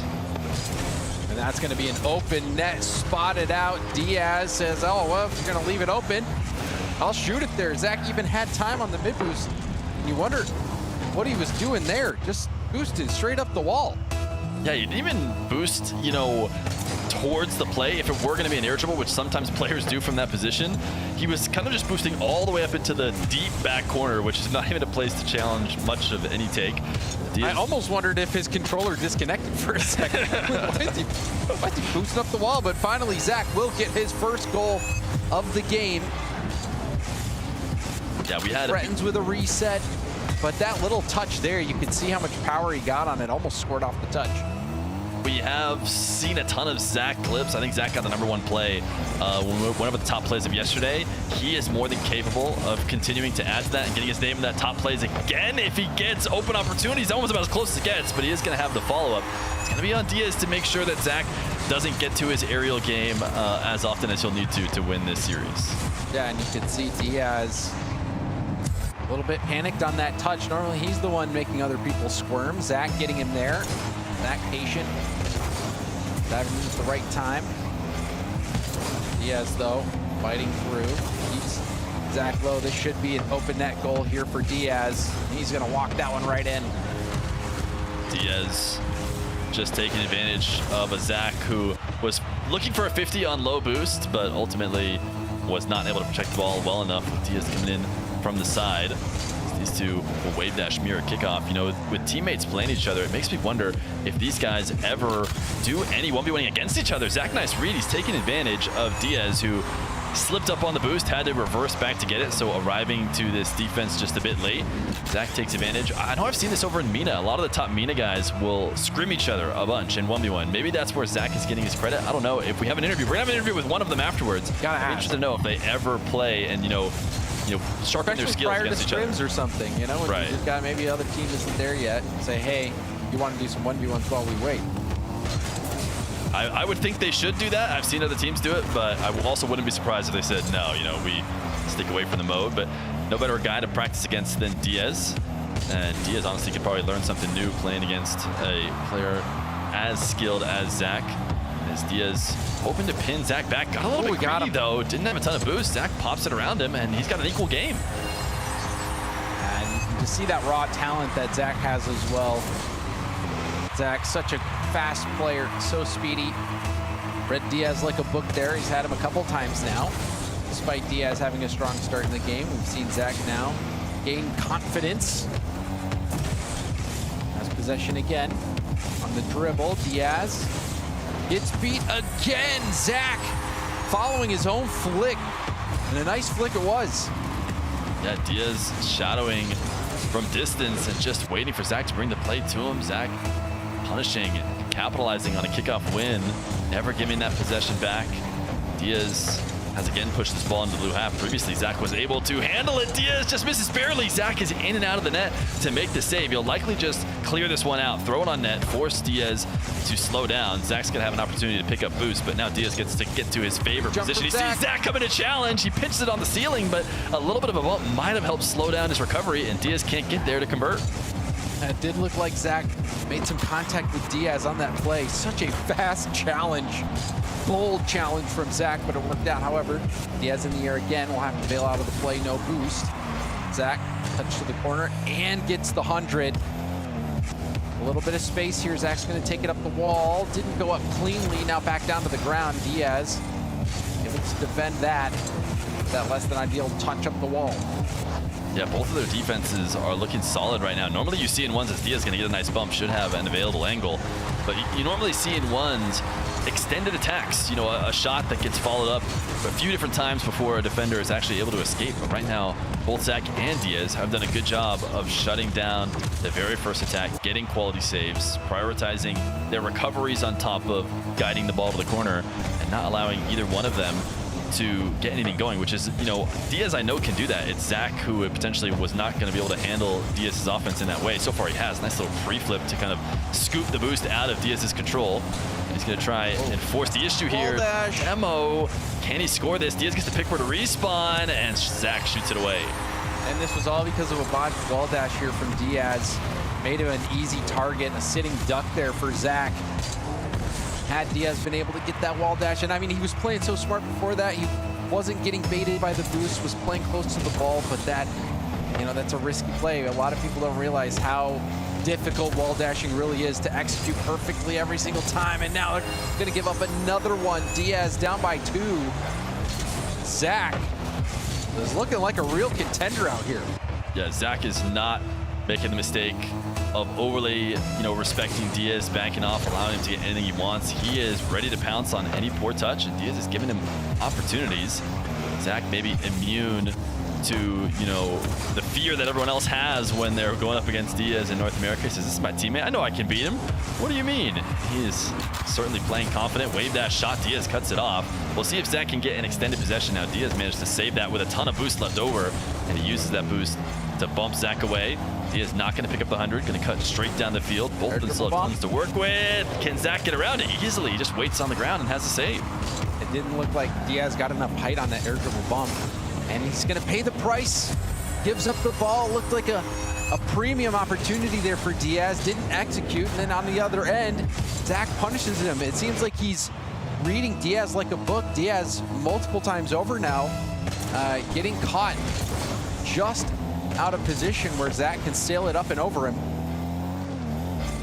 I think you're right. I think you're onto something, Fear. That intimidation factor that Diaz probably has against so many other players not going to be there for Zach. Wow, nice recovery out of this one. He actually baited Diaz in. Sometimes how it works, you make a bit of a mistouch and your opponent thinks that they can capitalize. Diaz not able to capitalize. Zach looking strong. For those of us out there who want to entertain the idea of a Triple Crown winner, you need Zach to be playing well in ones. You need him to look good against Diaz in ones, and he's done just that. He's got Diaz to give up a 4-goal lead with 21 seconds. Diaz wants to go next. Zach will confirm game number 1. Great performance from Zach. It was off to a bit of a shaky start. You were talking about how Diaz can make his opponents squirm. We saw that very early on.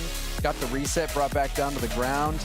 You know, it looked like this might be a routine game here for Diaz, but then Zach kicked it to a different gear, came back, and then started not missing a beat either. You saw that one play there, such a compact side flip as well. Diaz thought that he had the angle covered, but Zach, so mechanical, so fast, that Diaz is having trouble keeping up. Yeah, this is everything we could hope for from Zach coming into this tournament. Johnny and I had him on our list, but a little bit lower, and it was just kind of like if you could put a question mark next to his name instead of a number. I think both of us might have done it because he has played that well in every other game mode. We haven't seen him as much. you know, he doesn't really deserve a spot above the people who have proven results, who have actually gotten the wins that put them at the top of the ranks. But so far, Zach has done everything you could be asked of to move higher and higher and higher. And it starts here in this game 1 against Diaz. You know, if he can keep this gameplay, just like they were garnering comparisons to Osoft in EU, the way Osoft played in ones, he just had such a complete game. And we were a bit more surprised with that because we hadn't seen that success yet in 2s or 3s necessarily. We have seen that with Zach, so we should be less surprised, but he is playing a really well-rounded game and has Diaz on the back foot, something that he is probably almost never in 1v1. Yeah, it's got to be a little bit jarring here for Diaz, who normally is that heavy favorite. The other thing as well, Fear, I don't know about you, but all the talk about the Triple Crown. 1, I wonder if we could come up with a better name. But 2, I feel like if you are even in the running for the Triple Crown, you should get some kind of special title as like a finalist for it. Yeah, I'm down. More titles, more fun, more things to show off. I mean, it's interesting because I could believe a world, not only I don't think we're going to see a Triple Crown, I think we might not even go into a World Championship with a chance for a Triple Crown that's for what a very I'm saying. long time. If somebody makes it to the World Championship and they're competing in all 3, that warrants a special title, does it not? You have my vote. If you're trying to gain votes, you've got mine. Because and Zach has a real chance of it here. He's the last one to do it, but Diaz is that final hurdle, in my opinion. Obviously, a lot of people think First Killer also has what it takes, but Diaz is the favorite. If Zach can take Diaz down here, he's got a legit shot at making that a reality. Something I didn't think we'd see, and already we see Zach get the equalizer. Zach able to stop the full field dribble that we saw Diaz going for there. That's what he's known for. Zach, we don't know what he's known for yet. We're finding out what he's known for right now. We know at least he can do double flip resets because that was the #1 play. We'll see what else he could do. He can definitely do the kickoffs because he's had no trouble beating Diaz on him. He's going to get this one to roll perfectly down in front of him and take the lead. And that's got to be annoying for Diaz. Diaz thinking that that one maybe would bounce up or something, gets caught out, didn't get the boost either. That has to be a tilter. I've seen from Diaz too is he's missed boost pickups. It didn't really matter on that last goal because he was going to get scored on whether he picked up the boost or not, but he's been driving right past a couple, which is not the best sign ever. You know, that being said, the last person I remember doing that was Zen, and so that's decent company to keep. But Zach, another great aerial play as he takes this from behind the midfield line. It's a fairly low dribble, can't challenge from the ceiling, but that's not where Diaz challenges from. It's on the ground, and Zach still has him beat. Insane power. I mean, Zach goes for it. Didn't have much boost. If he loses that 50 there as well, Diaz is off to the races and scoring. Zach again, another flip reset. This one bounces off the elbow and goes perfectly back to him. Everything is going Zach's way right now. Diaz trying to switch it up, bring, you know, the defensive pressure to him, chasing him down out in the air, but Zach is too comfortable there. Both these guys very talented in the air, and they're going to have to try and stop each other's aerial game. So far, it has been Zach who has yet to be stopped, Diaz who is looking for answers as he's into the air right now, has an early reset. Zach is just shadowing, and Diaz both doesn't use the air roll to shoot it because he feels like he's going to miss if he does, and also doesn't bump Zach. He just lets Zach have it, and Zach will counterattack. He committed so heavily to that fake. He was just waiting for Zach to commit, and Zach never did. And you talk about Diaz liking it when players squirm. Well, he attempted to get Zach to squirm on that one, but Zach never bit. So confident in the biggest, you know, highest pressure game modes. You're just by yourself. There's every opportunity to panic and worry about something. Zach is not doing that. He needs to be careful here. He fakes maybe a clear, and it's gonna drop down. Maybe he was trying to take a nice skim shot. I think he was trying to get a skim. Diaz forcing it high. Diaz actually doesn't have boost. Interesting decision. Diaz has low boost. Zach, I don't know if he knows has a ton. We know he has a ton because we can see on his name tag that he has a ton. But the last thing you want is the ball to go up high when you have a big boost disadvantage, and Zach takes advantage of that in order to get a 6th goal at 6-1, and it's Zach who's in the lead. Yeah, this is crazy. You tell me the score line, you're expecting it to be Diaz out in the lead. Diaz getting throttled in this game. A nice bump from Zach. Diaz will secure one. He's not out of it just yet. Needed one, though, and found it. Yeah, the good news is we haven't even crossed halfway. So he went down 6-1 without even the halftime being reached. We're 3 seconds out. Diaz can absolutely bring it back, can bring in a flurry of goals. He's actually one of the slower 1v1 players, especially of the candidates who made, you know, the lands last year. You see players like Nupo who are just moving around the field, absolutely going as fast as possible. Diaz, despite being an aerial-focused player, he's going to try and turn and dive. Actually does it quite slow. He normally breaks you down in the air about as slow as he can get away with while not using any boost at all. He's going to not survive. Zach chase him, and this shot on target is probably unsavable. Zach can make it 7-2.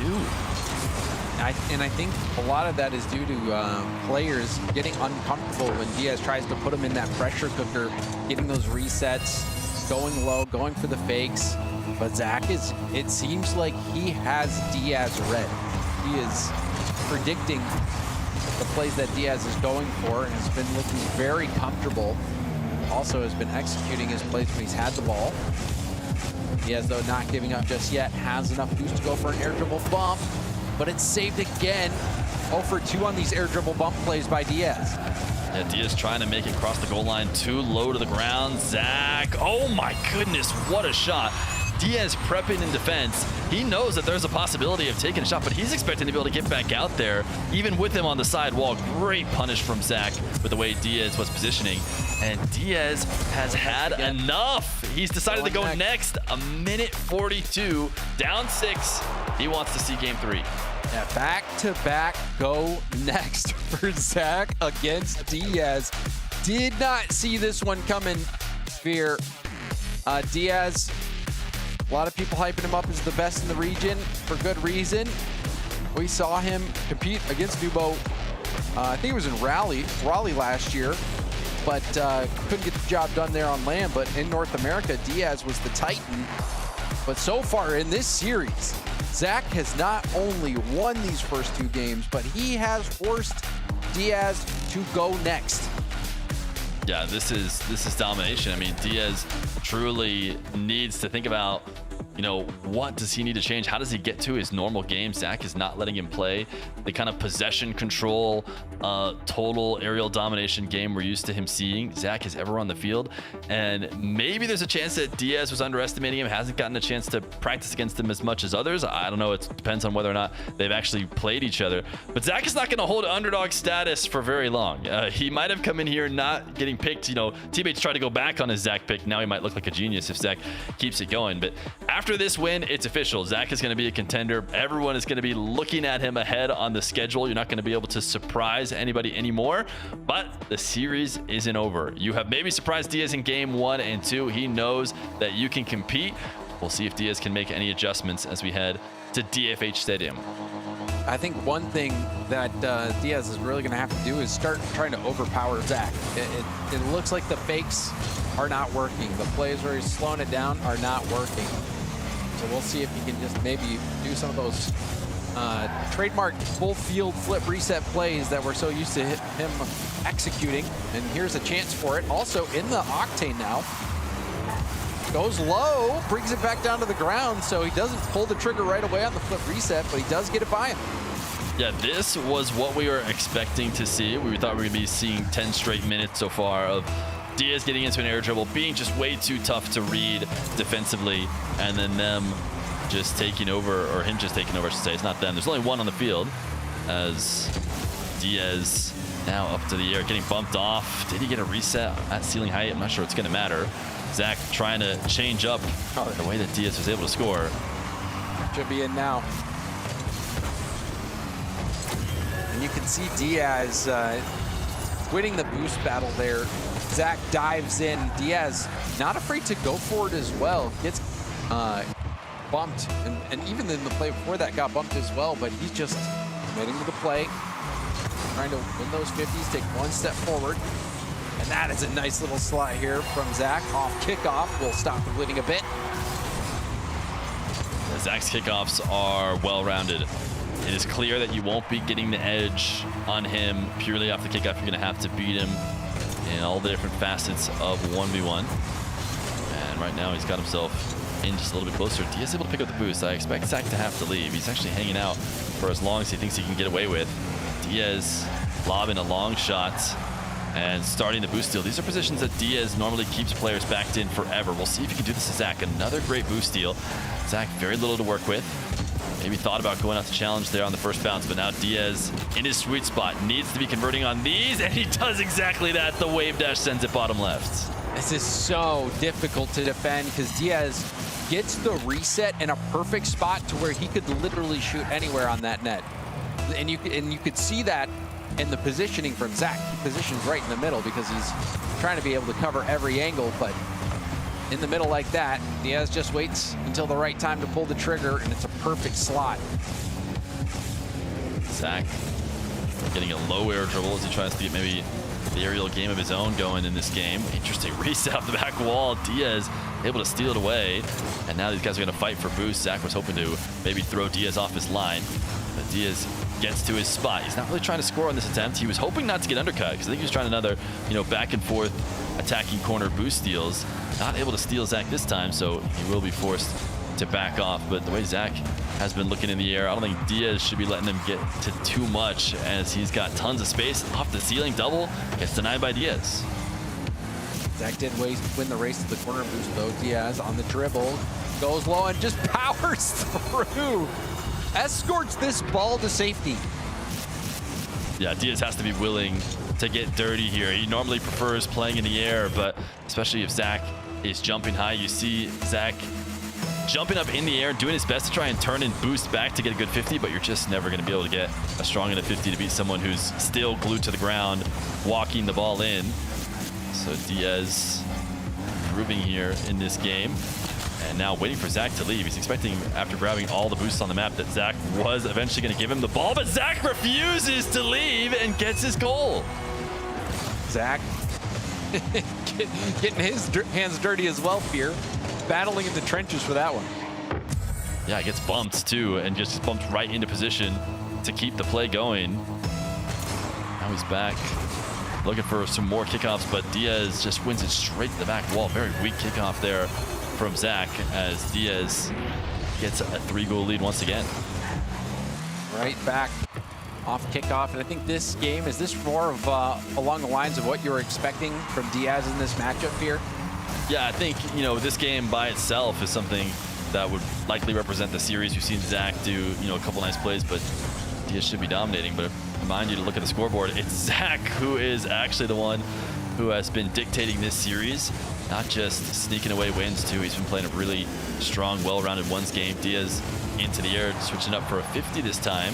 Really like Zach's recoveries.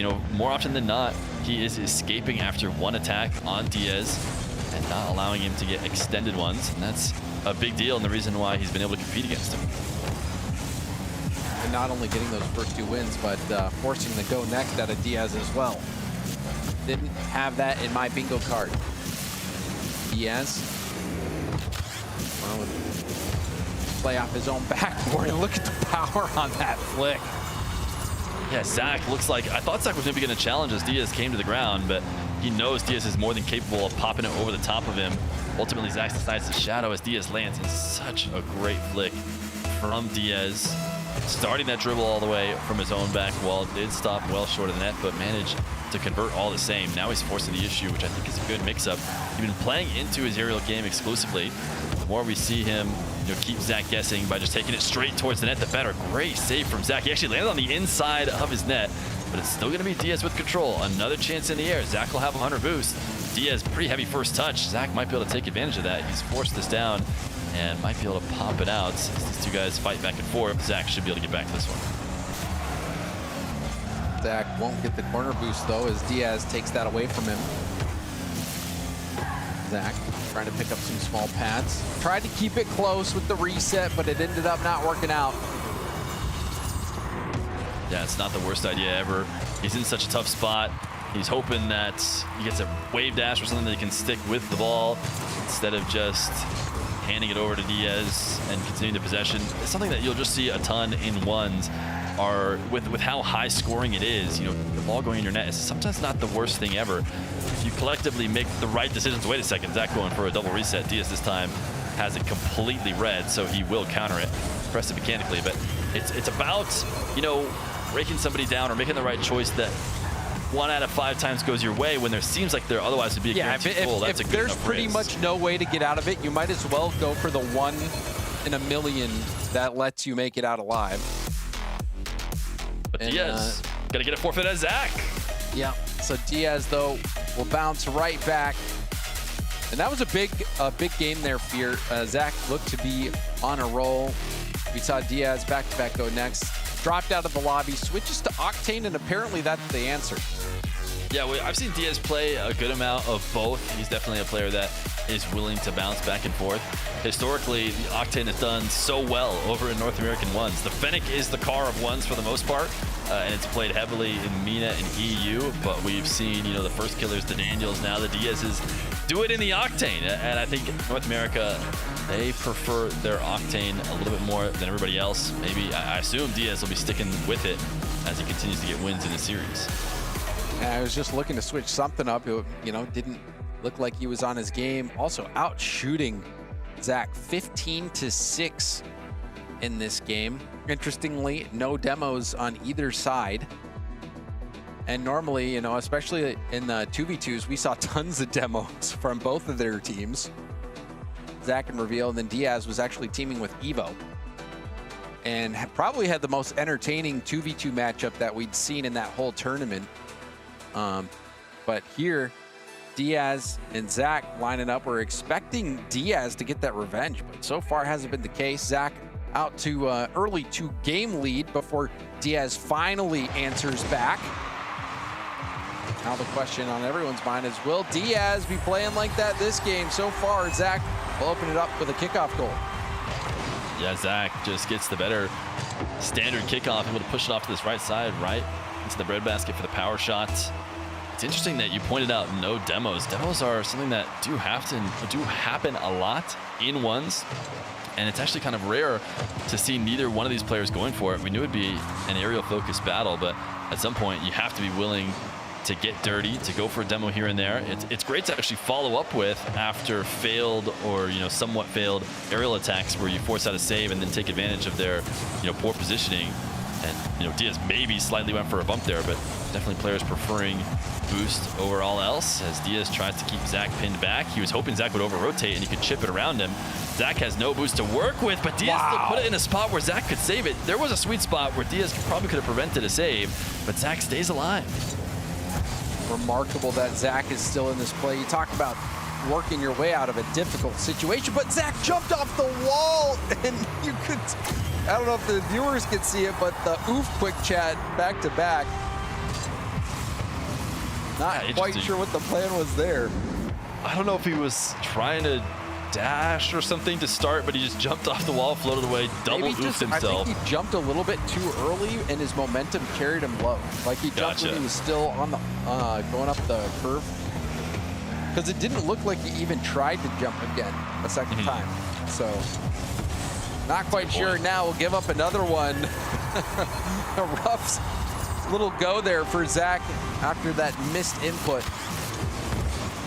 Diaz back to making Zach look like he's lost, trying to defend him. Normally it's, you know, tough to score from that close of an angle when you're dribbling like that.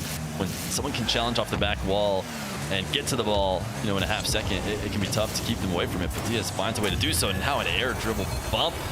Diaz is finding his offense here in the last 2 games. Finally connects. I think this is at least his 3rd time going for the play. This time gets extra height. That's the one thing, is you need to get height on those air dribble bump plays.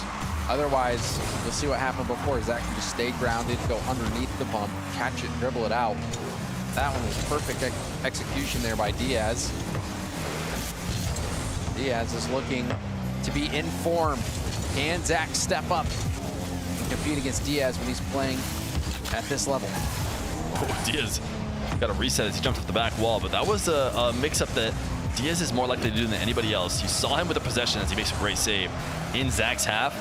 first thought in his mind was, I'm taking this to my own back wall. Usually players, don't want to do that. They don't want to give up that kind of space. Diaz likes it. Puts this right where Zach can save it. In and out save. Very impressive. Diaz can try and drop it left or right in order to take advantage of the fact that it's so hard to move laterally after you've committed in and out. But Diaz just expecting Zach to, still not be able to handle the shot on target. Now both of them have boost. Diaz finally has Zach on the ropes, and what a great catch. So many different fakes in order to get this to the bottom right. And this is exactly what you were alluding to before. He gets those resets in those awkward positions and just waits for his opponent to commit. It's almost like when you see players taking penalty shots, trying to get the goalie to dive so they can just knock it in. Diaz so good at doing that. And it's in big contrast as he chases down here and just steals this ball from Zach. It's in contrast to earlier when we saw him go for that aerial shot fake. That did not work at all. Zach stayed completely glued to the ground and was not afraid of it. It's all about how you get the setups and how you can threaten everything. So even though, Diaz was air rolling, he could also just let the ball roll in safely, which was maybe not the case last time around. He was trying that. And so that's what makes Zach have such a tough time deciding what to do. Right now, he has only a kickoff goal here in this game. He got one kickoff goal, I think maybe to start it, so it might have been 5 straight, but he's going to get a little bit more offense this time through the air. And this is a bit interesting because Zach, when he gets the reset, actually flips away from the ball, gets some distance, and that allowed him to get a challenge on it and push it forward. A little bit unorthodox there. Don't know if that was the plan, but it worked out well. Diaz getting a great kickoff, not quite good enough that he can follow it up, but he's gotten both boosts, so Zach's gonna have to defend on pads. Double reset for Diaz. This time he does shoot, and his crossbar down and in. Zach was in the right spot, but the placement was just too good. Double into a dinger right off the bar. So smooth with it. Oh, that's got to be a top play. He is normally doing his double resets while traveling the length of the entire field. He can also do it when he starts it in the corner. He missed this one, though. And again, you guys can't see the quick chats. He drops himself an OMG immediately after he misses it. So clearly, he thinks he should have had it. Now he's going to be forced back on defense. Zach will flick it over the top of him, and will keep this one within arm's reach. And based on the quick chats, it seems like the vibes are pretty good between both of these two. It seems like they're having fun out there, Fear. Maybe it hits a little bit different when you're playing your teammate. Yeah, for sure.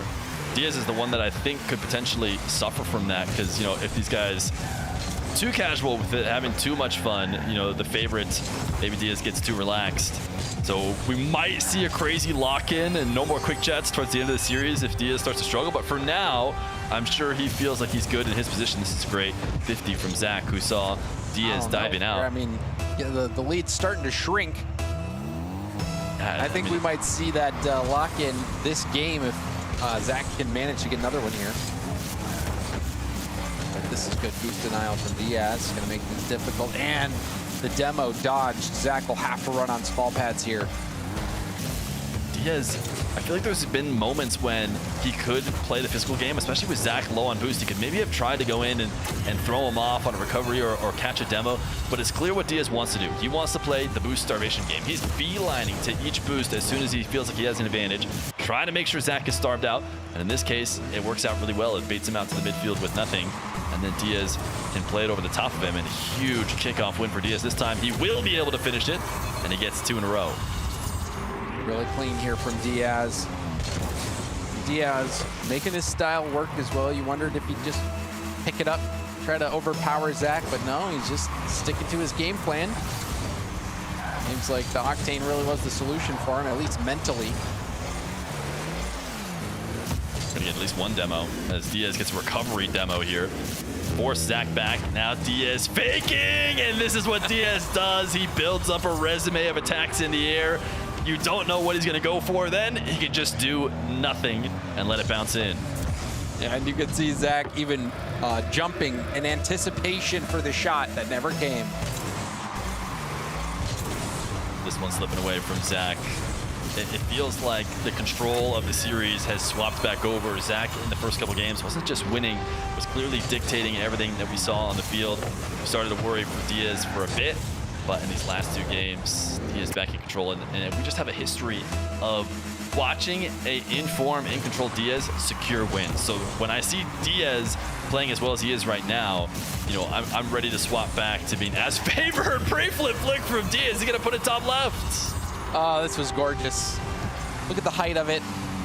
We need this is multiple clips here from Diaz. Gets the double reset, pre-flip flick there. Thing of beauty. You know, we've had forfeits in every game so far, and yet we don't have one yet. 11-4. I think this might be a stubborn play here from Zach. Well, you might score this if it's a tough angle. No, Diaz recovers. So this is going to be 36 seconds of just, you know, this possession guaranteed now. It's going to take a bit before anybody's able to score, or maybe Diaz will go a little bit too all in, so not quite a full 30 seconds, but Diaz drops himself a great pass. And a thanks, and then Zach responds with, oof, be careful. Be careful. You can even see a little smile on Scribble's face, or Zach's face, I should say, as he drops that. Yeah, I'm not sure if Diaz has to be careful. I think he's going to be okay, at least in this game. Zach has shown that he is a threat in the series for sure, but I would expect him to be able to finish this one out as Diaz just kind of freestyle drifting on his other side of the field. It is all Diaz's right now. You know, these guys have timeouts. We saw Sabatos use one earlier. It didn't really help him out. It's 2 straight losses for Zach. Not sure if he'll want a bigger break or not, or if just the time in between the lobbies is going to be good enough, but Diaz on a roll. And it does look like Zach will be calling a timeout after this one. Another very impressive game here from Diaz.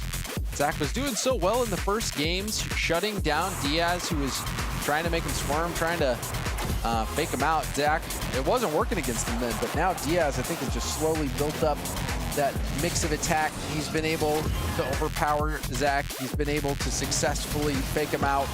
It feels like Diaz is really in his element right now here, and this is when he's toughest to stop. Yeah, and I think the way that he clawed his way back into this, you know, he's always good when he has a chance to get to his full field air dribbles or any sort of air dribble in general. But a lot of the midfield play was actually favoring Zach. He was speeding to balls. He was surprising Diaz with the challenges, and Diaz was getting maybe not the best first touches that were allowing Zach to take advantage of that. In this game, by now, in game 4, we've seen, you know, the opposite be true. Diaz has realized that Zach is going to be rushing plays. He's going to be on ball, and Diaz has gotten up to that challenge and been ready for it, doing a little bit of that on his own, and he's starting to win midfield battles on top of his aerial game, which is you know, so solid and always will be. Now you wonder if Zach's going to be able to have an adjustment to maybe tip things back in his favor, or if Diaz will run away with this one. Diaz, like you were mentioning, Fear, just dominating that midfield presence, dominating the boost game, getting those gaps, getting that space between him and Zach, and he's been putting or going to work with that space. Very impressive performances back to back now from Diaz. I think that game was another go next game that Zach maybe didn't call because he was perhaps thinking about next game, also calling a timeout after this one, just trying to regroup, get some type of momentum going into this next one. I like to imagine that Zach and Diaz are both in the SSG group chat right now. Yeah, talking to each other on the phones. You're like, hey, man, let me win one more. And yeah, then my you can turn. have it. Clearly, they're looking for some help, for some answer, but they're out here all by themselves on the field. Nobody can clutch it up for them except for themselves. Diaz on a run. Can he continue that run? 2 straight game wins. Have we forgotten how Zach has been able to go up against this North American 1v1 Titan from Brazil? We'll have a chance to show it at Parc des Paris. Zach, the air off the side, gets the reset, back down to the ground, goes for the wave dash play. We've seen him do that before. Almost scored off the wave dash shot, but now Diaz will take a turn off this eyeball. It's the reset, pushes forward quickly, but Zach with a well-timed challenge. And now a missed flip from Diaz does get the touch out to the corner. It's a battle for the corner boost, but look at how much they're working out there. Yeah, Diaz, he was intentionally you know, using a flip to kind of shoot almost away from the net to get Zach to miss. He saw Zach's challenge and tried to play around it. Zach still made contact, so huge credit to Zach defensively as he makes a defensive mistake. Talked about it too much. Diaz going to get one of the easier ones he'll have in this game. And Diaz just staying in the play, picking up small pads, picking up small pads, and then you can see the miss flip from Zach. We've seen a few mechanical miss inputs from Zach. You remember that one challenge last game where he went sailing by, and now we're going to see a kickoff goal here for Diaz, so the punishment keeps on coming. Yeah, we've seen decent kickoff wins from Zach to start, but now Diaz has forced a few different to this right side wall in order to just get balls straight into net. Normally, we've seen a lot less of these than we did once upon a time. You know, back in the day, we'd see tons of those direct goals headed straight to net. Players, for the most part, have found ways to counter or mitigate. That just means delay and not play the standard kickoff. But we've seen a few now for Diaz. He's going to go back to what we've seen him do a ton of times. It's a full field air dribble, and he doesn't make it to the net without hitting the ground, but it doesn't matter because he gets past Zach. That gets the reset in a scary position here. Could shoot that right on net. Forces Zach to stay grounded, brings it down to the ground. And I think that's one thing that I'm seeing from Diaz is he loves to take every inch that people give him. Yeah, he's great at reading, and he will not, you know, get stuck in a predetermined aerial setup. You know, he will play based on what his defender's doing, and he's got a demo now. A ton of space, early touch high, trying to bait Zach up into the air. Zach trying to fall back down. We saw a crazy highlight play from him yesterday when he made a save like that. This time the ball's off target, so he's not going to need to get a touch. Diaz has a reset. Zach in now. He loves these, but Diaz moves this ball to the right. You need to get as much lateral movement and throw off that angle of Zach, who has already committed going in the net. Again, a threat here. Zach going for a squishy save. And a lot of times when you see someone going for a squishy save, the play is to go low. Try to snipe a corner, go low. Keep it on the ground if possible. Perfect execution here from Diaz, who's trying to take it ground to air, right into an air dribble. Zach, a little pinch out forward. Gonna shoot towards net, and it looks like it could be enough. No, Diaz saves it off his own post. Impressive save on the recovery. Diaz has to quickly pick up pads to try and stop Zach in the air, but Zach with 100, attacking a low boost defender. Honestly, either way in this series, you swap this, Diaz can hit it as well. Just too good at reading what the defense is throwing at them. Zach gets the double and is on the board. It took him almost 2 minutes, but he does get one. Might be able to get another. Diaz will let it bounce to the sides. Trying to get this mid boost, does get it. That goes all the way to the corner, and now we'll jump to the ceiling. And the ground pinch from Diaz takes Zach down. Such a great 50 in the air here.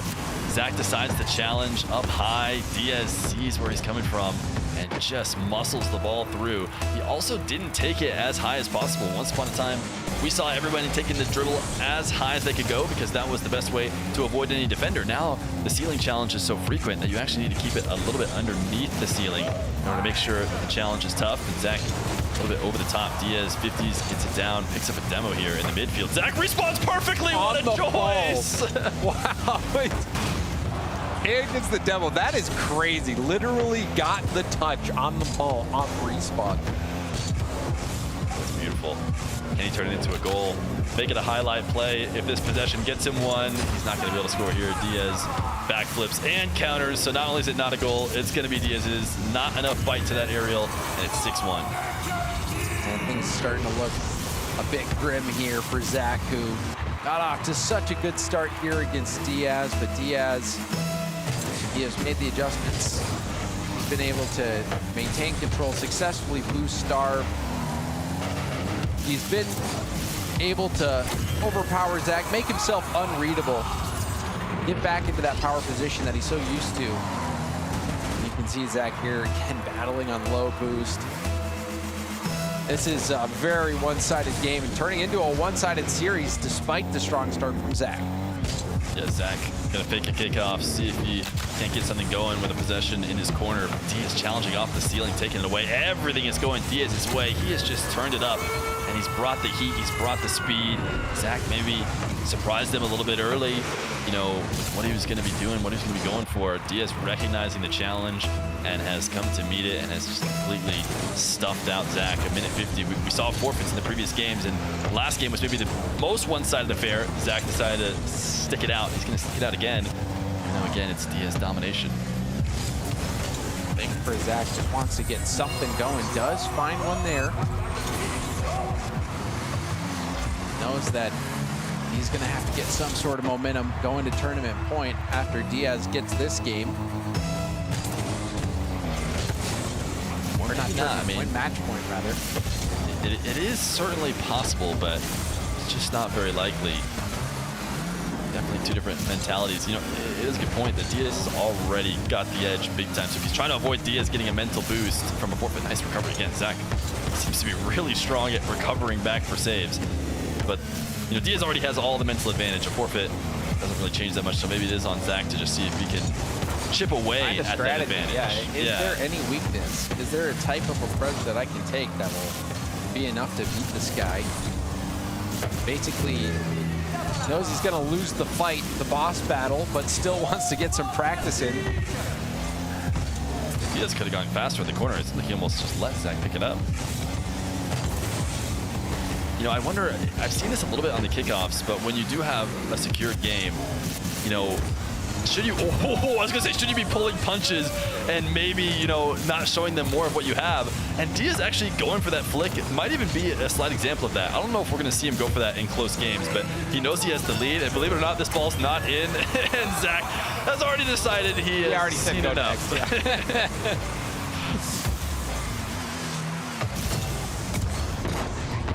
So we've got the next game coming up. Could be the final game in the match. Diaz will force a go next out of Zach one more time. And Diaz is on a hot streak right now. It was a little bit alarming. I think, I don't know about you, Pierre, but I was a little bit taken aback seeing how well Zach did in those first two games and was wondering, okay, maybe we're going to see something new here. Maybe we're going to see something unexpected. Diaz on the ropes, but man, Diaz has really kicked it to a different level. Yeah, no question. I mean, one game, it could potentially be a fluke, but I mean, he played it strong. He played it for two straight. He definitely started to convince me that this was a series that Diaz needs to be worried about. That maybe, you know, I mentioned it before. I said if Zach beats Diaz, he's a contender now. No longer is he hiding. He's one of the top dogs, and that's what he had me potentially believing. He was early in the series, but he had played a really strong 2 games.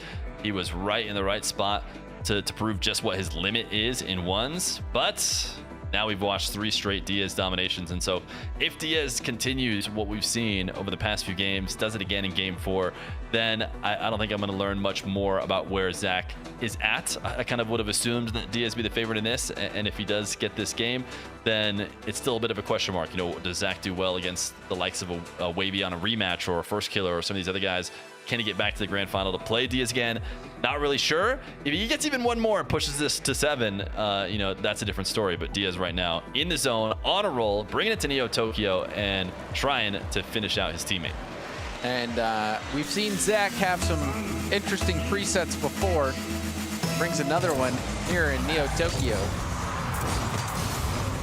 When he said card change, I was thinking maybe we'd see him go to the Octane, but no, it was just a different Fennec preset that he had in mind. Yeah, different indeed. You know, when we saw one antenna earlier with Zapatos on the field, I did not expect to see a second antenna, but we've got some antennas and some toppers, and you know what? Maybe that's a great way to shrug it off. Sometimes we see these cars where clearly people are messing around, but that can be a mental edge, especially in a game that's tough mentally as ones. Diaz clearly, you know, had basically completely shut him out, dominated him.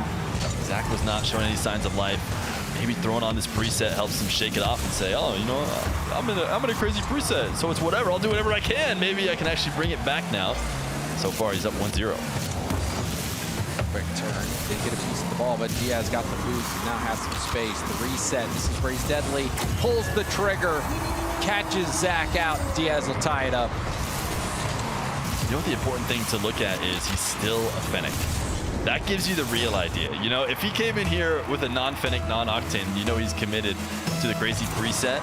But the fact that he stays Fennec, you know, means he is just searching for just a half some measure. way. Yeah, exactly. Yeah, some way to relax and try and get back into this without really moving off of the Finnick and actually having to change how his gameplay actually works at all.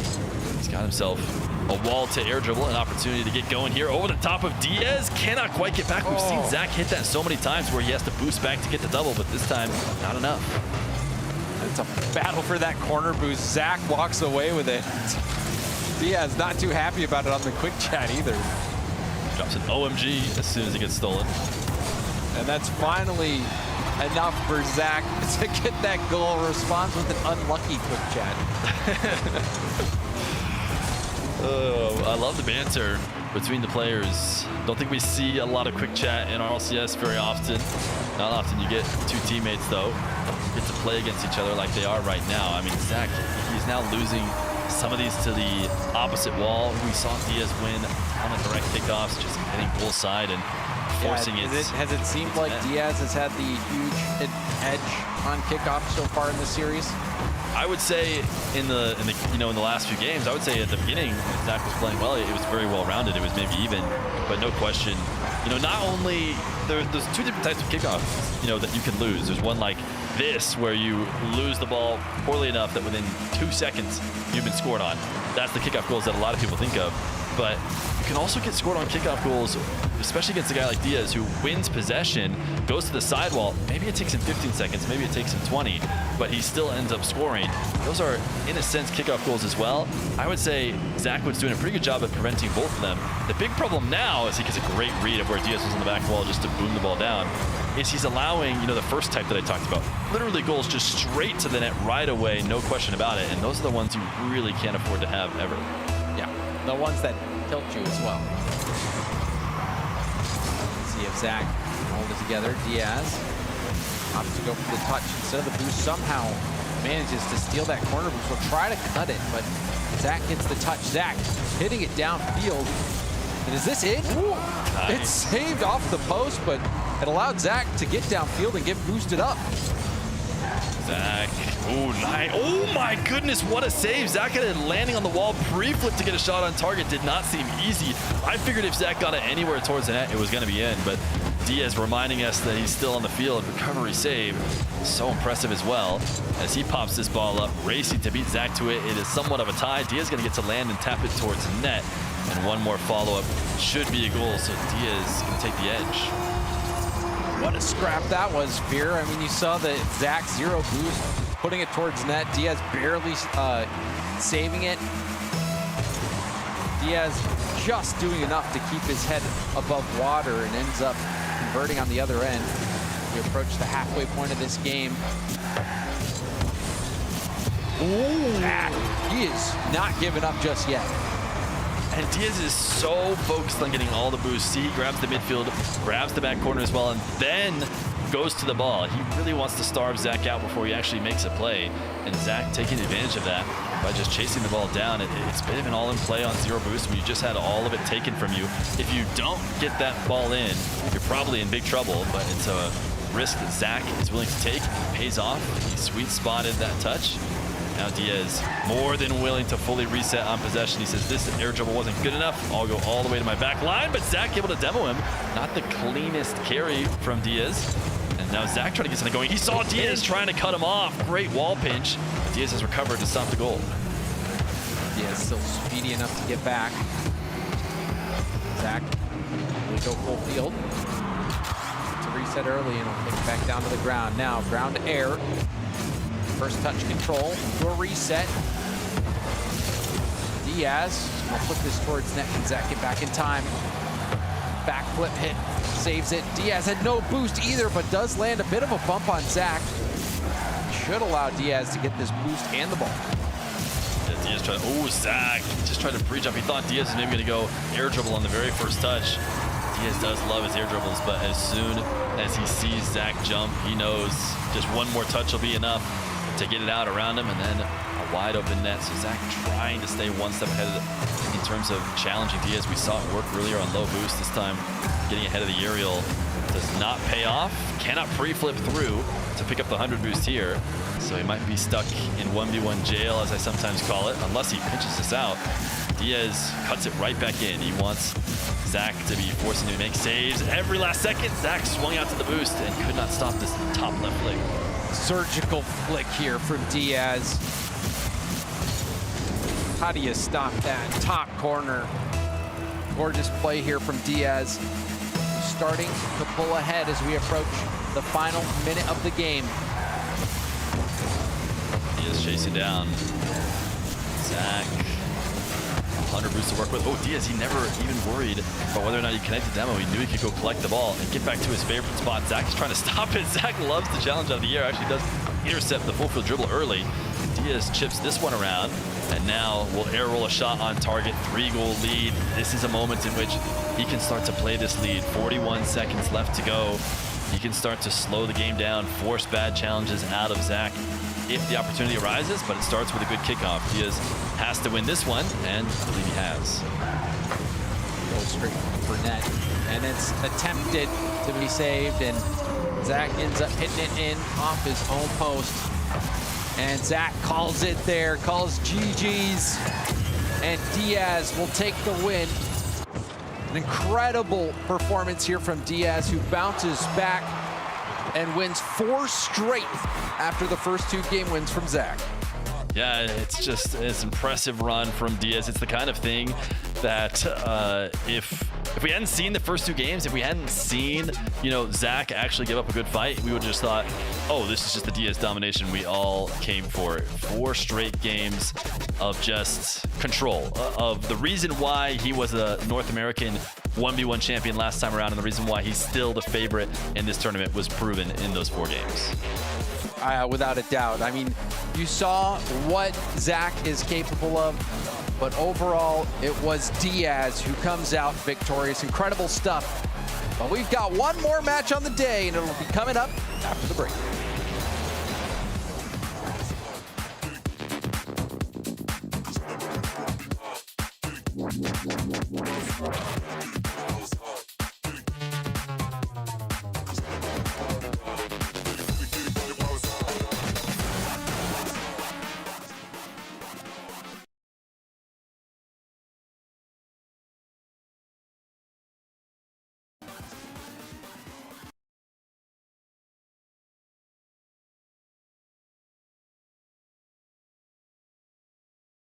I was roasting on me on that one. The best part is you waypoint me in Discord before this segment, and he said, "Oh, you're muted in Discord." I was like, "Yeah, I'm on it. All good. Though. Thanks for letting me know." It's all right. Unfortunate. Okay. Big L's here. We thought Zach had it in the first 2 games. We were in the Discord like, oh my goodness, is he him? Is this gonna? And then we went all the way to game 6, but he did only get those first 2 games. Yeah, no, credit to Zach. He really made Diaz lock in. You can see Diaz, who's trying to get comfortable in his chair. He's thinking, what's wrong here? I should be beating this guy. I should be winning. He's trying to get locked in, but yeah, he did lock in. I still think that's moved Zach up in my estimation. The fact that he can make Diaz uncomfortable and force him to reach his prime, but yeah, Diaz looks like he's still the tournament favorite for me. What a performance. Bates. Yo. Yes, he's looking like the best. He is looking like the best in the tournament. He's gonna take a first killer, maybe an Evo. They're not gonna go in as favorites though, because I mean, when Diaz has the ball in possession, he's just controlling the game at a highly elite level. Like Evo controlled the possession in his matchup against AJ, but it wasn't like that. He wasn't just running up the score on AJ. He was just keeping the ball away from AJ. Diaz controlled the possession and kept running up the score against Zach. And Zach's a world-class defender. I mean, we know it in 3. I know 3's defense is different than 1's defense, but there's a base level, and Zach is a truly great defender. I mean, think of the level of dominance you have to have in a match for the competitor to voluntarily lose the match, like Zach just did. There was time left on the clock. Yeah, he's very unlikely to win that last match, but he didn't even want to try. He said, you know what? Nope, it's out. You can have it. I'm going to give up before the end of this game. Like, that is how dominant Diaz was in that matchup. Got a forfeit out of him on the match point here, and he's through to the top 4. We'll wait and see who his opponent is tomorrow. It'll be either AJ or Wavy. Zach's going to have to go through first killer. And then it's got Evo, which I was saying, Bates, you mentioned that there's Evo and first killer, maybe the 2 people who could take it there to Diaz. Those are the 3 players on the other side of the bracket. The match we just saw, first killer and Evo. Well, listen, Diaz has earned that because, I mean, he is I guess, the reigning North American representative for RLCS 1v1. We just brought this in his first iteration last year. Diaz played against, who Diaz played against in that matchup? Oh, yeah, he played against the world champion. No, I'm talking about the world champion in Raleigh. Oh. When he was representing. Yeah. He played against Nopo. And he won the first game, and after that, he didn't go his way. But the whole point is he's trying to get back to that. He's trying to get that rematch in. But that's a big point now I'm talking about because very soon we're going to see if Nubo can even qualify to make it to that match. But right here, looking at the highlights, I mean, that came out hot. It was actually funny, Kyle. I walked away. I don't know what y'all were talking about then. I was like, I knew production had a good thing, making sure I had Zach as my prediction. But then, of course, it all went downhill very fast. I mean, the first game, 3 goals early for Diaz. We thought, yeah, as we expected. Then Zach just completely turns around that. Like shuffling in the chair from Diaz, it's not the only time he did that. He was doing that in both the games that he's trailing, trying to get comfortable. He didn't look comfortable on the pitch. Zach had him second guessing himself. But what a level up from Diaz. This is why he's a tournament favorite. He's been dominating NA1s for a couple of years now. And yeah, he wants another go at the Ones World Championship. There's been upsets in both of the regions who already have a qualifier, in NAS and KV1. But still, all is well for North America's favorite. All is well. Looking at this game number 5 too. I mean, Diaz just kept running the score. He actually Braziled. The Brazilian got the Brazil. It was actually funny because in game number 2, it was looking like the Brazilian was going to get Brazil, but then he scored. He made it 6-2, I think. before he becomes 7-1. And I mean, he's just so comfortable, so quick. And Zach, he played his heart out, but he's just not as good in ones as this guy is.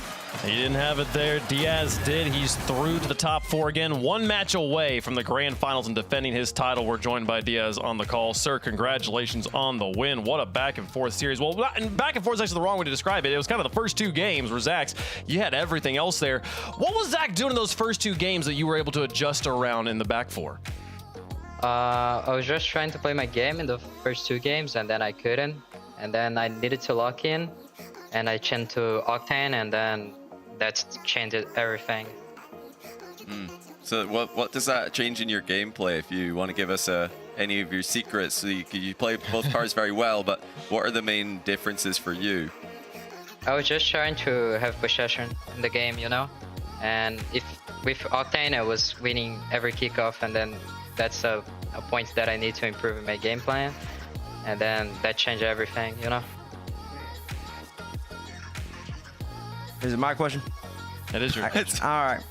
What is going on? What? Bro. what kind of forfeit is that? Who did that? Anyways. I got a question. It has to do absolutely nothing with your gameplay. I think it's sensational. So congratulations on your win. Why the Argentina jersey? Because Messi's the GOAT. So he's just the best. Okay, there we go. I just had to understand. Okay. But wait, another question. You're still repping Brazil in the World Cup, right? Yeah, I am. Okay.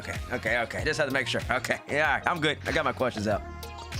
You got there. Well, sir, you've earned another top 4 here. You're either playing AJ or Wavy tomorrow. You got Evo, first killer, and then obviously Zach is still alive. He'll play first killer tomorrow.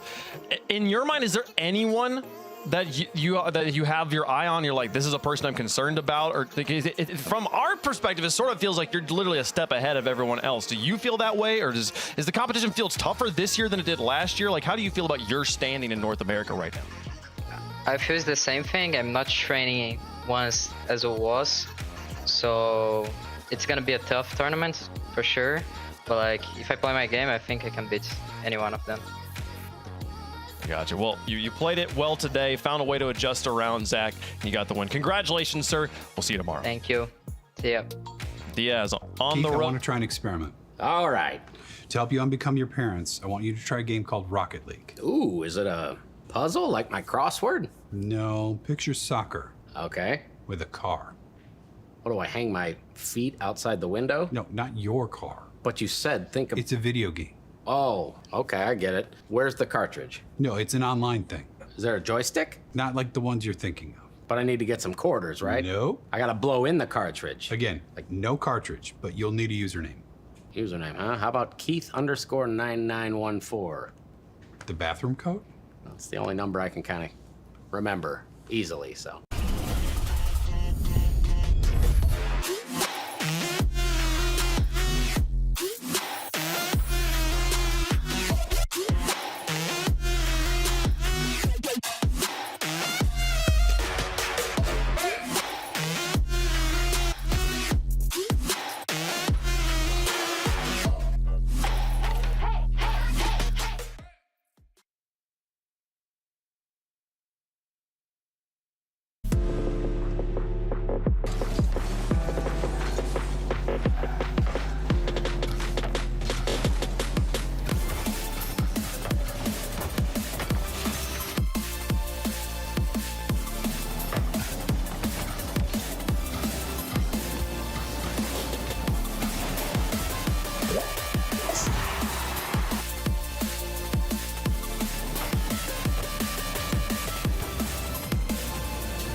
The magic of Rocket League is the stories you could tell about it. The 0-second buzzer beaters, the epic saves, the underdog victories.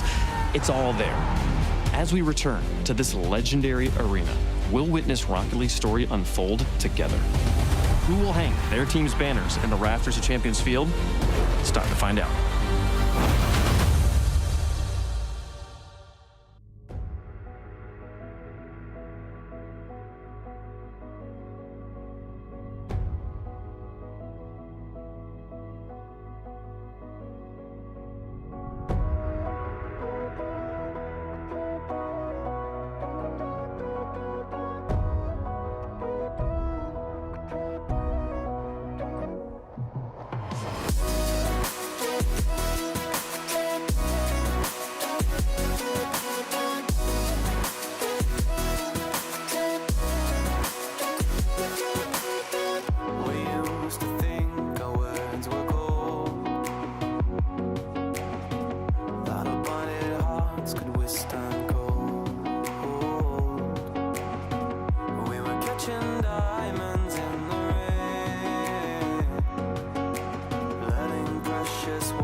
dry. It was bone dry.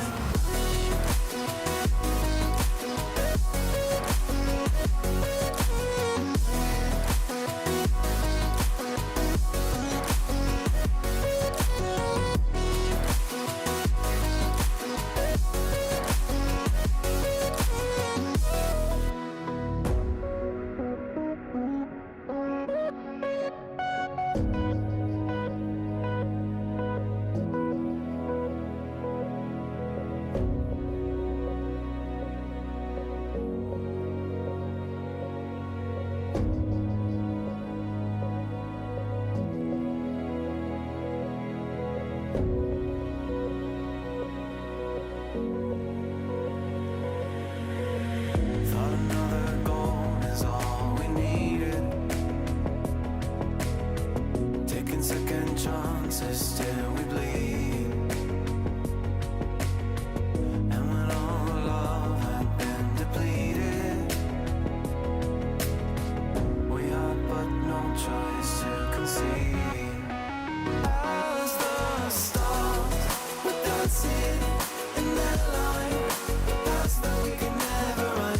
Oh, they were dancing way up high. Stars were dancing in that line. Future we will never run. Dirt on our feet was bone dry. It was bone dry.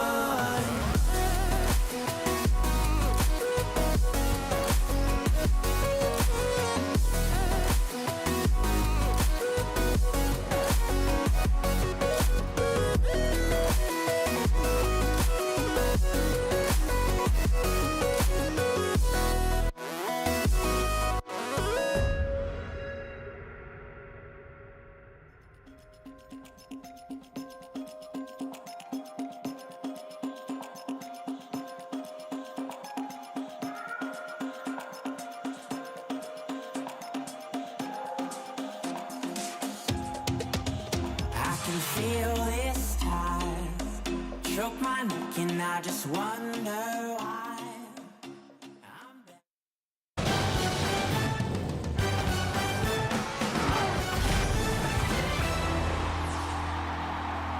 North America was exciting today, but there is a grand final yet to occur. Diaz is trying to get a match against this player again. Can he get all the way back to those grand finals?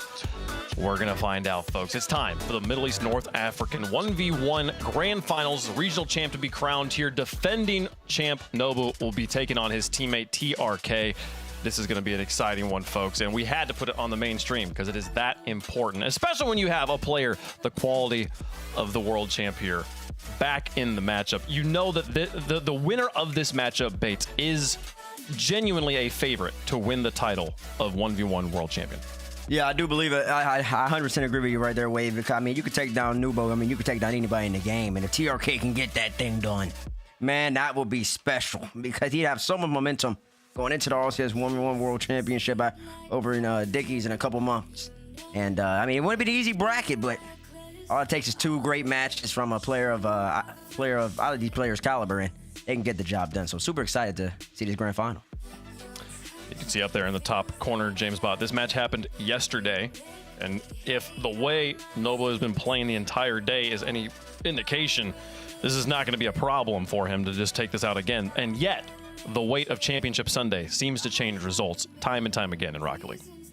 It's true, but you know, as the defending world champion, I think you have to acknowledge the fact that he is going to be the heavy favorite, the fact that we've seen this matchup before, and the game that TRK won, because he did get a game, it was a one-goal game. Meanwhile, you know, the games that Nubo's winning, he won by 6-1 game, he won by 5 for their last game of the series, so I think it just goes to show you how good this guy is. And I think as a whole, just looking at how much MENA has improved as a region, obviously TRK responsible for making history in MENA, being a part of that Team Falcons team that actually won an RLCS major.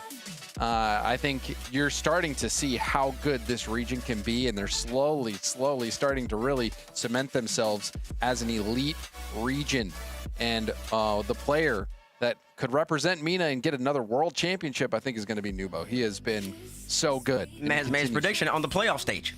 Playoff stage bracket wave. He pre-jumped the predictions. He's already there. But I mean, hey, let's get into talking about these players. Unlikely allies after a topsy-turvy recruitment scenario here, both now on Twisted Minds. And we've talked a lot about Rocket League. You mentioned the Middle East becoming one of the strongest regions in the game slowly here. The thing that is cementing them there is the consistency. We've seen pop-offs from players across the world. From every region, there have been moments of pop-off. It's the consistency that cements you as favorites in the RLCS. And no players in the region have been more consistent than these two right here. TRK taking on his teammate, Novo. It's interesting you bring consistency, too, because I don't know whether we've passed the year mark. If not, we're very close to almost a year on the day where TRK actually became major champion. First MENA land, RLCS land victory ever. He did that with the Falcons last year. Then, of course, you already alluded to it, Wave. They had the little roster mania, some turmoil, and then he teams up with Nubo. But TRK, man, he's been doing this for a long time. I know as Ahmed Khaled really started that and ignited this MENA wave of Rocket League players. TRK was third person up. I guess fourth, that's for Senzo. And then, I mean, listen, he's still here, so Nubo's got his work to do. It's crazy you call the date when they got crowned in Raleigh as major champions. That's in 2 days from now. That was on the 29th. It's 2 days so from now. Close. Yeah. I mean, it's tomorrow. I mean, on the calendar day, you know, like this weekend in June. Here they are, folks. Who you got? Twisted Minds or Twisted Minds? Let us know in the chat. Teammates going up against each other. Only one continues to the Rocket League World Champion as the Middle East North African 1v1 regional champion. Bates. Yo. Think Nobo does again? No, give me the upset because I just like TRK so much as that individual and person. I just always want to see him succeed. There's a couple players in Rocket League that I always want to see succeed because they have the talent, they have the character, and they have just the charisma that you want just to rep the game. TRK is one of them. He's gonna have to dig deep. He's gonna be a special series. It ain't gonna be easy.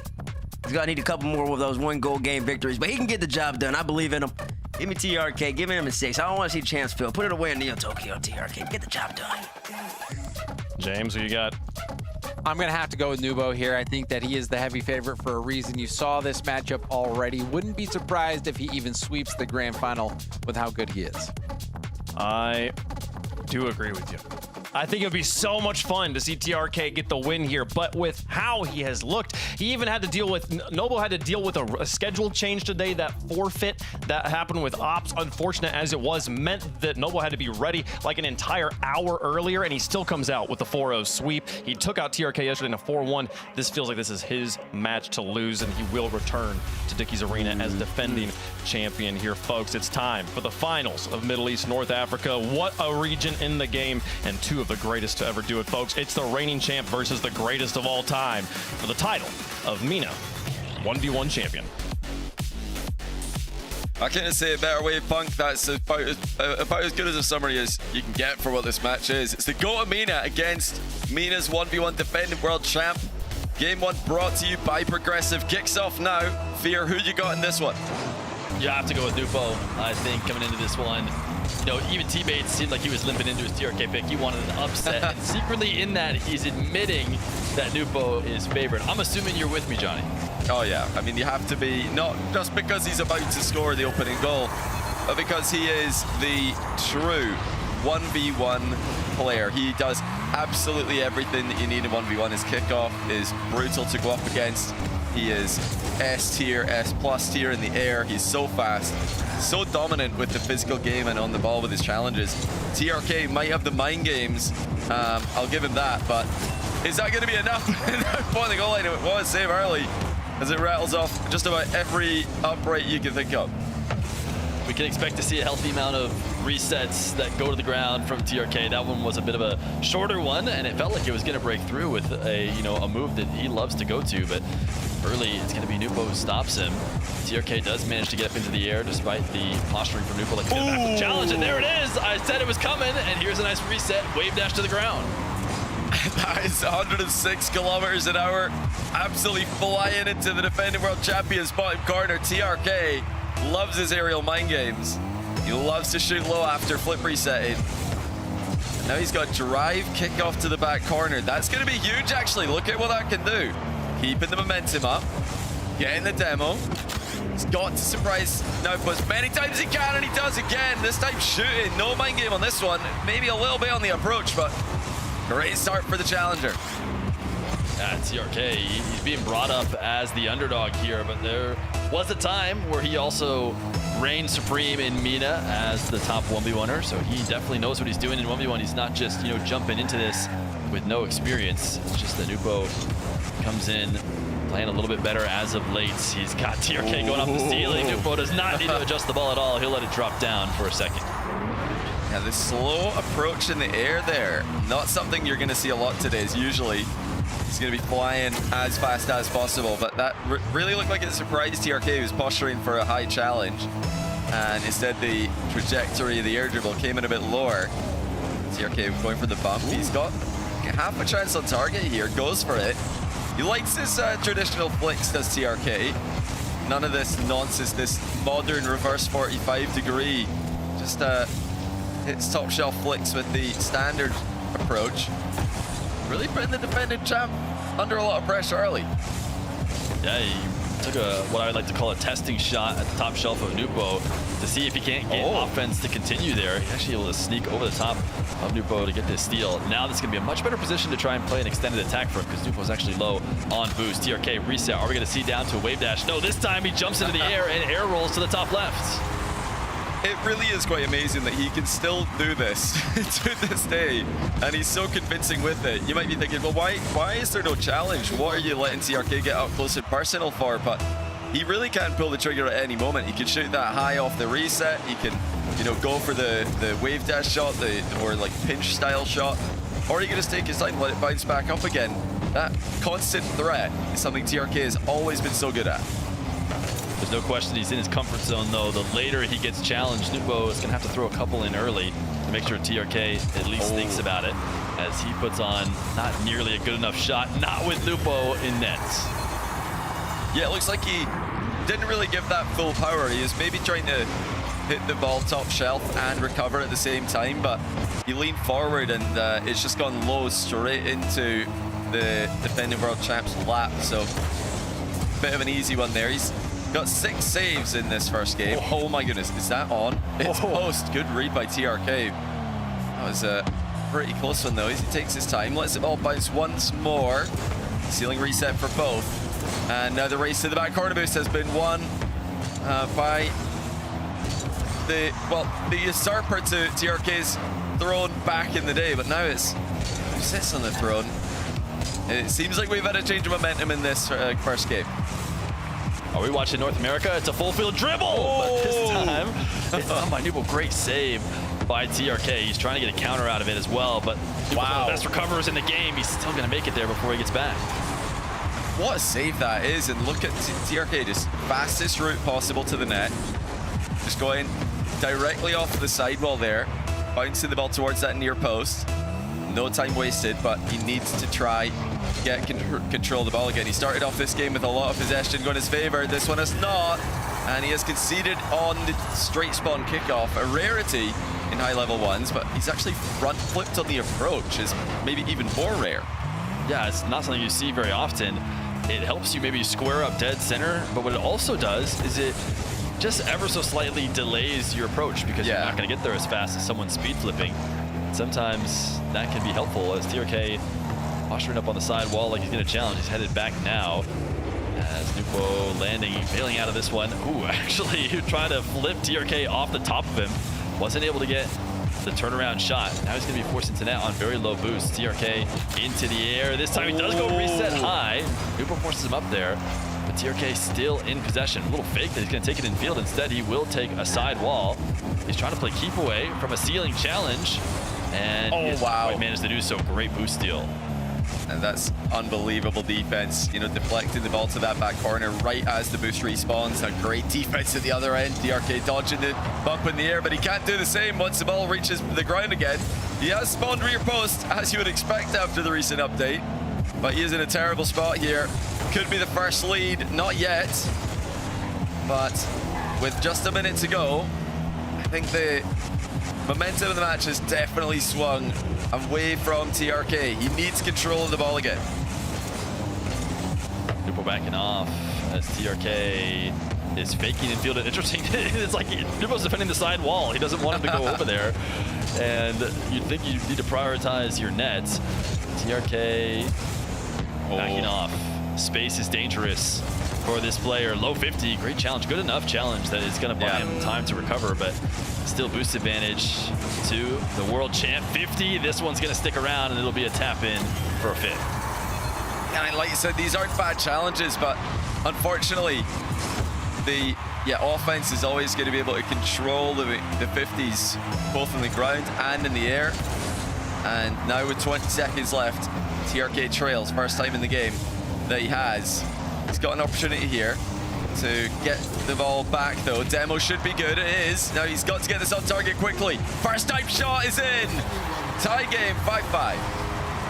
Nice demo to open the field. It is a fairly free follow through for TRK. He knows how to hit those nets when they're open. No way Nupo can pick a spot to spawn. That will save him here. Diagonal kickoff in a crucial moment. TRK trying to finish off what has been a great game one. It's not easy to get these close games against the world champ.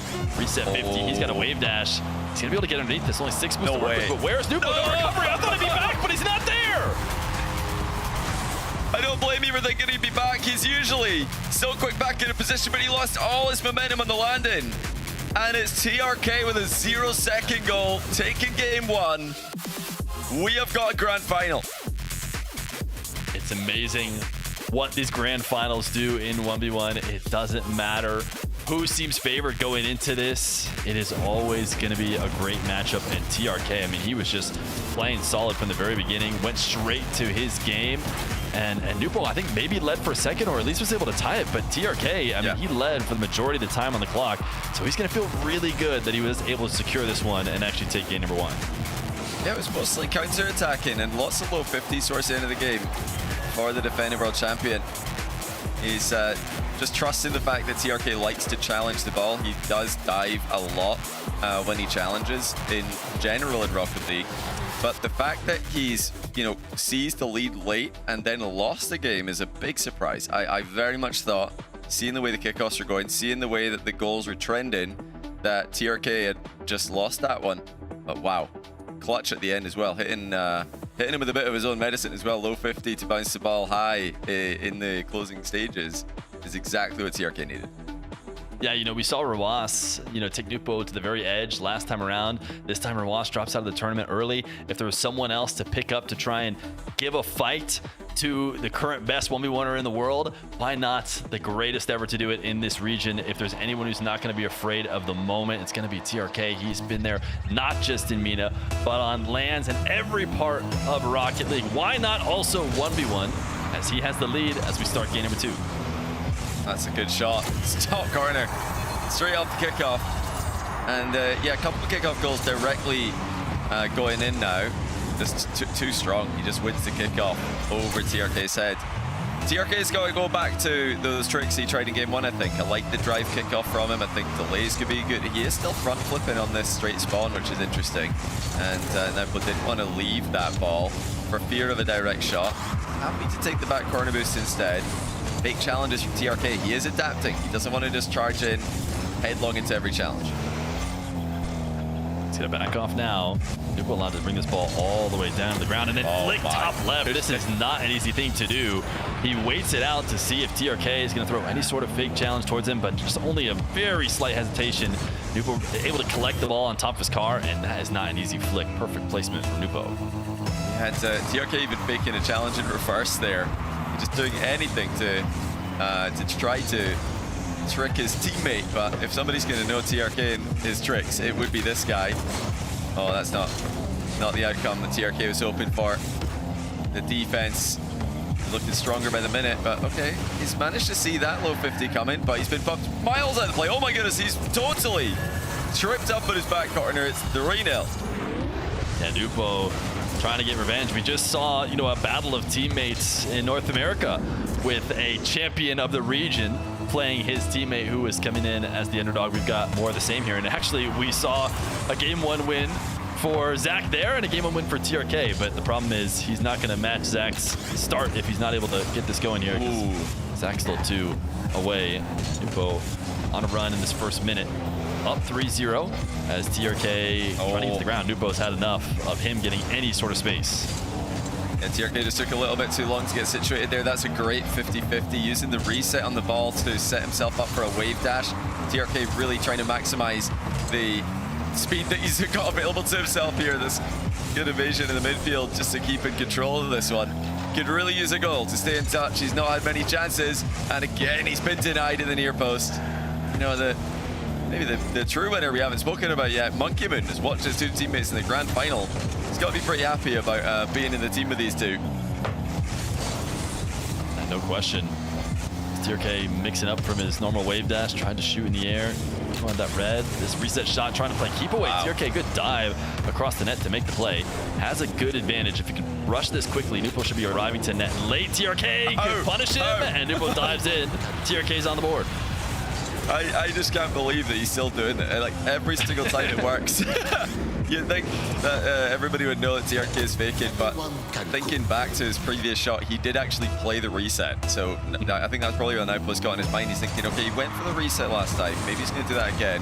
No, it's just the classic TRK reset mind game. He will do that so many times in this match.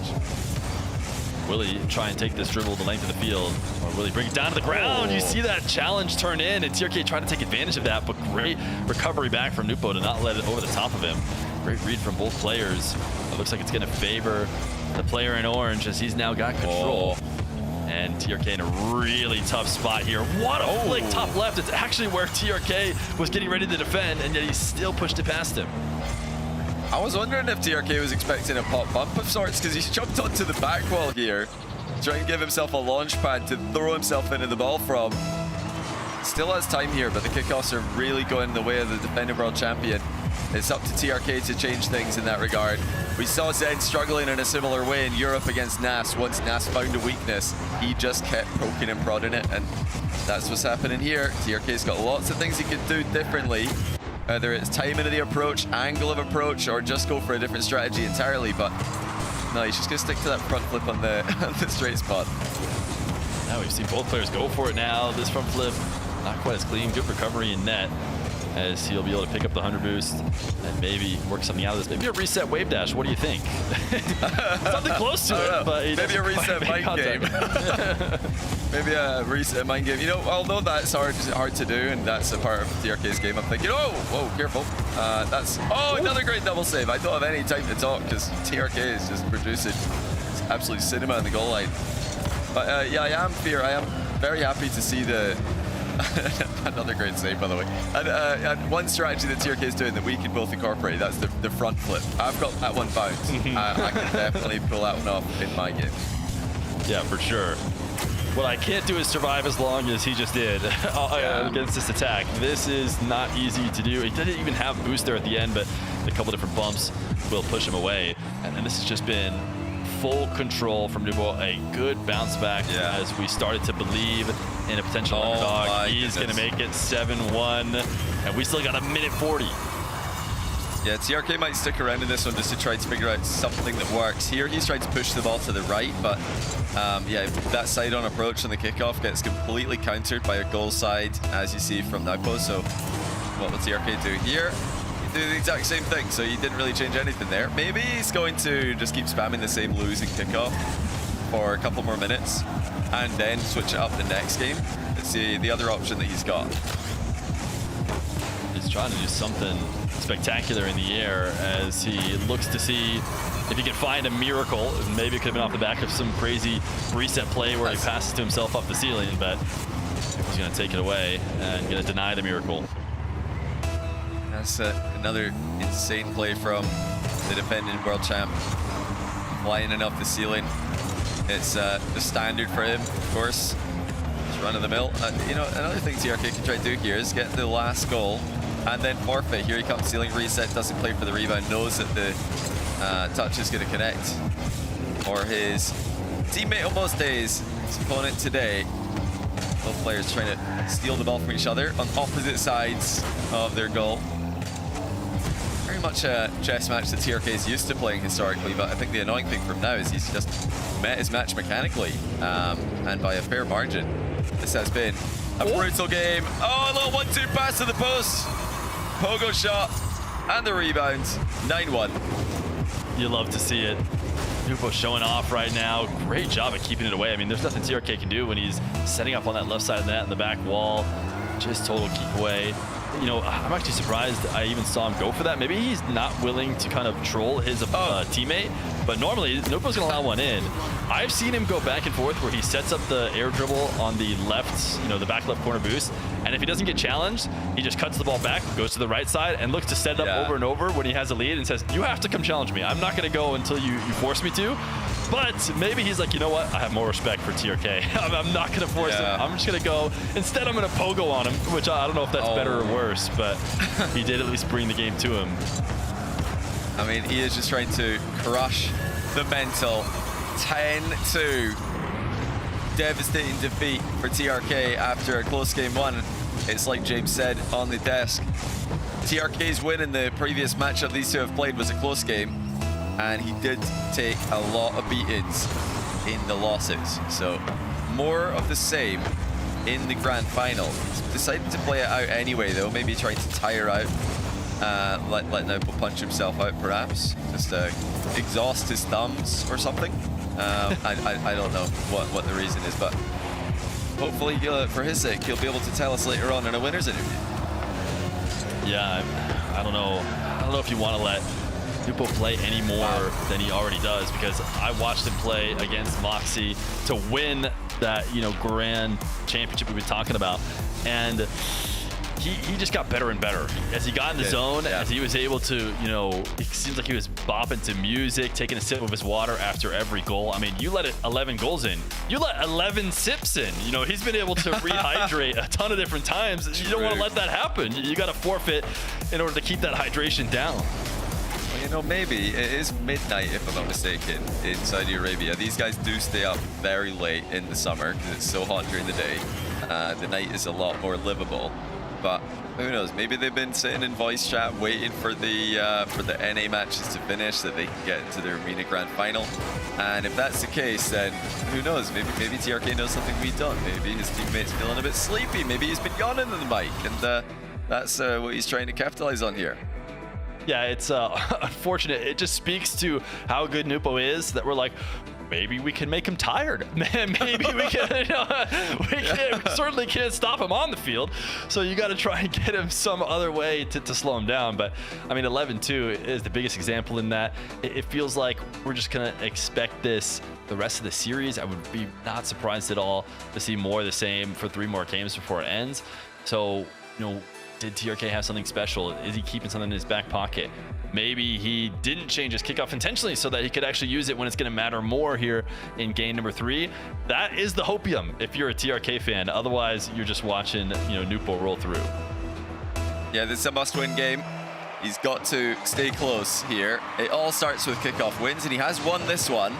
So I'm thinking maybe he did just spam the same losing kickoff in the last game. Great fake as well from TRK. Trickiest player in the one scene. But this is off, again, a big kickoff win. We'll have to pay attention here. I want to see TRK get goal side and go left if I'm seeing a change. Okay, well, he's kind of covered middle there, so he's definitely blocking that kickoff goal that occurred. Instead, it's a kickoff possession, which is not a lot easier when you're up against Nupo. Yeah, definitely not. Most of the time, those get converted anyways. Possessions can be longer. TRK gets a boost respawn. Force back, but you know, I was gonna say still in control. Even with TRK getting the ball there, that immediate challenge keeps possession in Nupo's favor. Now he's in a bit more trouble. He's gonna get back off for a real chance here from TRK. He's just gonna force to net. And now, was that good enough to get possession? I don't know if it was. Nupo, easy save. Counter was that flick. He's completely missed the ball, and he did not fake out TRK. Yeah, I wonder if that's going to be the weaker side. We've seen a lot of flicks going the other way, like this one, and they've all been good. But I think it was going right was a bit more dodgy there. But that, I mean, that's perfect. Towards the left, going to need to pay attention to this. Moxie as well as in Europe is similar. He prefers flicking to the left.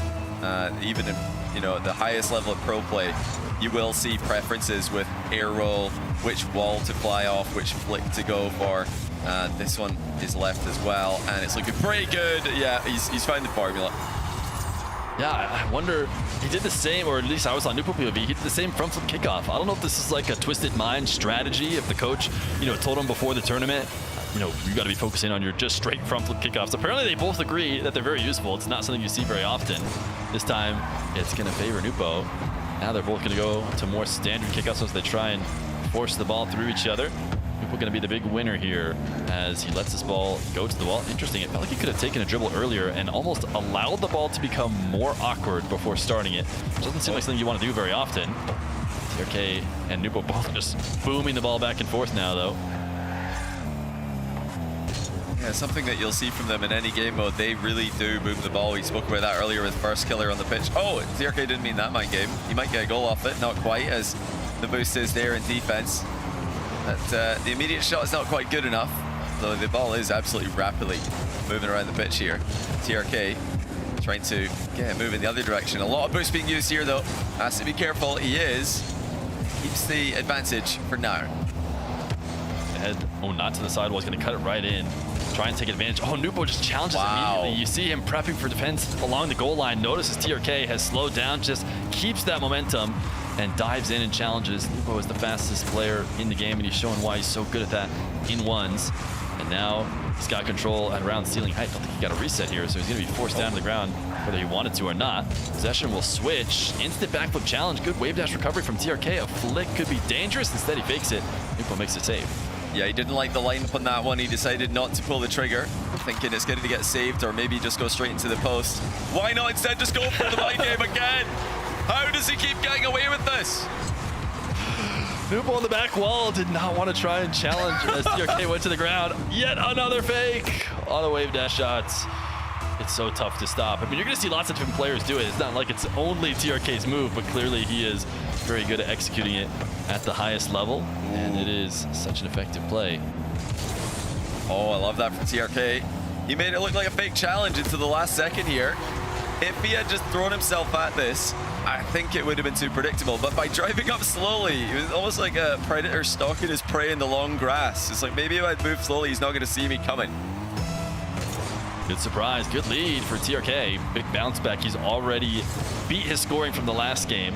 He had 2 to Nupo's 11. He's got 3 now, and he has a lead, which is even more important. Nupo going to back off. Who sees TRK being aggressive, pinching it on the wall away from him. Now staring down to see what he's up to. See if he's going to turn back on the ball. Nupo saved a ton of boost left over. Wow. I'm surprised he didn't go for it. I thought Nupo would take advantage of that and rush towards the ball, but he just waits it out. TRK takes it away. That is amazing small pad pathing by TRK. He had ball cam on the whole time, and he hit every single small pad in an arc to keep his boost up high enough, and you could see that he needed every single ounce at the end. Now, Pono thought he was boost starved because he would have been had he not pathed perfectly over those pads in a circle.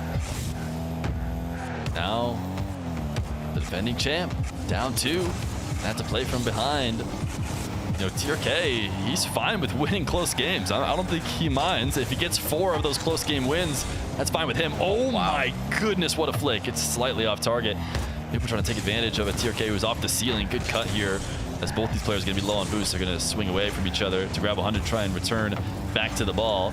TRK got a sidewall set up, but then he launches it away. It should be an easy enough save for Nupo, who needs 2 goals and needs good possession, but again, just kind of a flub touch into a completely missed flick. TRK, though, maybe not able to take advantage as much as I was expecting. You mentioned earlier on last year, in the quest for World Championship in 1v1, it was in MENA that Nupo faced the biggest challenge. Ruas took him to Game 7. He only went Game 5 with Diaz and Moxie on LAN. And once again, it's in MENA, in the Grand Final, that he's facing a big test. This time at the hands of his 3v3 teammate TRK, the greatest Middle East player to ever play the game, and he is still doing it to this day, years on from his own debut. TRK will already have done something no one has done in a long time as he stays cool for that backflip save. Even getting a second win is something that no one's done against Nupo so far in this event. Not even TRK himself when he played him earlier in the upper bracket. He is so calm right now in defense despite having such little boost. Nupo finally going to break him down. He's got 25 seconds to get 2 more. Yeah, I was loving the composure in defense. There's so many fake challenges from TRK. This time he tries for a reverse challenge, hoping that it's not going to be predictable. But 25 seconds to go, it's game on. TRK's got to be careful here. He's lost a lot of kickoff goals in these games already. Needs to get solidly behind this ball, and he does. He might get one of his own. He does, and it's 6-3. That's about as good as it can possibly go on the kickoff. TRK forcing it out to the right. Nupo helping him push it out there, but TRK just quicker and better on the ball. That gets the advantage. Now you got to get out of the kickoffs. You know, it's important, at least a midfield play, if you're not just going to keep scoring goals, because Nupo can get 3 straight. That's in fact, one power shot, we'll get one of them. So, and that took not nearly enough time to actually waste all the time off the clock. So now TRK needs to escape the kickoff to secure this game. I would have liked the drive kickoff there from TRK. I think he's got to do something different here, just for one more go. Will he stick to standard? He will. He's trusting his mechanics here, which is so difficult to do in a matchup that's this mechanically intense, but he's done it. TRK, after an 11-2 defeat, wins game 3. He's got the defending world champ on the ropes. Yeah, it's crazy to think about because we've seen so many different goals. Surely Nupo's winning in the series, right? I mean, that 11-2 game, you just spread those out over the rest of this time that we've watched them. And he has a big advantage, but it's TRK in the driver's seat. 2-1 up over Nupo. I know no one else has been 2-1 up because no one has gotten 2 games off of him yet. It was probably Rawas last time, at least in the RLCS, that someone was able to get more games. TRK proving to be just as big of a problem here in this grand final. Yeah, there were some chinks in the armor there from Nupo. Well, first of all, I mean, the mind games from TRK are working. His plays are actually working, which is huge. Because if he can get goals just from his own default plays, that's obviously an important aspect of winning. But the fact that we're seeing some missed touches and some missed flicks, we're just not used to seeing that from the defender world champ. He's usually so brutally efficient and consistent. So I think TRK might have got under the skin a little bit, and it might be a comeback. Well, it will be a comeback that's needed, but yeah, what an important game we've got coming up after the timeout. Yeah, timeout by Nupo. We've seen timeouts very seldom used. Tons of players are down to just go next very quickly. Sometimes they're doing almost the opposite of a timeout. They're forfeiting, getting right back into the next game right away with nothing at all in terms of taking a break. But we didn't even see 2 game wins in a row, which a lot of coaches and teams, when we see 3 people on the field, they reserve that timeout. What we haven't seen is we saw tons of timeouts in the lead last time around. This time, much more conventional use. But Nupo clearly does not like how his game losses have been going. He hasn't been able to win the close ones, which there's something to be said about that. He has to blow it out of the water right away. Otherwise, he hasn't been able to clutch up. TRK, maybe the king of clutch over in Mina, is becoming a real problem. It's very interesting to note that TRK lost almost every kickoff in game 2. He didn't switch it up a lot, and we're wondering, is that trend going to continue? But straight away in game 3, he gets much more goal side on every single contact. So when we're talking about goal side, he's getting as between the ball and his goal as possible when the kickoff impact is happening. That's at least given him, a chance to fight for those mid boosts, fight for possession, and it even got him some kickoff goals. So that's a huge play by him, hiding the fact that he knows that before the game gets going, and then using it in the game itself. So yeah, we're gonna get this one started momentarily. TRK 2-1 up, but yeah, the second 2 games is the next 2, no doubt, will be even harder to get. Yeah, this makes me think back to the Falcons' domination. It's maybe fallen off here a little bit in Mina in 3v3, but TRK was part of those teams that did so well, and you could beat them in some other part of the bracket. Before the grand final, sometimes occasionally Falcons will lose. Falcons in that grand final different. Now we have no Falcons. To be fair, I'm talking about TRK's old teams. TRK now a Twisted Minds player with Nupo, but TRK is that player who's just impossible to beat. So many different people, they celebrate because they got second. I got second to TRK. I was able to get to the grand final. I almost beat him, maybe there's that level of clutch that even in ones TRK has. He didn't make it to the grand final last time. This time he's here, and he's a force to be reckoned with. Here we go with game 4. It's midfield play from the get-go. Open play to find in ones. If both players can get boost after a kickoff and posture up to contest the possession. So that was a pretty even one. Oh, TRK has gone under with the mind game. I don't think he meant this one. If he did this on purpose, that is extraordinary because he's gone ahead of the ball and then faked out with a bump. How has he come up with these ideas?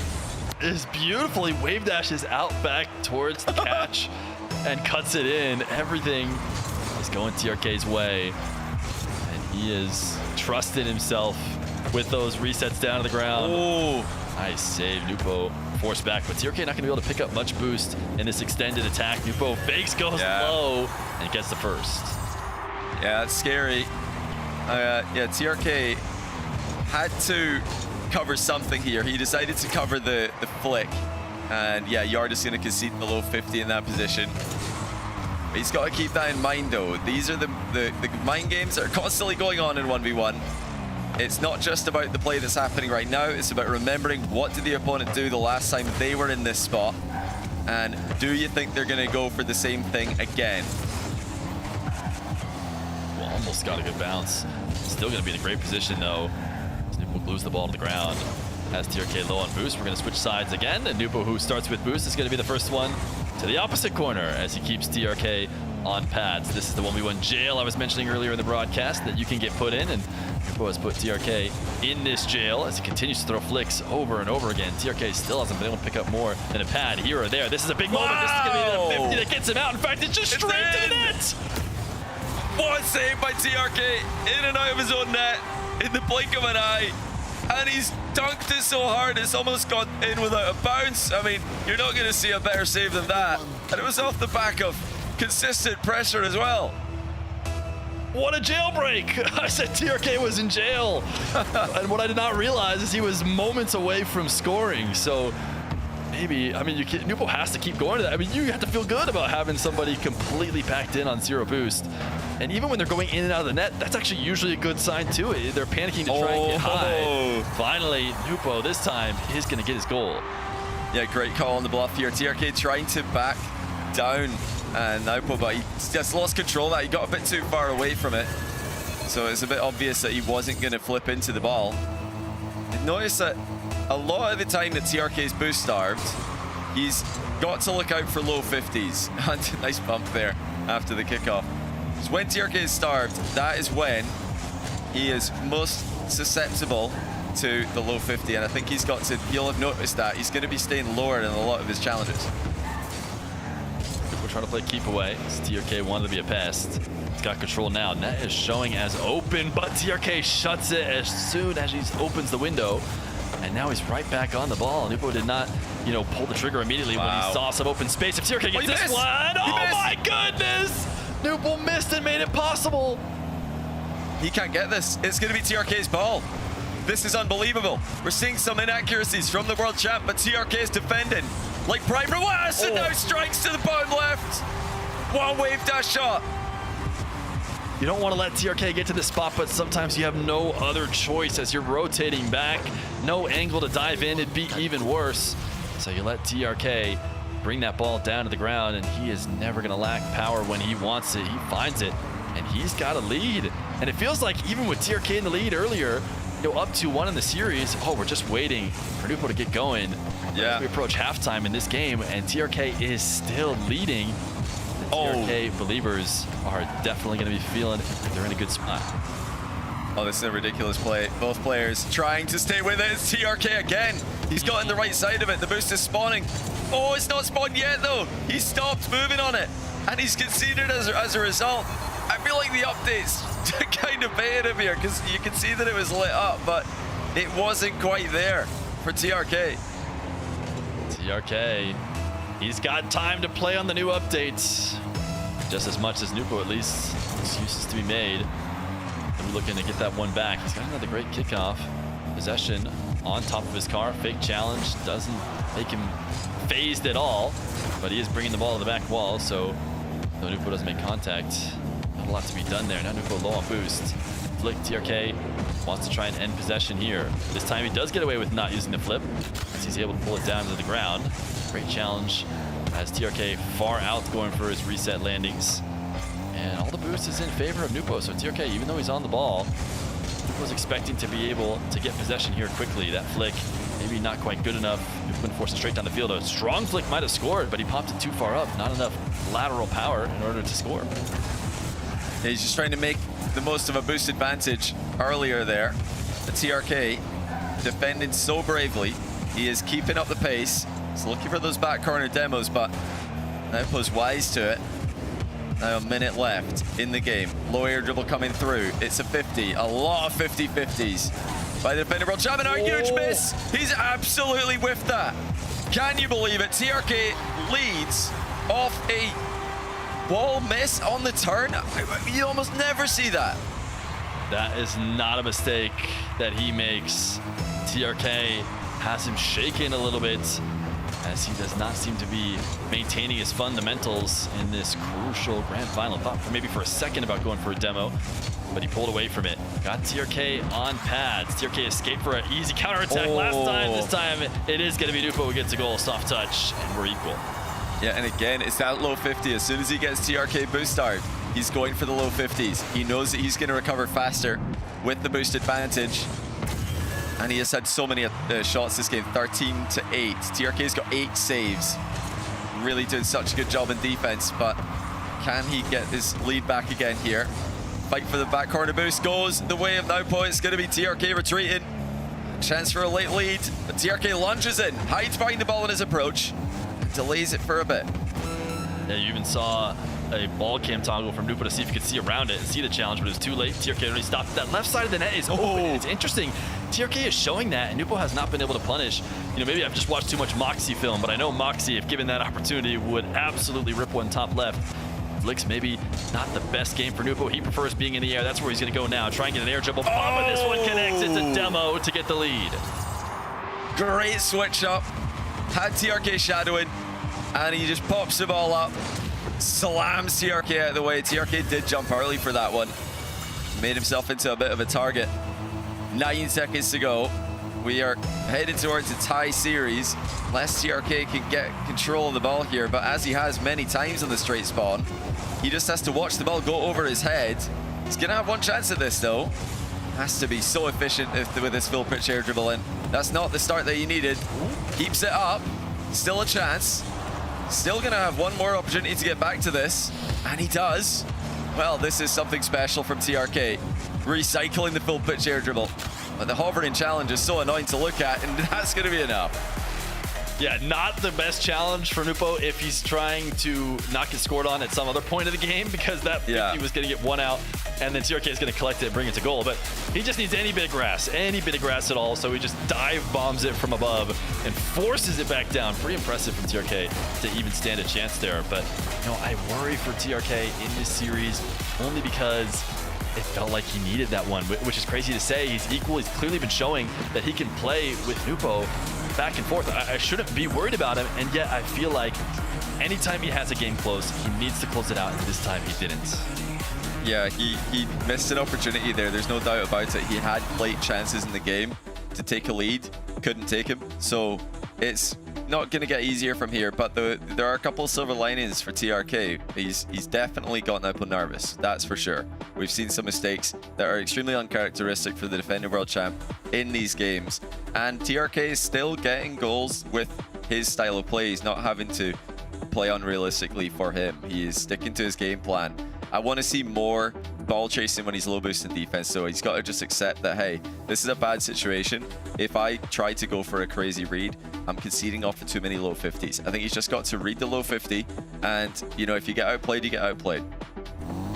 Yeah, you have to take your risks. You have to push the edges of what's possible against a guy like Nupo. These guys both love it. I wasn't on POE, but TRK did the front flip. Were you by chance on Nupo? Yeah, he was. Yeah, they both love the front flip. They love it. I can't wait to try this myself as a front flip main. No speed flipping required. So, yeah, if these guys are doing it, some of the most mechanical players in the world, I don't want to see anybody calling me a bot for front flipping. I often am accused. That's okay. It's going to be, again, pretty tame flicking from that side of the field. TRK up high. Is he going to pull the trigger? Yes, he is! And there's the return of the investment for all of the fakes that he's been going for before. Yeah, if you wondered, how come they're not challenging him? Just challenge him. Don't let him get to the ground. TRK is no slouch if he has to play through the air as well.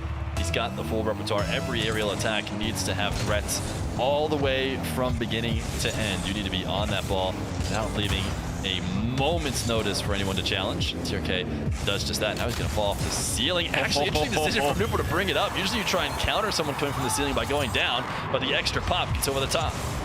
Yeah, huge scoop on this one. So TRK was trying to get right in line with the ball there, and he does get outplayed by the reset. I don't really mind that play though from TRK. I think that's going to probably result in a goal for his opponent, regardless of what he does there. But, interesting to note, on the diagonal kickoffs, oh, TRK returns the favor. Beautiful control. I'm really paying close attention to the diagonal kickoffs. If TRK just goes for the old classic goal side, inside wall, I think he's scoring a kickoff goal. I don't know if he knows this, but right here, if he just goes goal side to the left, it's been wide open a few times, and it's actually this time that he changes it. So, well, fair play to Naupo, because a couple of times he's gone really side onto the ball. This time he doesn't. He's able to get control because of it, but he's still playing from behind.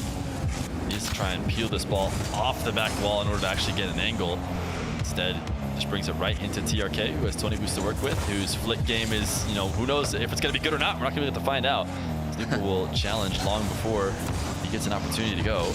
The wall dashes and playing keep away with TRK. Pre-flip, is this a save? This is such a great save from TRK, rejoining the play. Has he escaped though? He's just pushed this ball back out to Nupo, who now has boost advantage and another chance to flick. The flicks have left a bit to be desired, but this one directly at the back of TRK will go in. Yeah, TRK wanted to leave this on his goal line. He's tried to hit the crossbar precisely. That's why he's waited so long to save that. If that does hit the bar, then TRK's recovered in really quickly. He might just have an open net. That's what he's thinking at least, but yeah, you've got to make the save first. And this time he couldn't do that. So the ball goes right to Naupo's back wall. Full pitch air dribble commences. He's used a lot of boost on this one, but he's got a great lineup and perfect slot to the bottom right. Yeah, watching from TRK's POV, he jumped there for a second to try and maybe, you know, make Nupo think, but he did not. And you see that wave dash switch up. It's all about setting up on one side of the ball so that your arrow roll shot, if you do decide to use it, will send the ball one way, and your wave dash sends it back the other, and it just leaves the defender look at this. watching sit at the midfield. TRK almost gonna get it. I love the perfectly mirrored front flip kickoffs.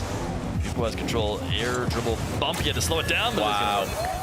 Oh, he should keep doing this. TRK looks awkward. He doesn't have the immediate reflex knowing what he wants to do here. He just kind of froze underneath the ball and gets completely taken out of the game.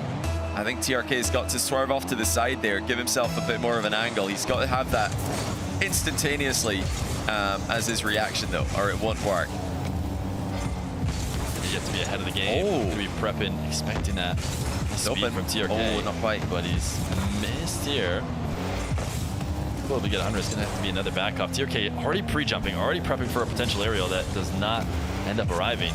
Nupo may be convinced by the pre-jump not to go for it, goes to the ground instead.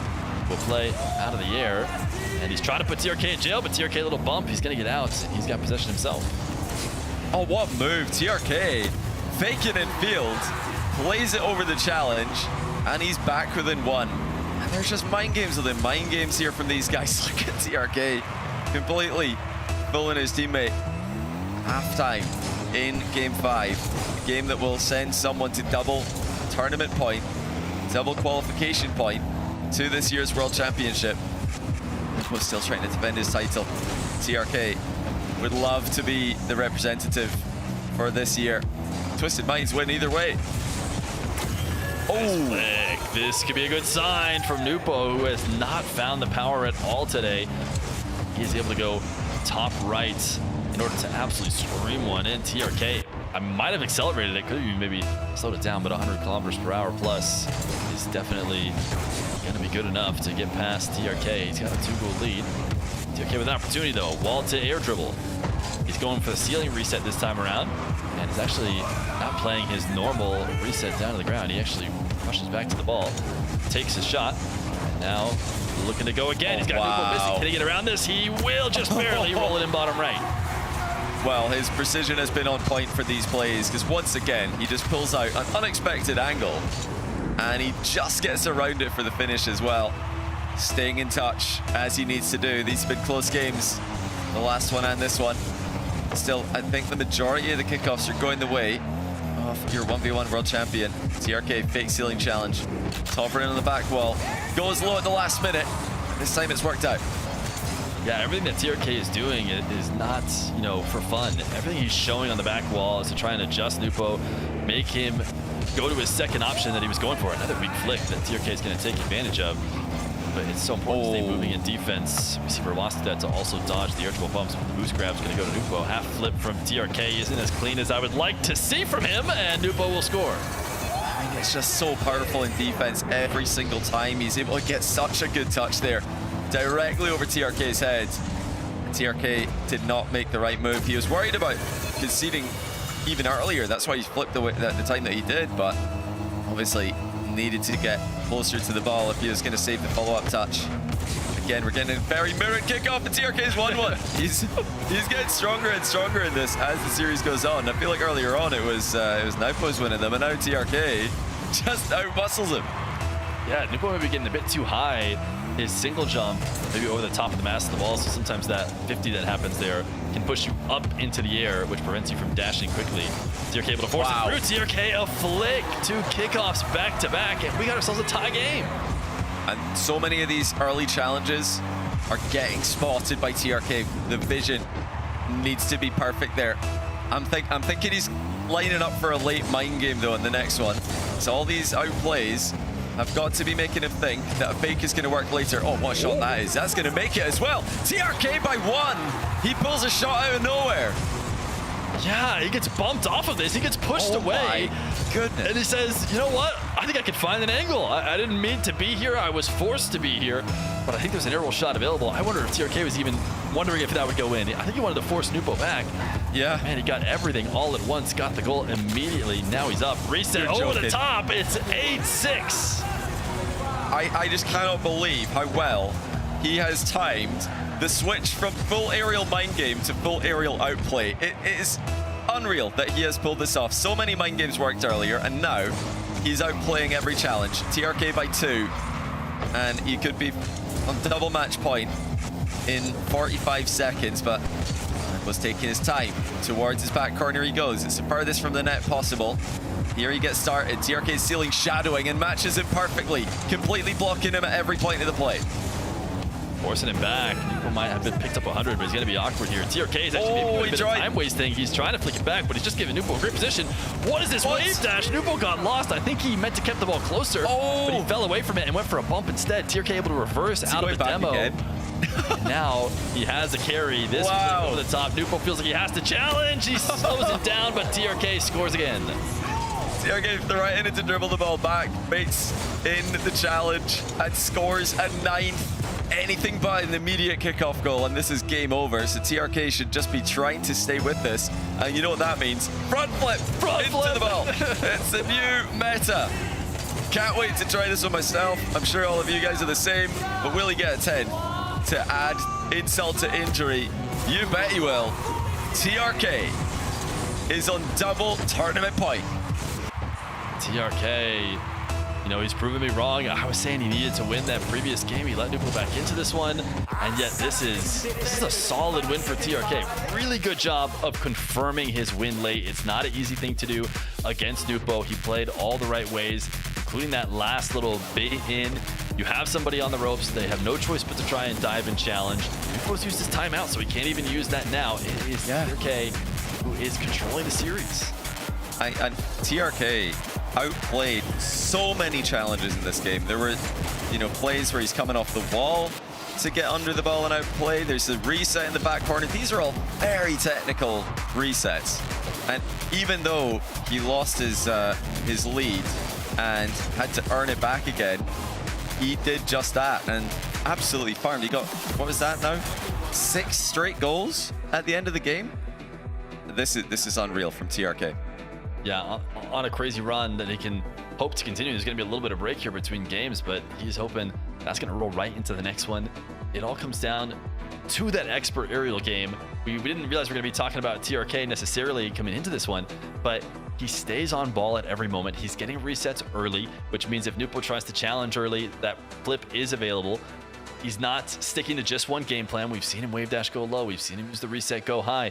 He's been able to get in control. He's not getting dominated on the kickoffs. Nupo maybe should stop doing the front flip kickoff. Maybe he needs to do something different because it's been good enough for TRK to be able to at least go 50, and he's played well in the open field, in the places that we thought he was going to be the big underdog. He has come to play, and he's got 2 chances now to try and become MENA champion. And this would be the 3rd region out of 3 with a different representative. In only the 2nd year of 1v1's inclusion in RLCS, we are seeing new representatives in every single region. KV1 for South America. You have NAS for EU. Can it be TRK for MENA? He's got the world champ on the ropes. But this one, I think, out with a lot of them, is the one that I was most surprised by. It's not happened yet. That is a monster flick from distance. Yes, it's a great sign. We talked about it earlier. The flicks were getting better. Even in the last game, we saw a couple of nice flicks. TRK diving in, Nupo flicking past him, able to get an early lead as he will try and continue that. Backed off here on the kickoff. TRK not bringing his ball to net. He's going nice and slow down the field, waiting. He's just watching what Nupo's up to, but the ball was too much lateral movement. He let it move almost all the way outside of the net, and that's when Nupo challenged. Yeah, and he got tripped as well in the follow-through. TRK did not get anything like what he wanted there. Wasn't really threatening much from that angle. So early 2-0 lead. This is not a lead that TRK's failed to overcome. There's that drive kickoff again.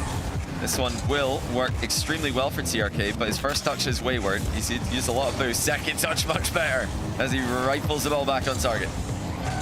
Now resetting to the back wall. Hanging around to make sure he actually starts his dribble. Wants to force him all the way across the field in the air. He's done that, but the shot a little bit weak at the end. Nupo able to save it and recover quickly because TRK shooting it down. It's going to enable the counterattack. Yeah, it's a bit too slow there by TRK. Used all of his boost on that one, so he had to score, or he's getting scored on. And yeah, ultimately didn't really get too close to scoring. It's a good try. It would work in many cases, but not at this level of competition. He might have conceded again here. He's just left the ball for boost and made to look a bit silly in doing so. It's 4-0 TRK. Just a lackadaisical first minute here. Yeah, we saw an 11-2 for Nupo.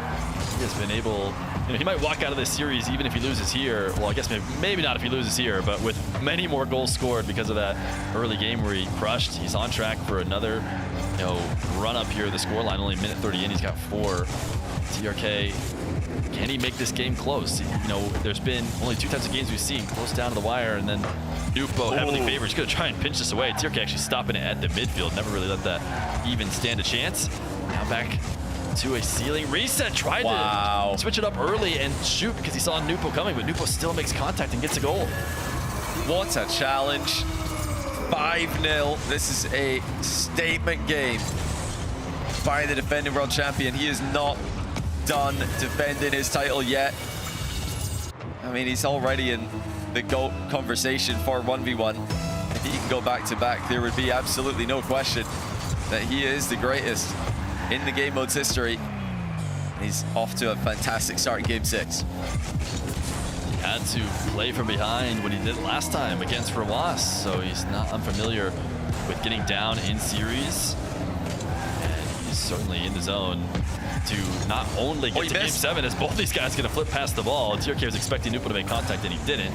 Now TRK has a great spot, but getting dunked, Nupo trying to get some momentum as well into the next game. Not to say that this game is over by any means, but he's got TRK completely scoreless. He's going to have this one red.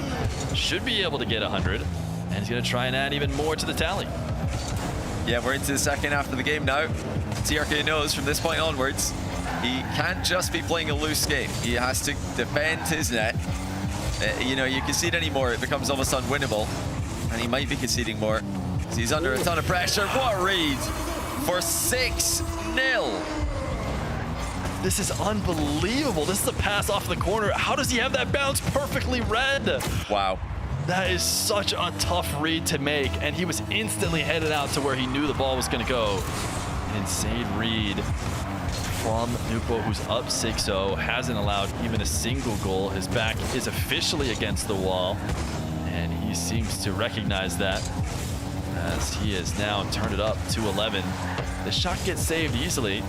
TRK would need a goal here, and then would need some kickoffs to go his way, but it doesn't seem like that's what's going to happen. In fact, he tries to cut this off early, doesn't make contact. It's going to be another one for Nupo. Well, you know, looking back at game 2, we had a similar situation. Very often you'll see a forfeit here, but TRK played on right down to the end of game 2, despite trailing by, I think it was 9 goals at the end. So I expect to see him do the same thing here. And in game 2, when he started losing badly, he didn't reveal any of his change-ups. He's just using this time to try to maybe drill bad habits into his opponent and you know, play more and more losing strategies. You know, in Rocket League, especially in ones, we call it conditioning your opponent to expect a certain thing, and then later on he's going to make the changes to try to surprise Nupo in the last game. But yeah, he's not playing this one on thinking he can win it. That this is just, for now at least, learning as much as he can that he can use in game number 7. Yeah, it's an impressive mental to take, but TRK no longer minds. Nupo, see, this is kind of an interesting counter to what you were just saying, and I was talking about this with JamesBot slightly. You know, is there incentive now for Nupo to not reveal anything, to start going for kickoffs that he'll never go for in the future, which that one, we will not see that in game 7 if it's ever close. But he might as well, you know, go for a clip here or there, take some bigger risks that he never would otherwise take, so that TRK doesn't get a read back the other way. You know, even if TRK scores here, which TRK going to bail out of it, really still not a chance. So we're into midfield play. Air dribble bump. Maybe Nupo just air dribble bump the rest of the way out to try and get TRK as frustrated as possible. That would be a smart move, actually. Just try to be as annoying as possible. They only go for air dribble bumps, demos, low 50s. Just the most frustrating things to concede against. But last time this happened, it was TRK who came in just fine in the very next game. So I think mentally he's going to be okay here. Will he go for more mind games? He went for a mind game on his aerial before this. Is it going to be another one? Yeah, it is. So, okay, TRK, maybe I'm just overthinking this, but he's played for 2 reset fakes in this this rubbish time where the game's already over. If he goes for another one, is it going to be too obvious? He's like, "Oh, look at me, I'm reset faking again. You better back off." Oh, now you can see I play. So maybe there's just there's less to this than we think, and he just is playing it out because why not? Take a virtual timeout per se. Yeah, I mean, 1v1, unlike any other mode, is the closest to just getting a little free play break as well. Maybe you just want to shake it off, drive around, not too worried about whether the ball goes in your net anymore. Just kind of get some more touches on the ball, feel out what your plan is for game 7. Maybe see if your full field air dribble reset musty dunks are there. And it looks like they are. Looks like that is a tool you could potentially use in game 7. Well, after seeing the early attempt for the full pitch air dribble from TRK, I like these getting a couple more reps in, see where the hands are at. But most curious right now for me is, will the aerial game really be present in game 7? I expect it to be, but I also thought it would be a part of the game 7 in EU between Zen and Nasts, and it wasn't really a part of the game. They were both so nervous that they defaulted, mostly at least, to the ground game. And you know, we might see something similar here with both players playing very, very safe. And you know what's interesting is I would have argued that TRK just took an in-game timeout by waiting around for 2 odd minutes after losing. He's also going to take an out-of-game timeout. So TRK wants another break. He's trying to get as big of a possible break here before the game 7. We saw, if it weren't for the fact that we've already seen it before, I would be going heavily in Nupo's favor, coming off an 11-2 win. He was already able to completely erase that. So there's some magic in just seeing 0-0 and 5 minutes back on the clock. It just changes things for these players. It's definitely going to need to change for TRK if he wants there to be a new MENA 1v1 champion. But something that keeps on delivering is the 1v1 scripts. We've got another game 7, everybody. That's the 2nd year in a row we've had a game 7 in the MENA final last season. It was Ruas against Naupo. In EU, same thing. We had Moxie against Rally. Then you had Zen against Nas, both going to Game 7. This is what 1v1 is all about. You've got so many things you can change that you are just more likely to get comebacks in the individual games and in the series as a whole, compared to 3v3, which often delivers 4-1s and 4-0s in grand finals. Sometimes we get a 4-2 and we're thinking, wow, what a final. 4-2? I mean, we're getting spoiled today. But in ones, the Game 7, it really does happen a lot. Yeah, and now is time to cash in on everything you've been working on. We're talking about conditioning opponents over the course of a long series. The most obvious case of that is probably the kickoffs and what you go for. You could throw in brand new kickoffs if you're feeling confident, or if you need a last second resurgence, throw something you haven't thrown all series long.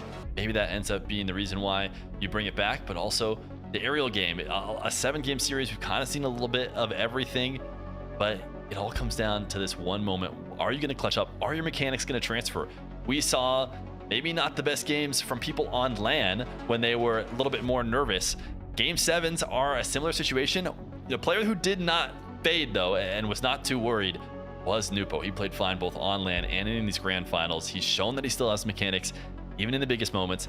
TRK, tons of success on LAN as well. We expect him to be ice cold. This should be cinematic. You see the banner there. It's Nupo's got a banner here on this Champions Field. TRK wants to add his. Let's get started with game number 7.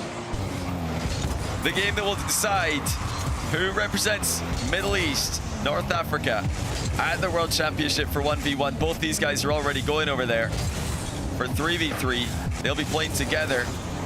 And it's going to be the defending world champ who opens his scoring in game 7.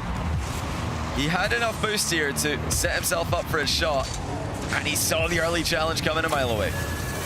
Really good catch, too. He has to swing almost from behind the play to get a good first touch, but he gets a sweet spot to pop it out to himself in the midfield to even enable that power shot in the first place. And TRK going to get forced back on this kickoff, unable to grab his own back corner boost. 29 boost to work with, allowed to get a dribble as he tries to flick it out and into the corner. A pinch that is really just buying time. He's not hoping to score there from that position. Just allowing himself to get 100, jumps early. Maybe forces Nupo back down to the ground. Play a little bit more ground game. His flicks earlier were bad, but this one was strong. TRK still gets a save. It's great defense from TRK, but he's still on the ropes here for now. His boost management has been excellent, and that might be enough to equalize the position, but no, the shot quality is too good. Naupo, he's coming in high with a mind game. TRK did not read that one. Yeah, TRK has been doing the same thing the other way. Saw the reset, thought it might be one high, tried to jump forward early. Players are, for the most part, trying to position their cars where they can still make that low save if need be, but this time, Nupo a little bit of squeak by. It could be really nice. Wow. Kick up here, he's going to carry Nupo for a second. Throw this on target, it'll be a goal. Oh, what a play by TRK. It's a spot that this is available. He wave dashes away, gets wider than his opponent, and then gets under him. A lot of players would have just taken the boost there. TRK had bigger ideas, and he's on the board in game 7. Front flip kickoff. These guys continue to mirror each other. TRK back into the corner. Not clear. Yes, he is going to be given free possession here, so it'll be a win for him. Nupo challenging up the ceiling. These guys convincing each other to go back down to the ground. Nobody allowing to take their first air dribble because the defense is just far too proactive. Nupo tapped that away. He wasn't able to get back to it with the boost he had, so he'll leave. Wow. TRK reads the early challenge, but Nupo actually got bumped back down and is able to recover to try and control the ball. Now fake the near post by TRK. Huge flick to the top shelf. Ties the game. That's confidence from close range. He was pretty all in here if he hits the bar. No doubt though. Slots it. Backed away. Nupo with that little fake towards the ball. Make sure he stayed going across the net to enable that flick. Now it's going to be possession for Nupo. He's got TRK backing off. It's going to be a carry. He sees TRK coming in, low 50. TRK's gotten good enough 50s though to prevent immediate shots. He's able to recover. He is stuck in jail like I talked about before, and he's not going to be there very long. Nupo's going to score quickly. Just so controlled. Keeping an eye on TRK the whole time. If TRK dives in, he is, really risking getting outplayed, so he has to back off. Once more, it's the low 50 against TRK. When the boost rolls low, looks like it's going to be a kickoff possession. And now Nupo as well. What's he going to do with this one? He can really decide his play here. Opts for the ground game. Is it going to be the pop bump? He's had success with it earlier. Instead, this time he's just going to air dribble the ball into a 50. Oh, look at the timing on the boost steal. TRK is gone. And he gets back in time, but not enough. On the finish. 4-2, but that was a whisker away from being saved. Yeah, TRK, it felt like he was going all in the moment of the corner. Thought he was going maybe for a bump or just trying to steal the ball, and when he didn't get it, thought it was free, but he found his way back to make it as close as he did. This game is close as well, but it's another kickoff in favor of Nupo. His flick is high save by TRK, trying to land clean in and out of the net, first to the ball, but unable to force it out. Oh, got a respawn right in time, and then re-challenges in a decent position. Used all of that now, though. Swinging wide, hoping to get an undercut or a demo on Nupo. Didn't get it, cannot get back, and the slow roll is going to be right to make it 5-2. That placement is disgusting. TRK was covering so much of the goal, but he's just not quite got a touch on this. And the post only comes into play slightly. 3-goal deficit. TRK struggling in the final game. He's already lost the first match point. Can he take this one, or is it going to be another heartbreaking grand final loss? TRK has boost. He's even picking up pads in front of the net right now while Nupo's controlling the ball.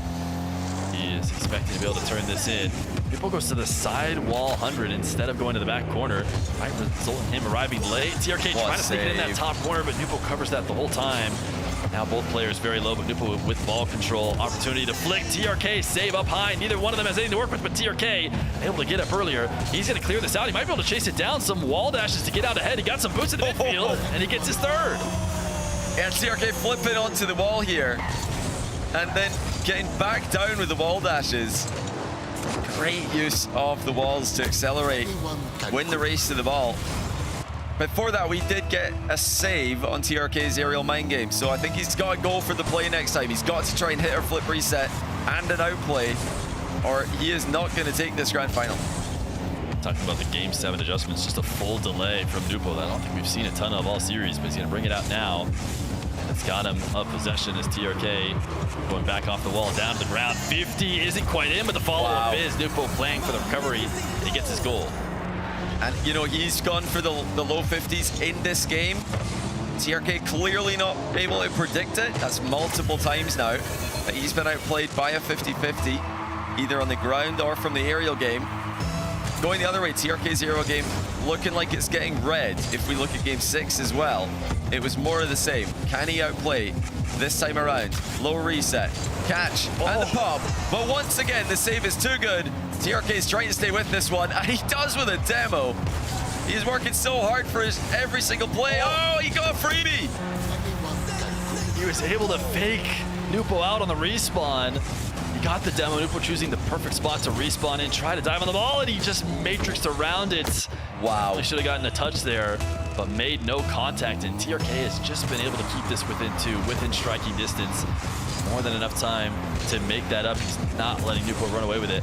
He's gonna have to back off now, as it'll be possession and a ball carry for Nupo, who does not have the power on his flicks. A total flub, not able to steal the corner boost either. TRK is able to pick that up. It is still possession for Nupo, who has enough this time to flick it in. Well, he's just too clutch. Even after getting a misplay on the previous play, he fakes the wall touch, cuts in field again, and then makes the flick work. 3-goal advantage for the defending world champion. TRK needs to get control of the ball. He's not had much off it in game 7. He's been able, ooh, and he's just right here. Save. This possession has to go in. TRK has to save some time for the rest of the goals he needs. He gets a reset without even moving towards net. Now he will carry it in and catch it a flick. TRK needed this, and he clutched it. He had a serious burst of speed here to wave dash under the ball with the flip reset that he had, and then launches the flick on target. 40 seconds left. This game on. It's a huge kickoff right now on the diagonal, very volatile. Nupo delays it and wins it straight to net. Massive moment in the game, and it goes Nupo's way. And like you said, it's been that adaptation in game 7. He's completely caught TRK by surprise with that one. And it is just one more big possession away from back-to-back World Championships. front flip kickoff from TRK. He recognizes that Nupo is way late to the ball this time, chips it around him. It is going to waste a little bit of time. TRK can't afford to have too much possession for Nupo. Yeah. He knows he has to dive, and Nupo does too, so he gets it over the top of him. Even a slow touch wastes a couple more seconds as he front flips it in. Yeah, funnily enough there, I think that the tournament's over if he doesn't score this. If he hits out the TRK's back corner, seals the boost, it's probably game over, but it's as good as game over here. He is just undeniable. He seems unbeatable at times in ones when everybody else is forgetting how to play their game in the highest pressure moments. He just keeps chugging on forward. Can TRK get one? Not even, as the in and out save denies it. But GG's, Nupo for the second year in a row is going to represent MENA at 1v1 Worlds. Not an easy thing to do, to go back-to-back. We've seen that every region that's finished so far before this one, not able to do it, but Nupo holding it down. We thought maybe his biggest opponent in Rawas was out of the way and it was going to be easy, but it was far from easy. TRK led in this series just like Rawas did last time. MENA just has so much talent in 1v1. Hopefully one day we get all of these guys to get out on LAN and get to see everything they have against other regions, because man, can they ball. Yeah, they really can, and he's got a good practice partner for the 1v1 Worlds now in TRK. His teammate Twisted Minds are going for multiple World Championships. But yeah, TRK is so close and so far. Let's head back to the desk to break it down. Back-to-back years in 1v1s from Middle East. It has only been Nobu so far. He is reigning world champion. He will defend that title at the World Championship, James Bott. It went back and forth, literally trading games until those final two games. Finally, game 7, Nobu breaks the trend. TRK loses twice in a row, and he comes out as champion. Yeah, I think I'm walking away from that just impressed with how good TRK performed in that series. He was lights out. For a moment, I thought that my prediction was horribly wrong, but TRK, you know, he wasn't able to get the job done in game 7. Ultimately, Nubo clutches up and he gets the job done. Oh man, he does, man. TRK was so close though too. Even a clutch game and game. Oh, we didn't show it. Clutch goal with 0 seconds of game number 1, but I mean, he just needed one more close game. I called him. He just needed one more close game victory. He got it in game 1, got it in game 3, got it in game 5, and honestly, the series kind of turned in game 4. TRK had the opportunity to go up 3-1 in the set and kind of let that game get away from him late. Gave Nobu a chance to get right back into the series, and then that's all it takes for the reigning RLCS 1v1 world champion. Give him a hand, she takes him out. And like I said, he didn't want to see him on Champions Field. I believe last year, Nobu won in Champions Field. He did. And then this year, he won Champions Field yet again. It was incredible. Last year, he dropped. He got down to match point on game 4, had to win 3 straight against Rowas. This time, trading games back and forth, and only broke the trend by winning game 6 and 7 back-to-back. And it just goes to show you how good Nubo can play when that pressure is on. That's why he's the defending 1v1 world champion. Really impressive stuff from him. When the going got tough, he got going. Yeah, there was a blowout game in there. And that, but then credit to TRK for bouncing right back and making this a fight to the very end. I couldn't believe the saves here in game 7 from Nobu. The amount of times TRK is down on the other end, fires a shot that in any other game we've watched this entire weekend is an easy goal. And Nobu saves it off the crossbar to keep this one distance. He wins by 4. Every one of those saves, a huge instrumental part of that victory. And he is the 1v1 champion for Middle East North Africa. This time for Twisted Minds. Actually, it was for Twisted Minds last time as well. He's been with the org for both times here, and he will continue to carry their name into Dickey's Arena. Beats him in 7. I mean, looking at a good bracket right here somehow. Beat TRK 2 times, actually. And then TRK had to beat Nush, who beat Clears and Rawas. So, I mean, you can't say that TRK got there without beating anybody. He had to beat some great players. Then you got the Worlds bracket here right through. Novo is not going to be playing Yan. It's KV1 for Sam. KV1 will have his hands full, but what an opportunity he has earned, getting a chance to knock out the reigning world champ in the semifinals. He'll have to do it if he wants to play for the title of 1v1 champion, but we still got to find out who's going to be playing against NAS. That's going to be happening on our broadcast tomorrow. Championship Sunday for the North American 1v1 regional title. Diaz and Evo sitting in the semifinals waiting for the results of AJ versus Wavy and First Killer versus Zach. We're pretty stacked here, Bates. I think we've got down pretty confidently the best 6 players in North America. Yeah, best 6 players in ones in North America. And I do think that, in my estimation, I bet I put Zach there. 4 of them are a little bit better than the rest. Diaz, Evo, First Killer, Zach. AJ and Wavy, they gotta show me something. Wavy had not his best day, but he still got the job done. AJ got outsped earlier against Evo, so we have to make some adjustments as well. But if Diaz can try to make it back-to-back, being an NA representative, that'd be really cool. Evo could make a run. First Killer, I thought he was the best player in 2s. He ended up winning it, but I thought he was the best. He could make a run in the 1v1. Got a lot of great players happening tomorrow. I mean, James, Wavy said he's going to be bringing the air game tomorrow. It's the one thing he's been missing so far, and he gets Diaz if he makes it through AJ. I don't know, maybe we see a different Wavy tomorrow. Yeah, if there's anyone that can take down Diaz, I think that's really going to be the favorite to represent North America. Diaz, he's a tough one to crack. I've seen Wavy try to beat him before, hasn't been able to get that job done. He'll have to get through AJ first, but it is going to be a tough road.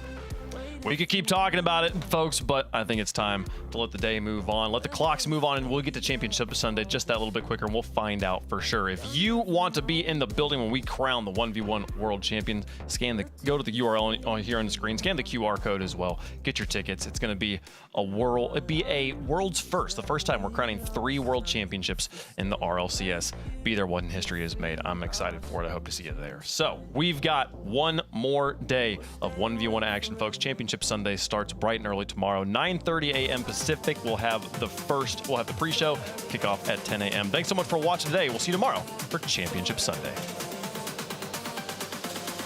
Solar eclipses.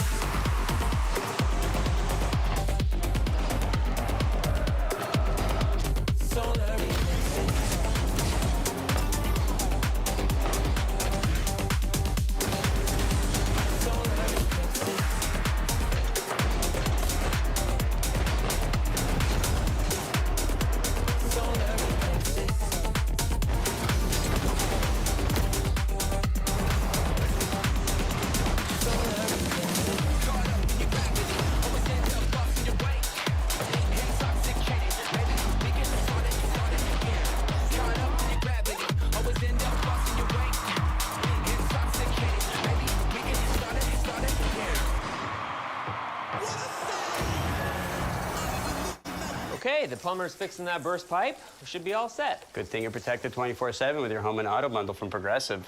Oh, I'm sorry. I'm just trying to figure out the right caption to post about this. Maybe something like, I have protection, just need a lifeguard. What about that emoji with a shocked face? Or maybe flooded with emotion. That's too much. Try Tuesdays are cray. You know, technically, you don't have to post everything that happens online.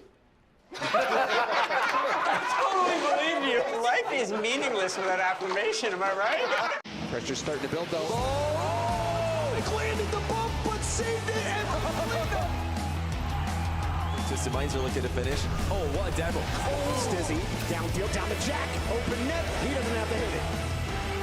Big shot, pass. Oh, up high, not over. 0 seconds. It's too late. On the ground, Harvey points. That is how you take an opportunity, Ruas. Nudge the exotic out of the way to open the door.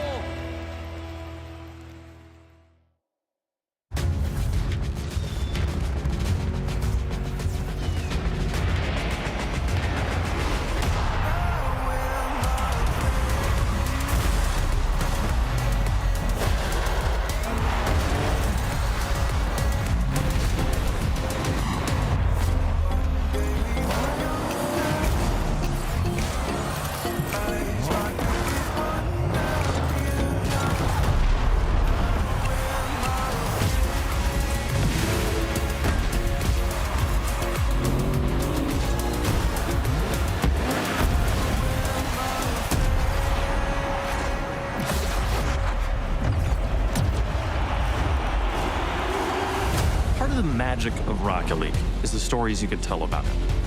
The 0-second buzzer beaters, the epic saves, the underdog victories. It's all there. As we return to this legendary arena, we'll witness Rocket League's story unfold together. Who will hang their team's banners in the rafters of Champions Field? It's time to find out.